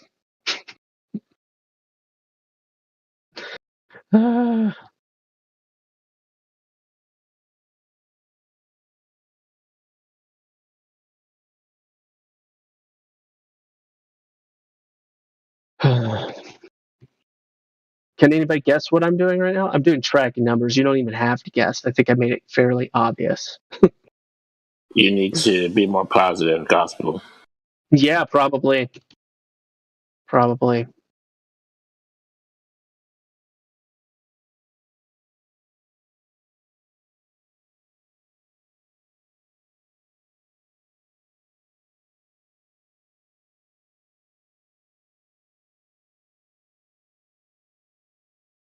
This pee drinking person that keeps on making new screen names and coming back to this server over and over again, pretending like he's going to survive on the server for more than a day. Dream on, basically. Oh my goodness. That's why he's not talking, is because he knows the more he talks, the more he exposes his nonsense, and he knows he'll be banned again. It's just like at least the third or fourth time. Yeah, nobody here is interested in that specialized area of belief. Yeah, that's a nice way to put it. That's a really, Jenny, that's a really kind and loving way to put that. That was nice. The reason I almost have to be that way because there's someone else, a higher person in the flat earth community that goes with that too. And that's one of the first, I came across him before I came across ODD. So it's a little bit sad. It's a little bit sad for me, for those persons. I mean, listen, some people chew their toenails. Listen, some people chew their toenails. I mean, I keep it simple, right? So there's a reason why it's expelled out of our body. It's not meant to be put back in there and shit. And excrement, 100 and excrement, 100%. I get it. Why? You guys really need to watch that TV show Raised by Wolves, because you don't know how or where, some of these thoughts that people have, where that comes from, man.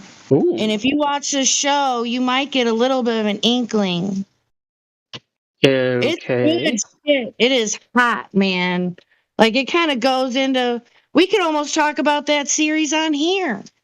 Because, the heliocentric theory it's kind of like a Westworld version of Lost in Space. It's good. If you've ever watched Westworld. Oh, I saw the movie, which... No. The TV series is... I heard there was a lot of adult material in the TV show. So with Raised by Wolves, with Westworld, there was some scenes, you would not want children to watch. But Raised by Wolves, I mean, it's highly esoteric. There's Gnostic serpent seed theory mixed in with the heliocentric theory, and it's like, ooh, boy. Yeah. Some super good stuff. I can't go on and on about it enough. I have to Pretty soon, you guys are going to be rolling your eyeballs every time I bring it up. Sounds like the kind of show that would infuriate me. Which sometimes Really? I do. I do watch those. Have you watched Lost in Space, the new TV series? I actually have watched the 3 seasons. I think it's 3 seasons of the Lost in Space show. Is there more than 3? Be behind then. I might be behind because I know I've watched 1 or 2 seasons. I got up to the point where Dr. Whatever is supposedly dead. That's about where snap. That's probably not where I am, but that's okay. Yeah. Well, I say supposedly because it left me wondering. But I also used to watch the old show from the 60s. Mm-hmm. I did too when I was really young. I don't remember it a lot, but I remember Robot was way different. I mean, kind of like the Scarecrow out of Wizard of Oz different. Yeah. Dr. Smith on the original show always made me very angry as a child watching the show. I think they did an awesome job at selecting Parker Posey to be the villain and they did she's a great actress. Yeah, she's good at doing the disingenuous, smug, all that. Yeah, I agree. It was good casting. But yeah, I'm telling you, this Raised by Wolves, I heard a commentator, that's not my own thought. He said that it was Westworld meets Lost in Space, and I don't think anybody could say it better. Well, it could be meets Serpent Seed theory, doctrine, whatever you want to call it. Yeah. But it's good stuff. There's so much stuff and I've listened to a lot of commentary on YouTube, and some bean brain had the audacity to admit that he didn't have the full understanding of how it was called Raised by Wolves. I'm like, okay, I don't want to listen to you no more, because your level of understanding of, wider topics of religion and such, that, I don't know, that, and it's more mythology, but definitely good stuff. What Gospel Bear, what do you watch for a TV series or movie, anything? I say we because almost everything I watch I'm also watching with my wife. So one of the shows that we've watched a handful of times, the whole thing more than once, would be Columbo. Oh my goodness. Okay. We've watched a good portion of Poirot, but we lost access to it because I guess whatever platform it was on either discontinued it or something along those lines. Like that show pretty good. We love the Twilight Zone. We own all the episodes of Twilight Zone. So that's kind of sci-fi, right? I mean, oh yeah, for sure. We watched the first and second Star Trek. We did watch those. That was fun. And then, we've worked our way through some other television shows. We like the kind of easygoing sci-fi stuff, and then also mystery, and then also kind of like House Hunters. And just because we spent almost our entire lives looking for a house, it tends to be still yet a topic that we you most certainly would not be able to watch Raised by Wolves with your children. Yeah. You watch Key and Peele? I see you posted. Yeah. Oh my gosh. You get sucked into one of the clips and it's like you can sit there for like 30 minutes watching. Yeah, and I've watched a little bit too much of those guys. But so anything that you would consider is inappropriate for kids is also 99% likely something that I wouldn't permit for myself.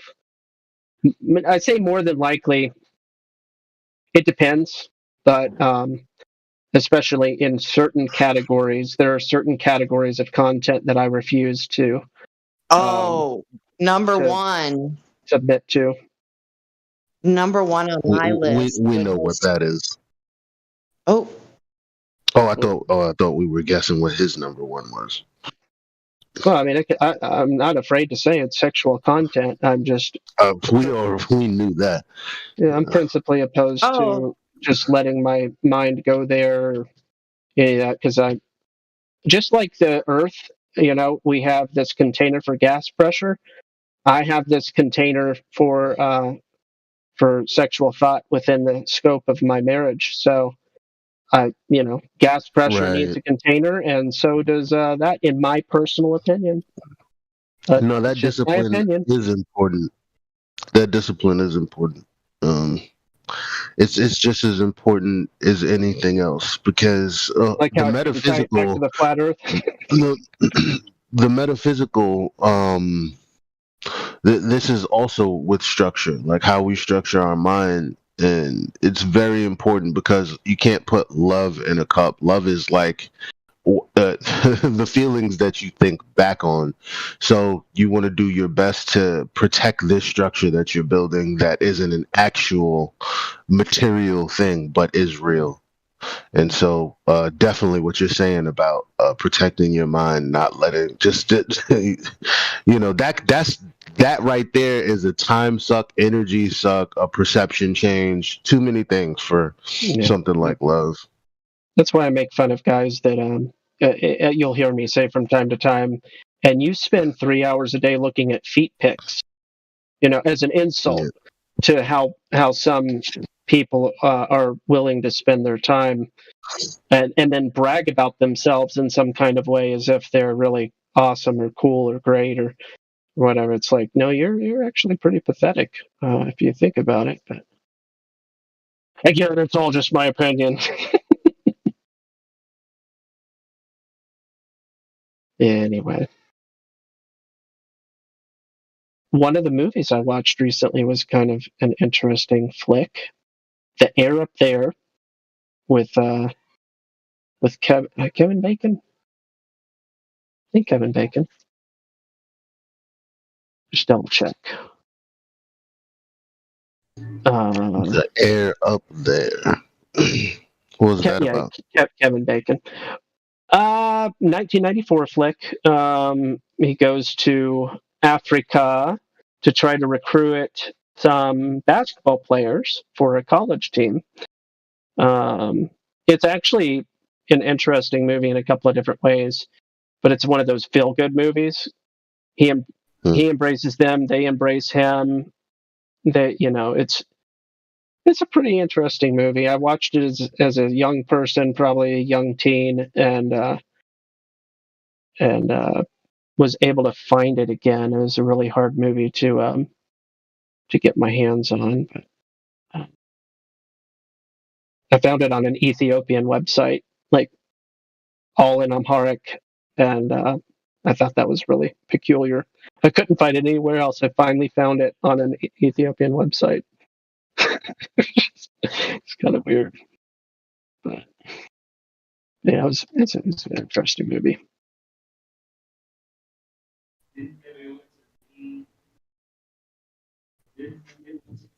I'm also doing the casual, every movie or TV show I watch, I'm trying to find and make a passive list of movies or TV shows that do not have a globe in them. That's a really short list. I haven't had I haven't added anything to the list yet. If you just watch TV shows and movies and try to look for a globe and try to make a list of all of them that do not have a globe anywhere, it's amazing.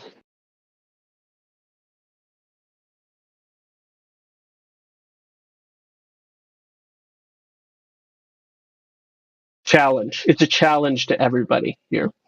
Make a list of as many movies and TV shows as you possibly can that don't have a globe somewhere.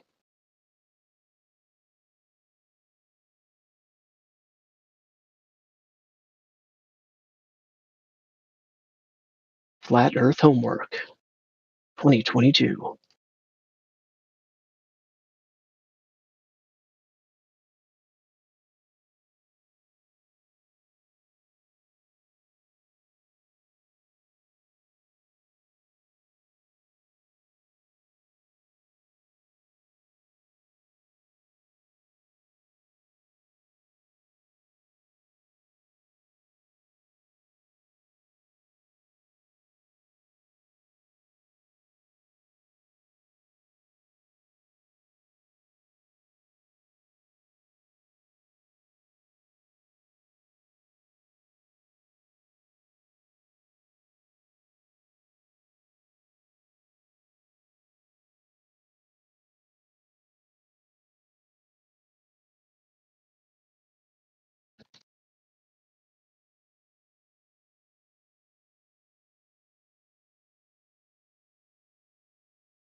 Somebody just joined. Sorry, I was late. Oh yeah, what's up? Late for a very important date. No, late because I was watching Jordan Peterson and Robert Greene. They did like an interview, and I'm always fascinated about the shadow, and it was like as much as I can learn about it, and yeah. The shadow? Yeah, your dark side. Everyone has it.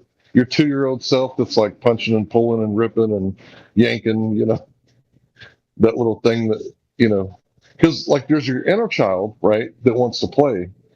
And then there's like that little mischievous fuck that your mom calls terrible twos.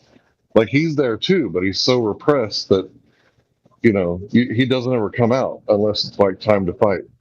And really he should come out before it's time to fight, and you should use your words, right? And you shouldn't let people push you around, because if people push you around, then you have to fight. Yeah. Very Freudian.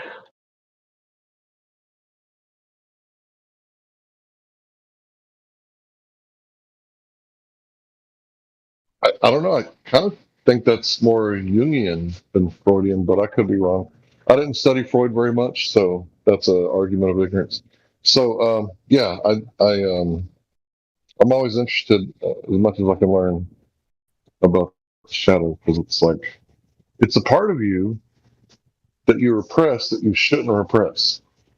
You should have it at the ready at all times, just in case somebody needs to be told what's up.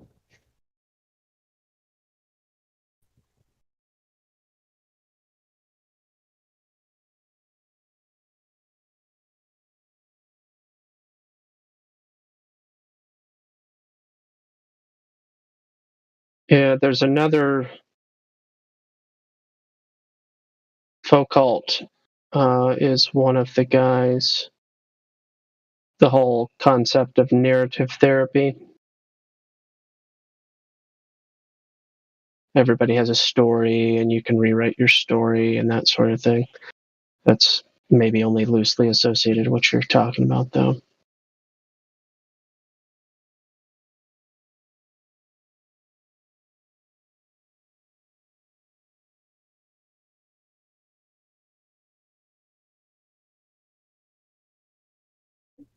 Yeah, I'm not familiar with that either. The narrative thing. I did learn about agency the other night. Yeah. That was really interesting. I can't remember who was talking about it, but one personal of the OGs agency. Yeah. Yeah, you know what? Agency would be a much better word than sovereignty. When people I don't really like the word sovereignty. Yeah, well, it's because it's kind of an absurd thing to claim. But agency, on the other hand, what's that? Sorry, God is the sovereign, and we're all equal under Him. Is the way I see it. I would agree with that. Yeah, who the fuck is God, yo? What were you saying about agency? Are y'all going off of? Oh, well, my bad. No, this word agency is a creative word. I posted the good old etymology on it, but basically it's kind of referring to the ability to do. It says a mode of exerting power or producing effect. Right. So the argument you would make the statement, I have the personal agency to fill in the blank. But isn't that synonymous with the sovereign a little bit? Not really, because sovereignty implies that you're supreme. Right. So sovereignty is like I have the right. This is why I hate certain definitions. And it does say here the sovereign is the one who exercises power without limitation. So I guess that's the same exact thing you said, but without the limitation part. Yeah, basically. So to compare and so contrast. it's like more like, okay, I get it. To claim sovereignty, implies preeminence. So to claim that you're preeminent is not true, at the very least, in the physical. Now, your spiritual beliefs, people have their spiritual beliefs, but in regards to the physical, what a disrespectful word. What? And I mean, like some people, well, language is important. I definitely do watch what I say when the intention is to commune with the Father. And this would be the kind of language that, in retrospect, I'd go, "Oh my goodness, why did I have that in my vocabulary? That's disrespectful." Sovereignty is what you're referring to, yeah. So the way that Jordan Peterson puts it is like, you're not a sovereign, you can't really walk through walls, so you shouldn't be more concerned about your rights than your responsibility. And you might think, responsibility, what are you talking about, like taxes, child support? No, your ability to respond to the situation, your response ability, right? So instead of, walking around going, I got the right, I'm a sovereign, I got the right. That's not one of those words. It's the wrong way to do it. That's not one of those words, gospel. Which word? Just one of those words where if it were Smurf, you'd be like, just no, Smurf. That's actually what that means. Which word? I don't know what you're referring to. Now, the way Hank broke that word down, other people broke okay, responsibility. Thank you. No, I think that is a compound word. I'll double check, but I am fairly certain it slipped right through my filter because, and it is. Responsible and itty. Now, a bit able is not part of the compound meaning of responsibility, so maybe it's ever so slightly. Here, hold on. This is in progress because I need to find out where the BLE comes from. Well, it does. Well, no, I'm looking at a Facebook post. Wait a minute. A compound word is a union of two or more words, either. Hold on. Click the link first. Responder, responsible. Oh, okay. So it does not come from the word able because responsible, from the French, it's a suffix in the French language, just like MENT is a suffix in the Latin and French languages, not meaning, the Latin word, just like IBLE is not meaning able. It's related to the stuff. It doesn't matter. What he was saying wasn't wrong. Not in meaning, what he was trying to imply, but etymologically, it's not the word. The word able is not in the word responsible, etymologically speaking.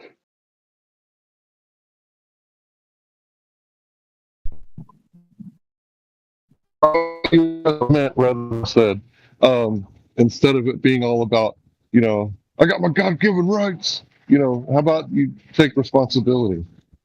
Yeah, that's good. Like what you can do rather than claiming to be a sovereign, like act like you're a child of God, rather than just pretend to be like an all-powerful being, right? Why don't you actually do something?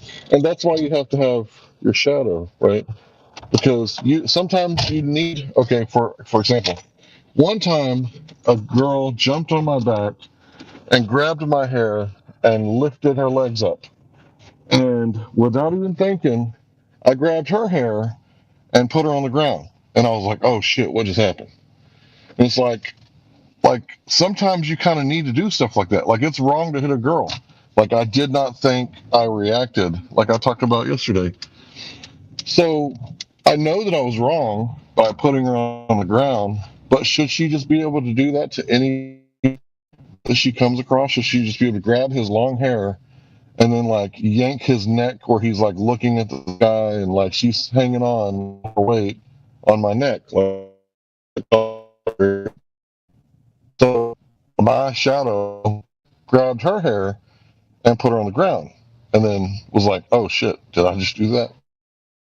I was probably like 12, 13 back when I had really long hair. So did I do the right thing or the wrong thing? Well, I think it's the shock from the double standard. I think you met those double standards back then. Honestly, girls, well, I grew up in a world where TV would have me think that girls complain all the time, but then they literally do the thing that they complain about, not respect boundaries, not respect space. Yep. It's almost like it's a given that they don't have to worry about those things. Like the many times like people have grabbed for my, one of my private areas, and it's like, you think because I'm a guy and that like, no, you can't just do whatever you want. Just, anyway, I don't know why I don't know to be how clear, we got here. she was completely unprovoked. I wasn't talking to her. I wasn't mentioning her. It was my best friend at the time's little sister, and her parents never defense, which is kind of how I saw it, because that hurt, man. Like she yanked my neck like I was looking up at the sky, and all of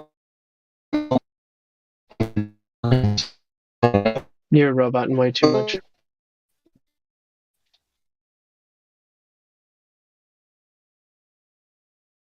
Yeah. I found this video from 14 years ago, and Don Pettit is speaking. I love that guy. Keep on going. No, I'm just kidding. It's a treat just to hear him speak and go, wow. If people really knew, like if you could just sit down and listen to a bunch of his clips, that'd be your first day's journey towards flat Earth. So he's talking about rotating spheres of water and microgravity. It's like a minute and change. And I just thought it was super interesting. Here's a question I have. Everybody loves to talk about the moon. All right. Why can we see the whole moon at 1%, but we can't see the whole Earthshine. Oh, well, no, because then that'd be contradictory. No. Why can we see the whole moon at 1% crescent, but at 0% crescent, aka new moon, we can't see it at all? See, that's a legitimate question. I don't know. When I say legitimate, here's another weird one. Juxtaposed to, remember we was talking about, our questions versus globe earther questions. So as opposed to why can't we see the sun after it sets? Like, this is actually a legitimate question, because the claim is that it's just a rock that's there. It's like, if you can see the rock at whatever percent that sliver is, then I wanted to hear what Indio. No, I just wanted to hear what he was going to say too. Did you hear him? I took much of offense. Oh, sorry. Go ahead. No, I read somewhere that, how like we see like a percentage of the moon. What I read was that the lower the percentage of the moon we can see, the brighter the section we can see is. So say like you can see 99%, 99% full. The surface brightness is less than it's say 1% full, which is really weird, because it kind of doesn't make sense if it's a ball. It's because the angle, right? So you get more divergent rays. If it's hitting the side, the rays are more divergent than if it's hitting dead on. at least from your viewpoint, right? Because you're getting, according to them, you're getting the reflection of the sun. Yeah, so that was something weird I read. You heard real well? Okay. What's that? You're still roboting a little bit, Hank. Still, yeah, pretty bad. That's interesting. Almost like it's a meter of brightness. An inverse relationship of brightness related to its waxing or waning phase. Yeah, that's the weird part. I wonder if it's like there's one brightness, right? And it just gets brighter when you see less, like the total brightness, right? So if I took like a photometer and stuck it on the ground, it would pick up the same number of photons no matter what phase the moon was in, because it gets brighter when there's less visible. Yeah, that's peculiar for sure. But this whole, you can see, like I posted 2 examples of pictures. I'm assuming they're photos, but I know I've seen it with my own eyes too. Why does that next phase change everything? And that's such an unusual, I don't know, confusing.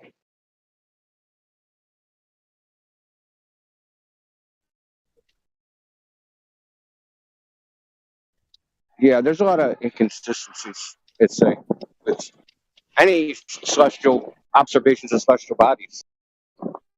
It also, check this out. What about, wouldn't the new moon occult stars? Why isn't there a picture of like stars with a circle of blockedness? A hole in the sky? Yeah. Yeah, that's kind of, I've never even heard of anyone ever observing that. You'd figure that like amateur astronomers would just go do it just for ha-has, you know? Yeah. Unfortunately, you're still roboting, Hank. I'll let you know if it clears up, though. Like that thought I usually think about this stuff all the time, but that is the first time I've ever thought, wait a second. However, the new moon is right at sunset. So it would set with the sun and it wouldn't actually be present in your night sky. You're saying it's impossible for the new moon to be in the night sky. Correct. And now that's just part of an observable fact, basically.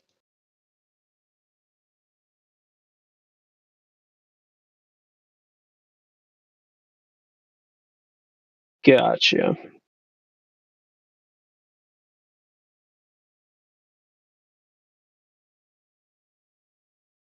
Well, never mind then.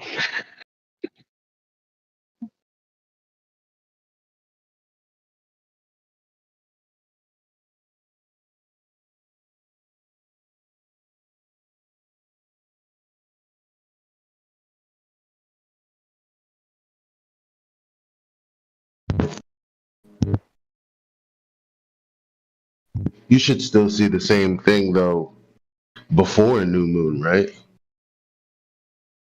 You mean when it's just a slight crescent? Mm-hmm. Yeah.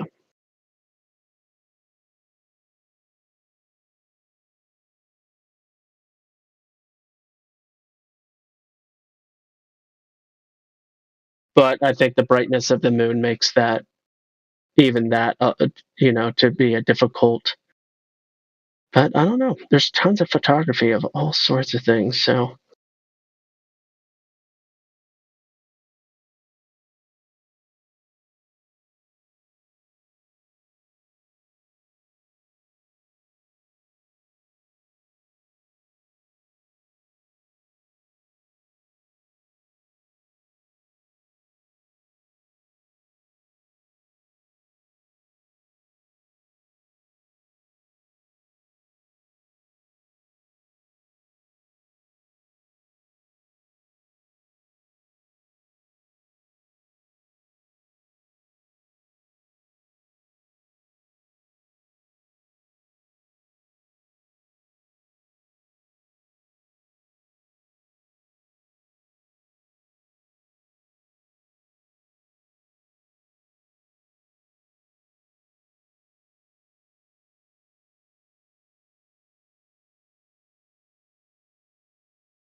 At least my first question is still valid, though.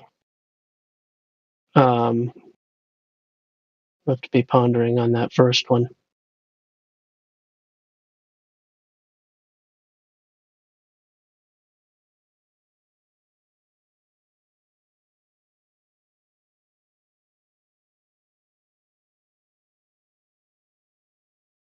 Let me ask this.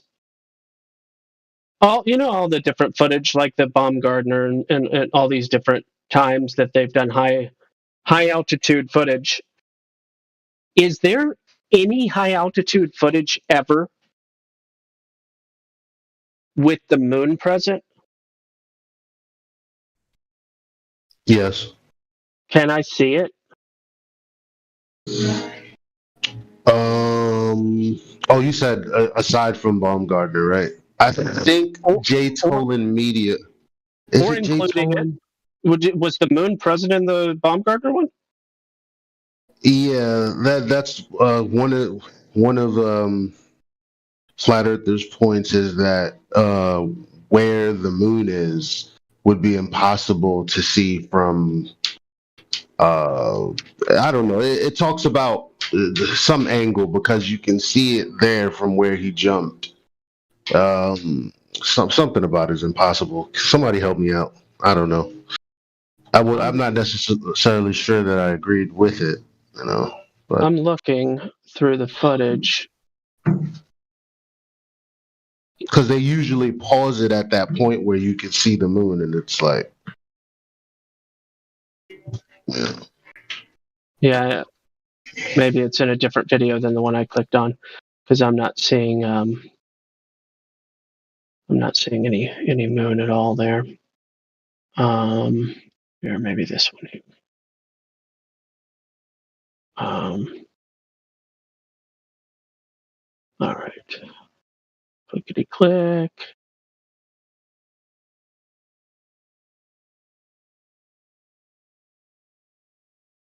Okay.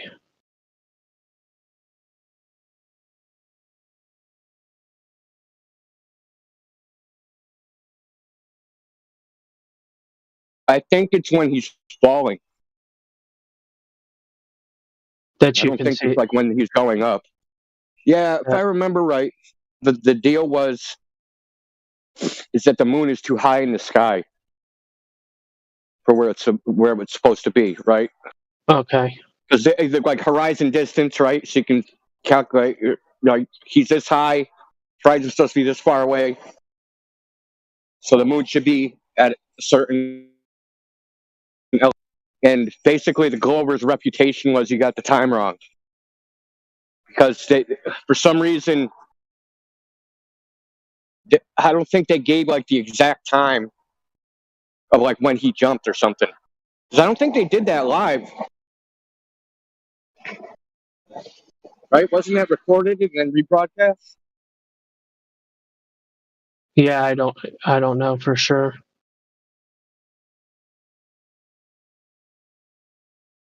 Oh no, there's a ton of fisheye lenses here, and you can apparently see the sun. He took a stab at it or something. He made a video about it, about his reputation. He talked about that video, and then, but he didn't actually he's like, made a video basically said something about whatever the argument was about the moon being in the wrong place, and then he showed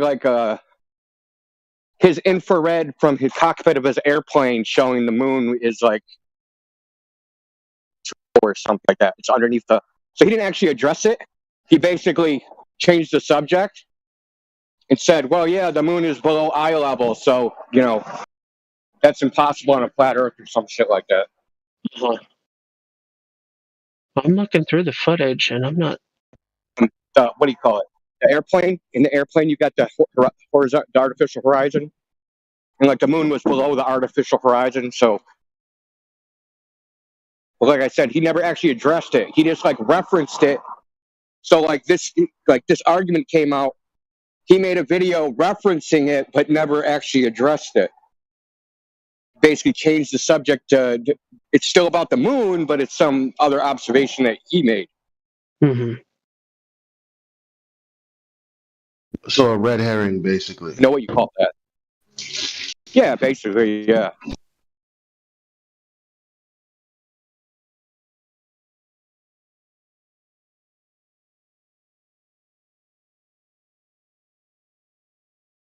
You know what I don't understand? Why people don't understand these logical fallacies? Because they are, in practice, how people lie to you generally in life. Like when you want a direct question answered. Like this is how we experience the logical fallacy. Someone lying to you, and you're like, that doesn't sound right. And it's like, you would think that that's the easiest thing to like relate to people.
Oh, is that it? I see the moon now. And it was almost at a 12 o'clock position. I see.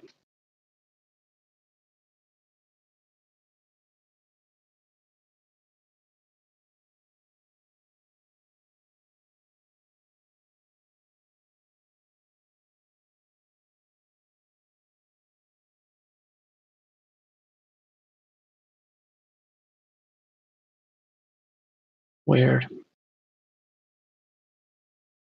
Copy. Nope. Copy timestamp.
This Chucky Wright guy is still at it with the paramotor thing.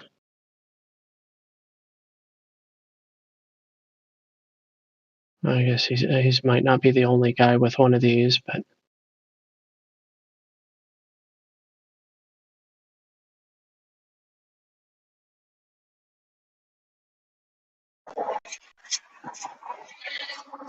So how do you guys tell the difference between someone that's using logical fallacies as sophistry versus they just have bad critical thinking skills?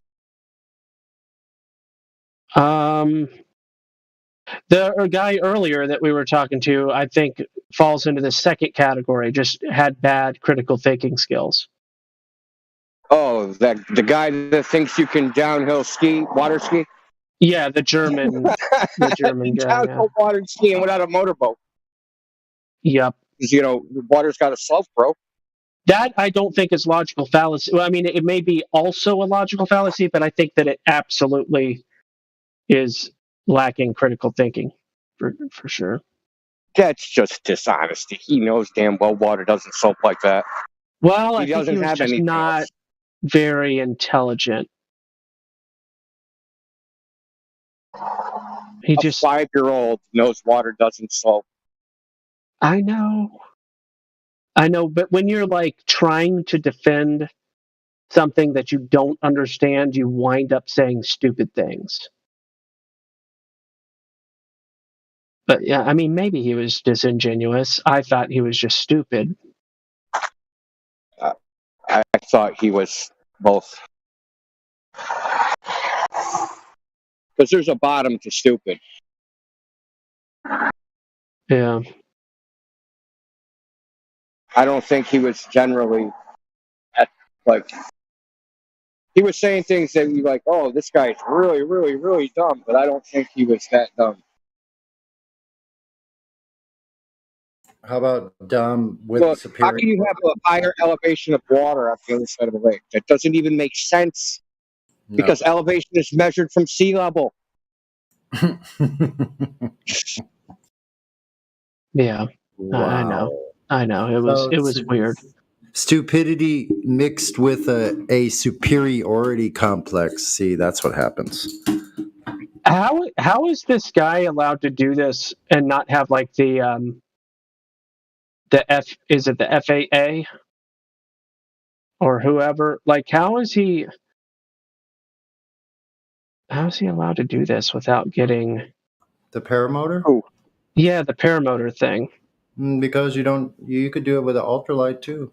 You don't even have to have a license. Not even a driver's license. You can't go above a certain altitude, I think. Yep, that's it. He claims to be at 17.5 in this. That's too high. That's too high, I'll tell you right now. He's not supposed to be up that high, I don't think. 17,500. I thought 7,000 was as high as you could go. Well, he's got his iPhone with an altimeter, whatever, the app, and it's neat. I mean, I think it's really cool. I just don't understand how he gets away with it, but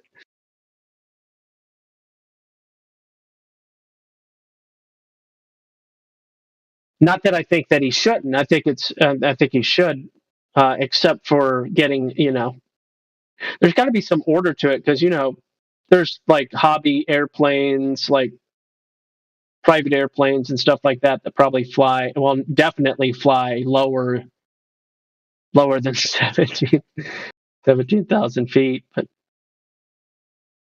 what's also remarkable is he's traveling and gaining altitude, and he's so stable.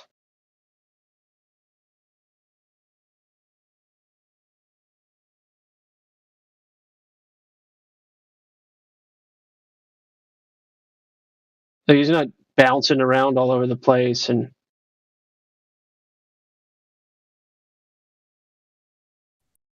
yeah, it's crazy because without the motor, like there are people who I guess it's called paragliding, right? Paragliding. It's called paragliding. Anyway,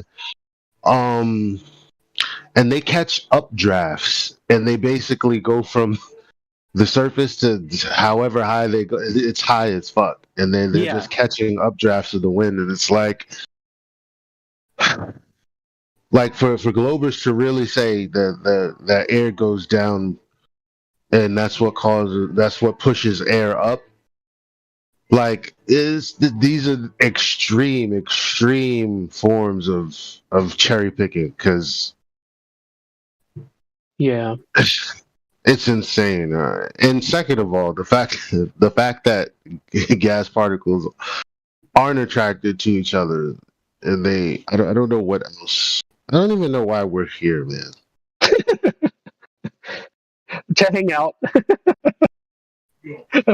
Mostly, and give a helping hand to anybody actually willing to not be stuck mentally forever.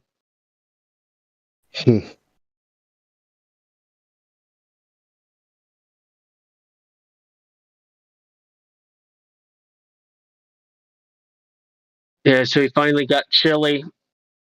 He's doing the temperature, like reporting the temperature at different elevations and stuff. And what a view, though.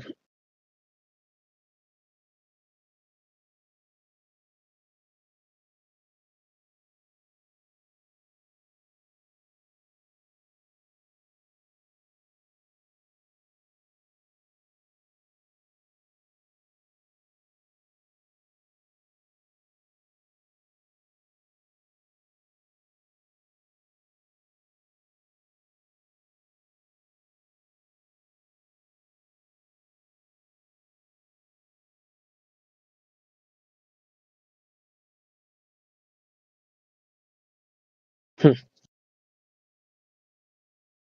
is wild. All righty. Y'all have a good one.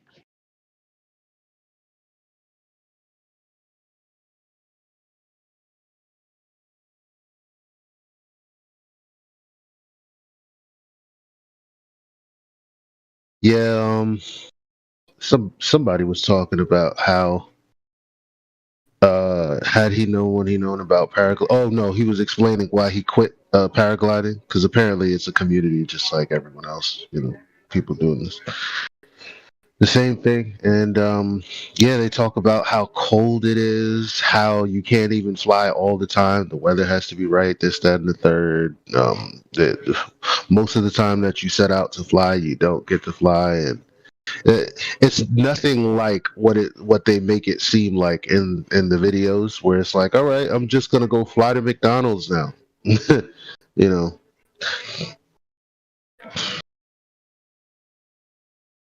I can imagine how cold it would be with the wind chill factor, because I ride bikes and stuff.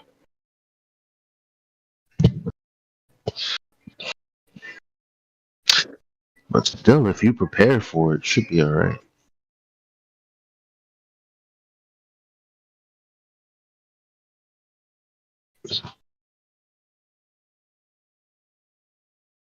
And of course, he's using a fisheye. I wonder how come people don't say, you know what, I'm using a fisheye to record this, but jeez, how flat it looks. Like, why don't people ever say that?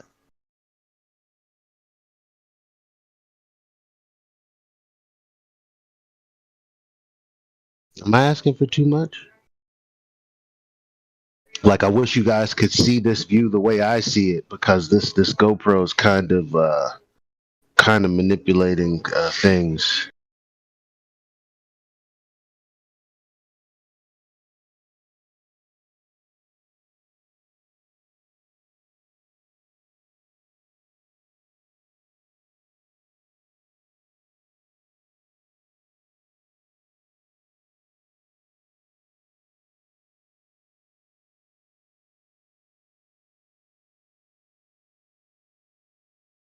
And he can go up to 18,000 because he's outside of the ring. What is the ring?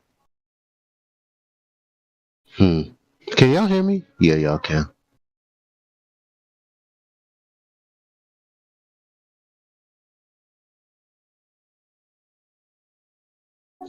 What is the ring? Does anybody know?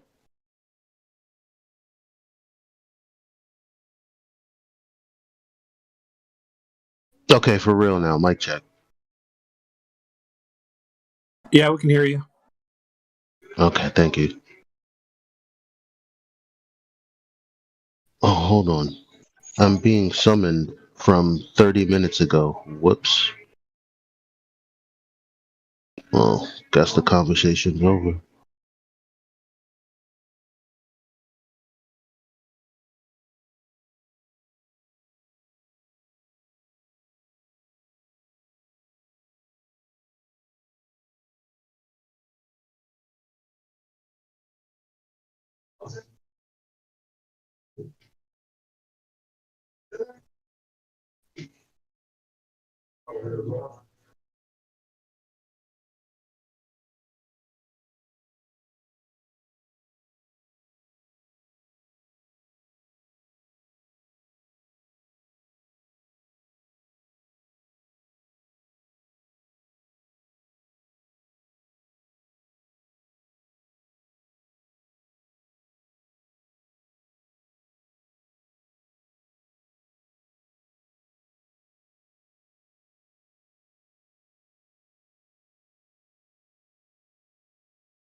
Oh, right. So yeah, I'm always pointing this out. Look at how everything looks gridded up.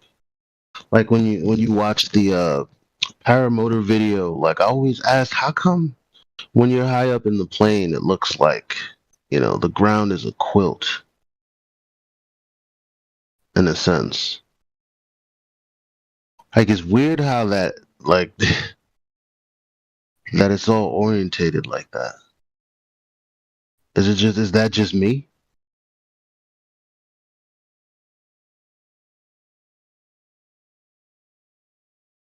Where did everybody go? What the fuck, man? What's up, I get it. What's Elijah? up? Are you talking about the paramotor? Yeah.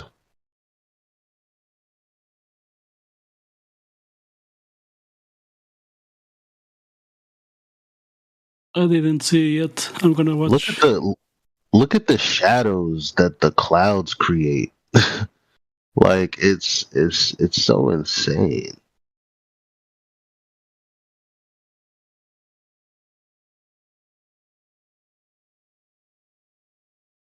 I need to do this one day. I must do this. And no wonder he's cold. That ain't how you prepare for wind chill. No wonder people, man, please.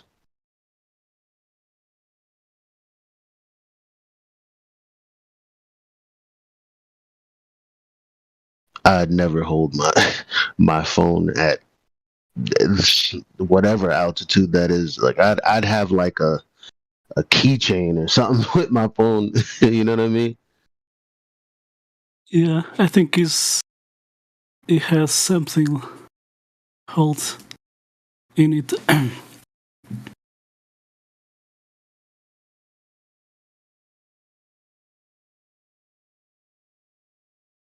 That's another thing I wondered. Like if you roll through clouds, do you actually get wet?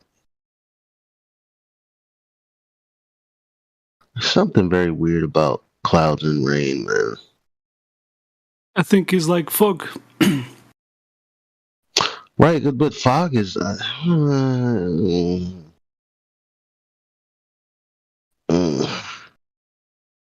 Yeah. As soon as I start thinking about this stuff, this is when I start thinking about uh how we live in an electrically powered place.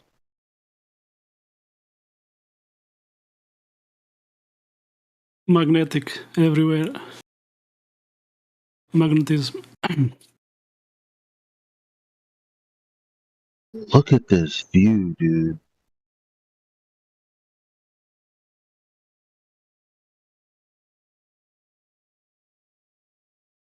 And it's all perfectly gridded up like a quilt.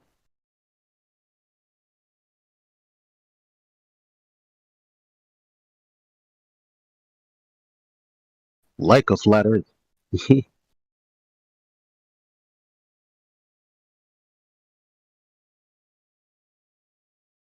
Yeah, being that close to those clouds is just amazing. What circle is he talking about?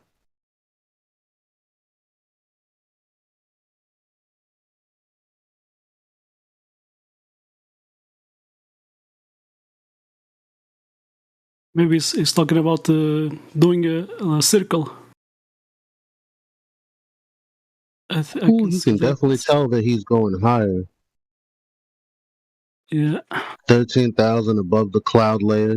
That is, and it's all just laying like a. It's so flat. That's nuts. That is nuts.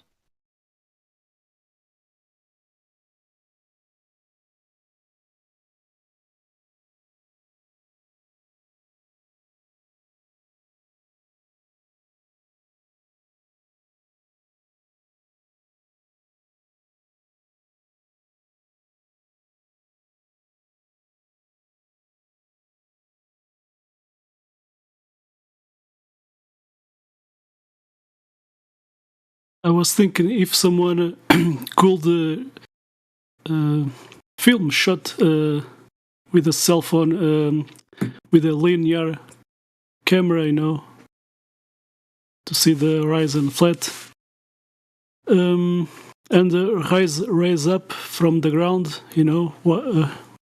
watching the horizon. It will be cool to do that in this parameter.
I just saw that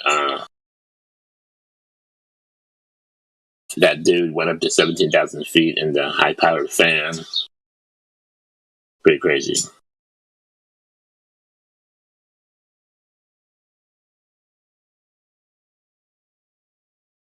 Is Gospel still here?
Good evening, one and all.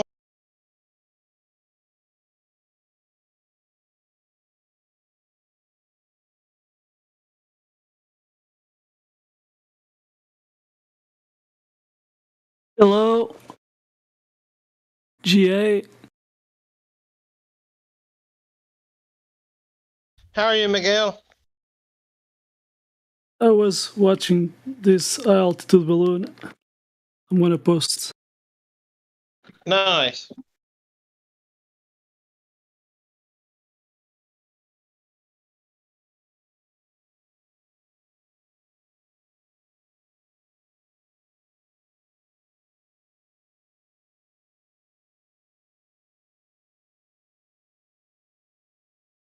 Anything useful going on here this evening, or has it just been a quiet night?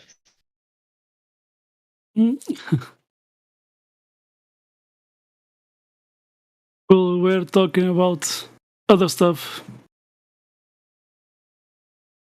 Yeah, yesterday during the day there was a physicist on. Sounded like that was a nice conversation. I had to bail at some point, but that did sound like a nice, polite time.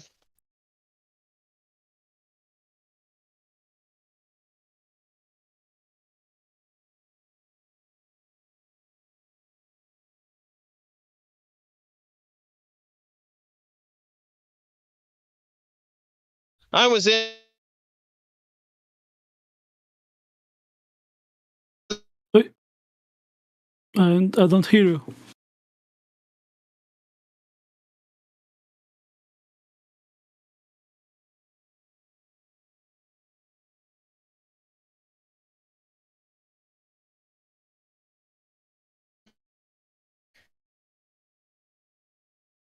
GA. No sound. The permissions, what you got to do, but yeah, let's see. Hold. You're roboting.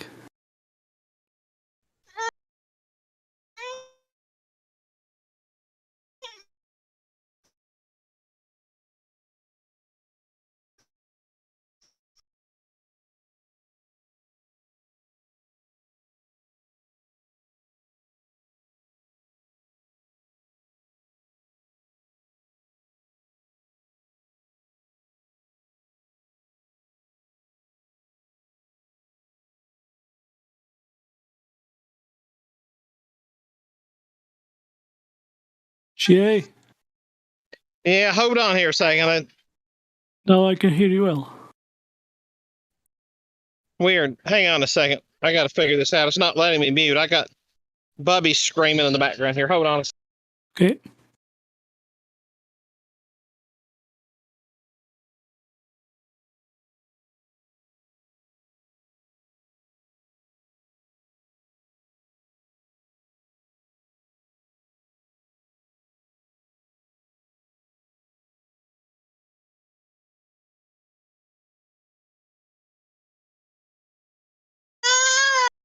I think he's getting tired. He was squalling to come outside into the van, which is the boys love the van, and so I brought him out here, and now he's squalling when I put him in the van.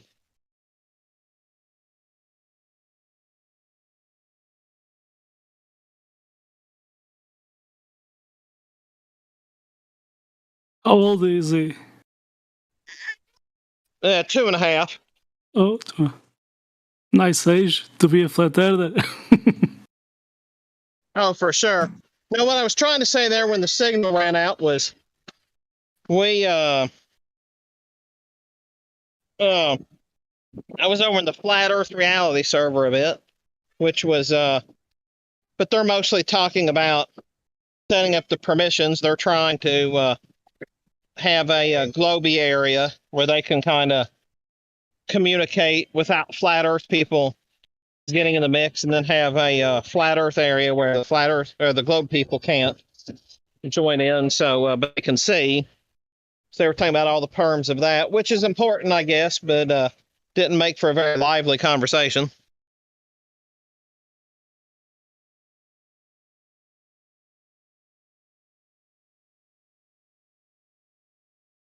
Yeah, if the server is flat earth reality, I don't know how can that work. Yeah, I don't know if that's something new they're trying, but if it'll work, we all got to try different things. I suspect that we all can't do the same thing, or it'd be kind of boring, I guess. Yeah.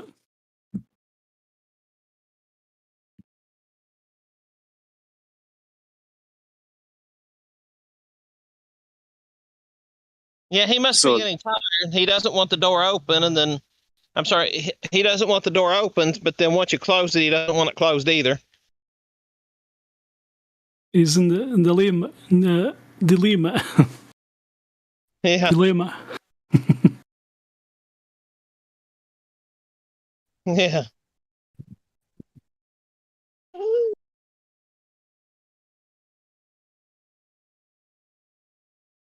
Yeah, so he's got the key, so I'm letting him play with the key a little bit, see if he can figure it out. But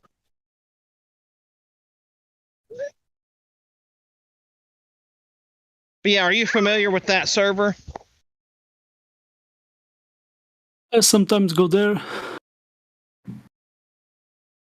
Yeah, I've gone there a few times too. It's Is Joshua the who had the idea?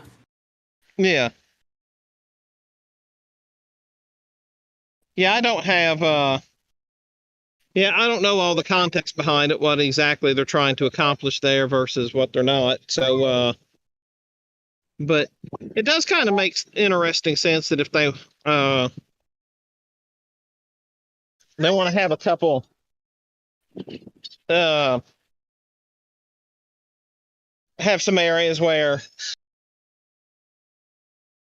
you can't interrupt each other. It'd be interesting. I don't think that's going to actually work out, but time will tell.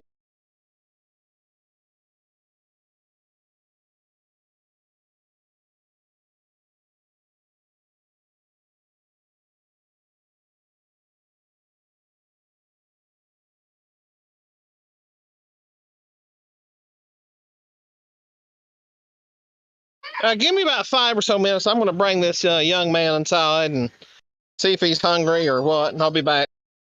Okay, take your time.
Asa, are you there?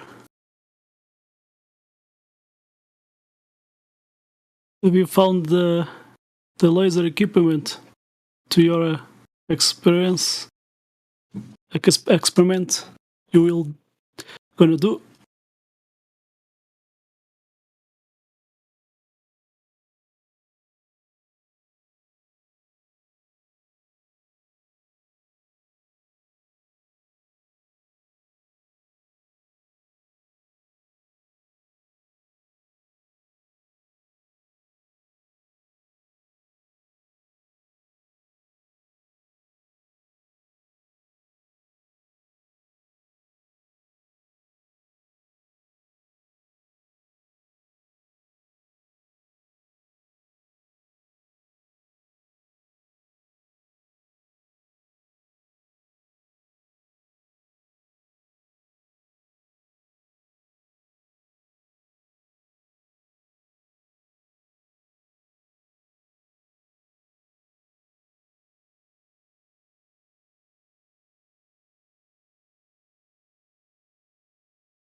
Are you still here, Miguel?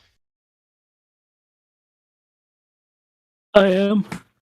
How Yeah. So, have you seen JMKFE on here again?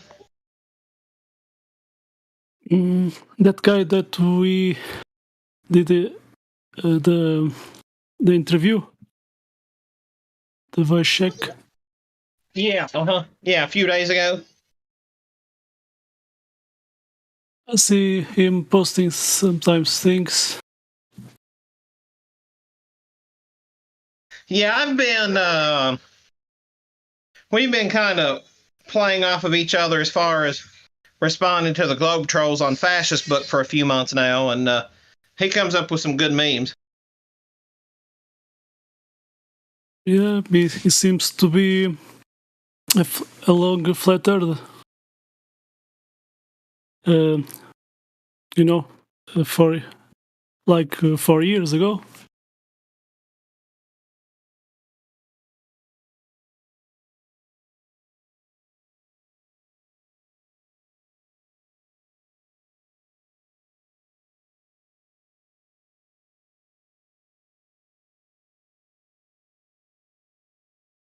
Say that last part again, my friend. I'm sorry. He seems to be a flat earth 4 years ago. Nice. Yeah, very cool. Yeah, so on the Fascist Book, about 2 months ago now, somewhere in there, I started a new way of dealing with Globe Trolls, and he was one of the very early adopters, and has actually done it really, really, really well. And so it's been it's been a lot of fun. He likes to come up with memes, so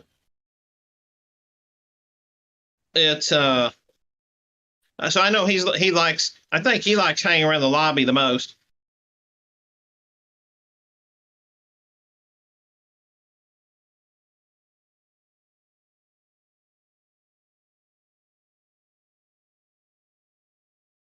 I think he's a cool guy.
You know what is interesting?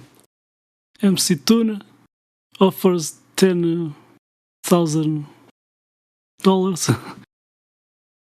to others to do experiments, but or measurements, but he doesn't spend that money to do his own experiments and measurements. You know.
Opening scene, humankind panics from a dying planet. Try to understand it. They say thunderbirds fly to preserve our skies, and geoengineers lie. They deserve to die. They deserve to die. The energy breathe, indigo breeze. Throw a flare and light it. Spread the ashes all around you. You are holding a key. Know what you believe. Don't inhale all the cold air. Let it drift around your body. How could life not be real? Running over the rolling hills, rolling around in lush green fields. It's just a reminder that every day the sun rises. And every new mama Kaba, look into a blue iris. There she is, Delilah, seductive yet so silent. With whispers of inspiration from the valley of the faceless. A gift for all human races. Surface to air, air to ground, across firmament. Wherever my love is allowed. Stand up to command, hate to stand down. Not much left in the sandblast now. I'm just a man, learning not to trust the lies that I'm just beginning to understand. I feel betrayed and I don't know what to say. It all changed when the sky turned gray.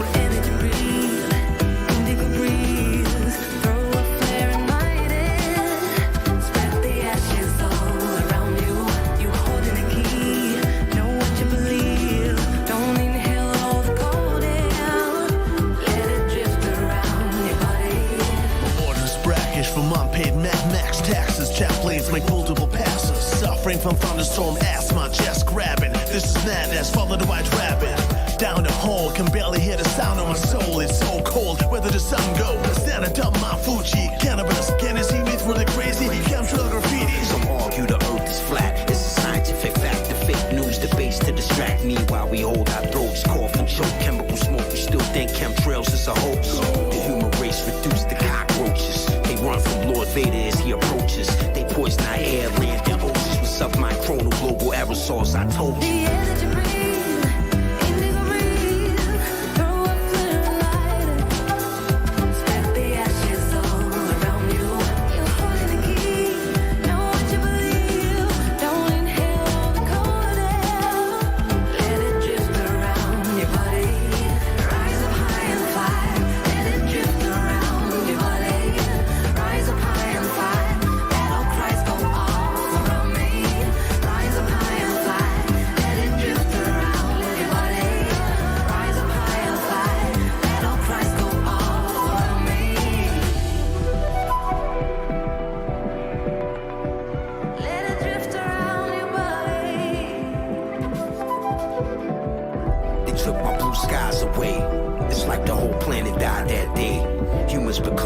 Semiconductors, weapons of mass respiratory destruction.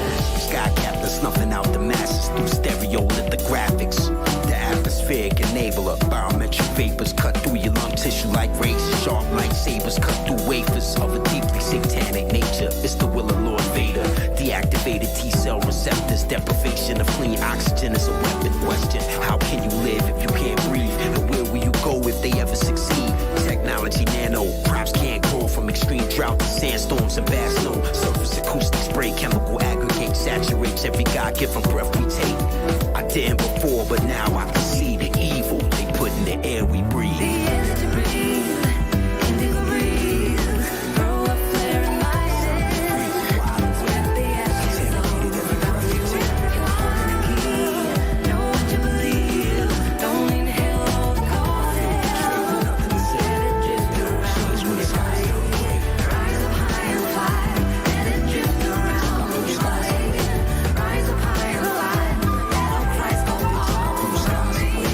Rise up high and fly.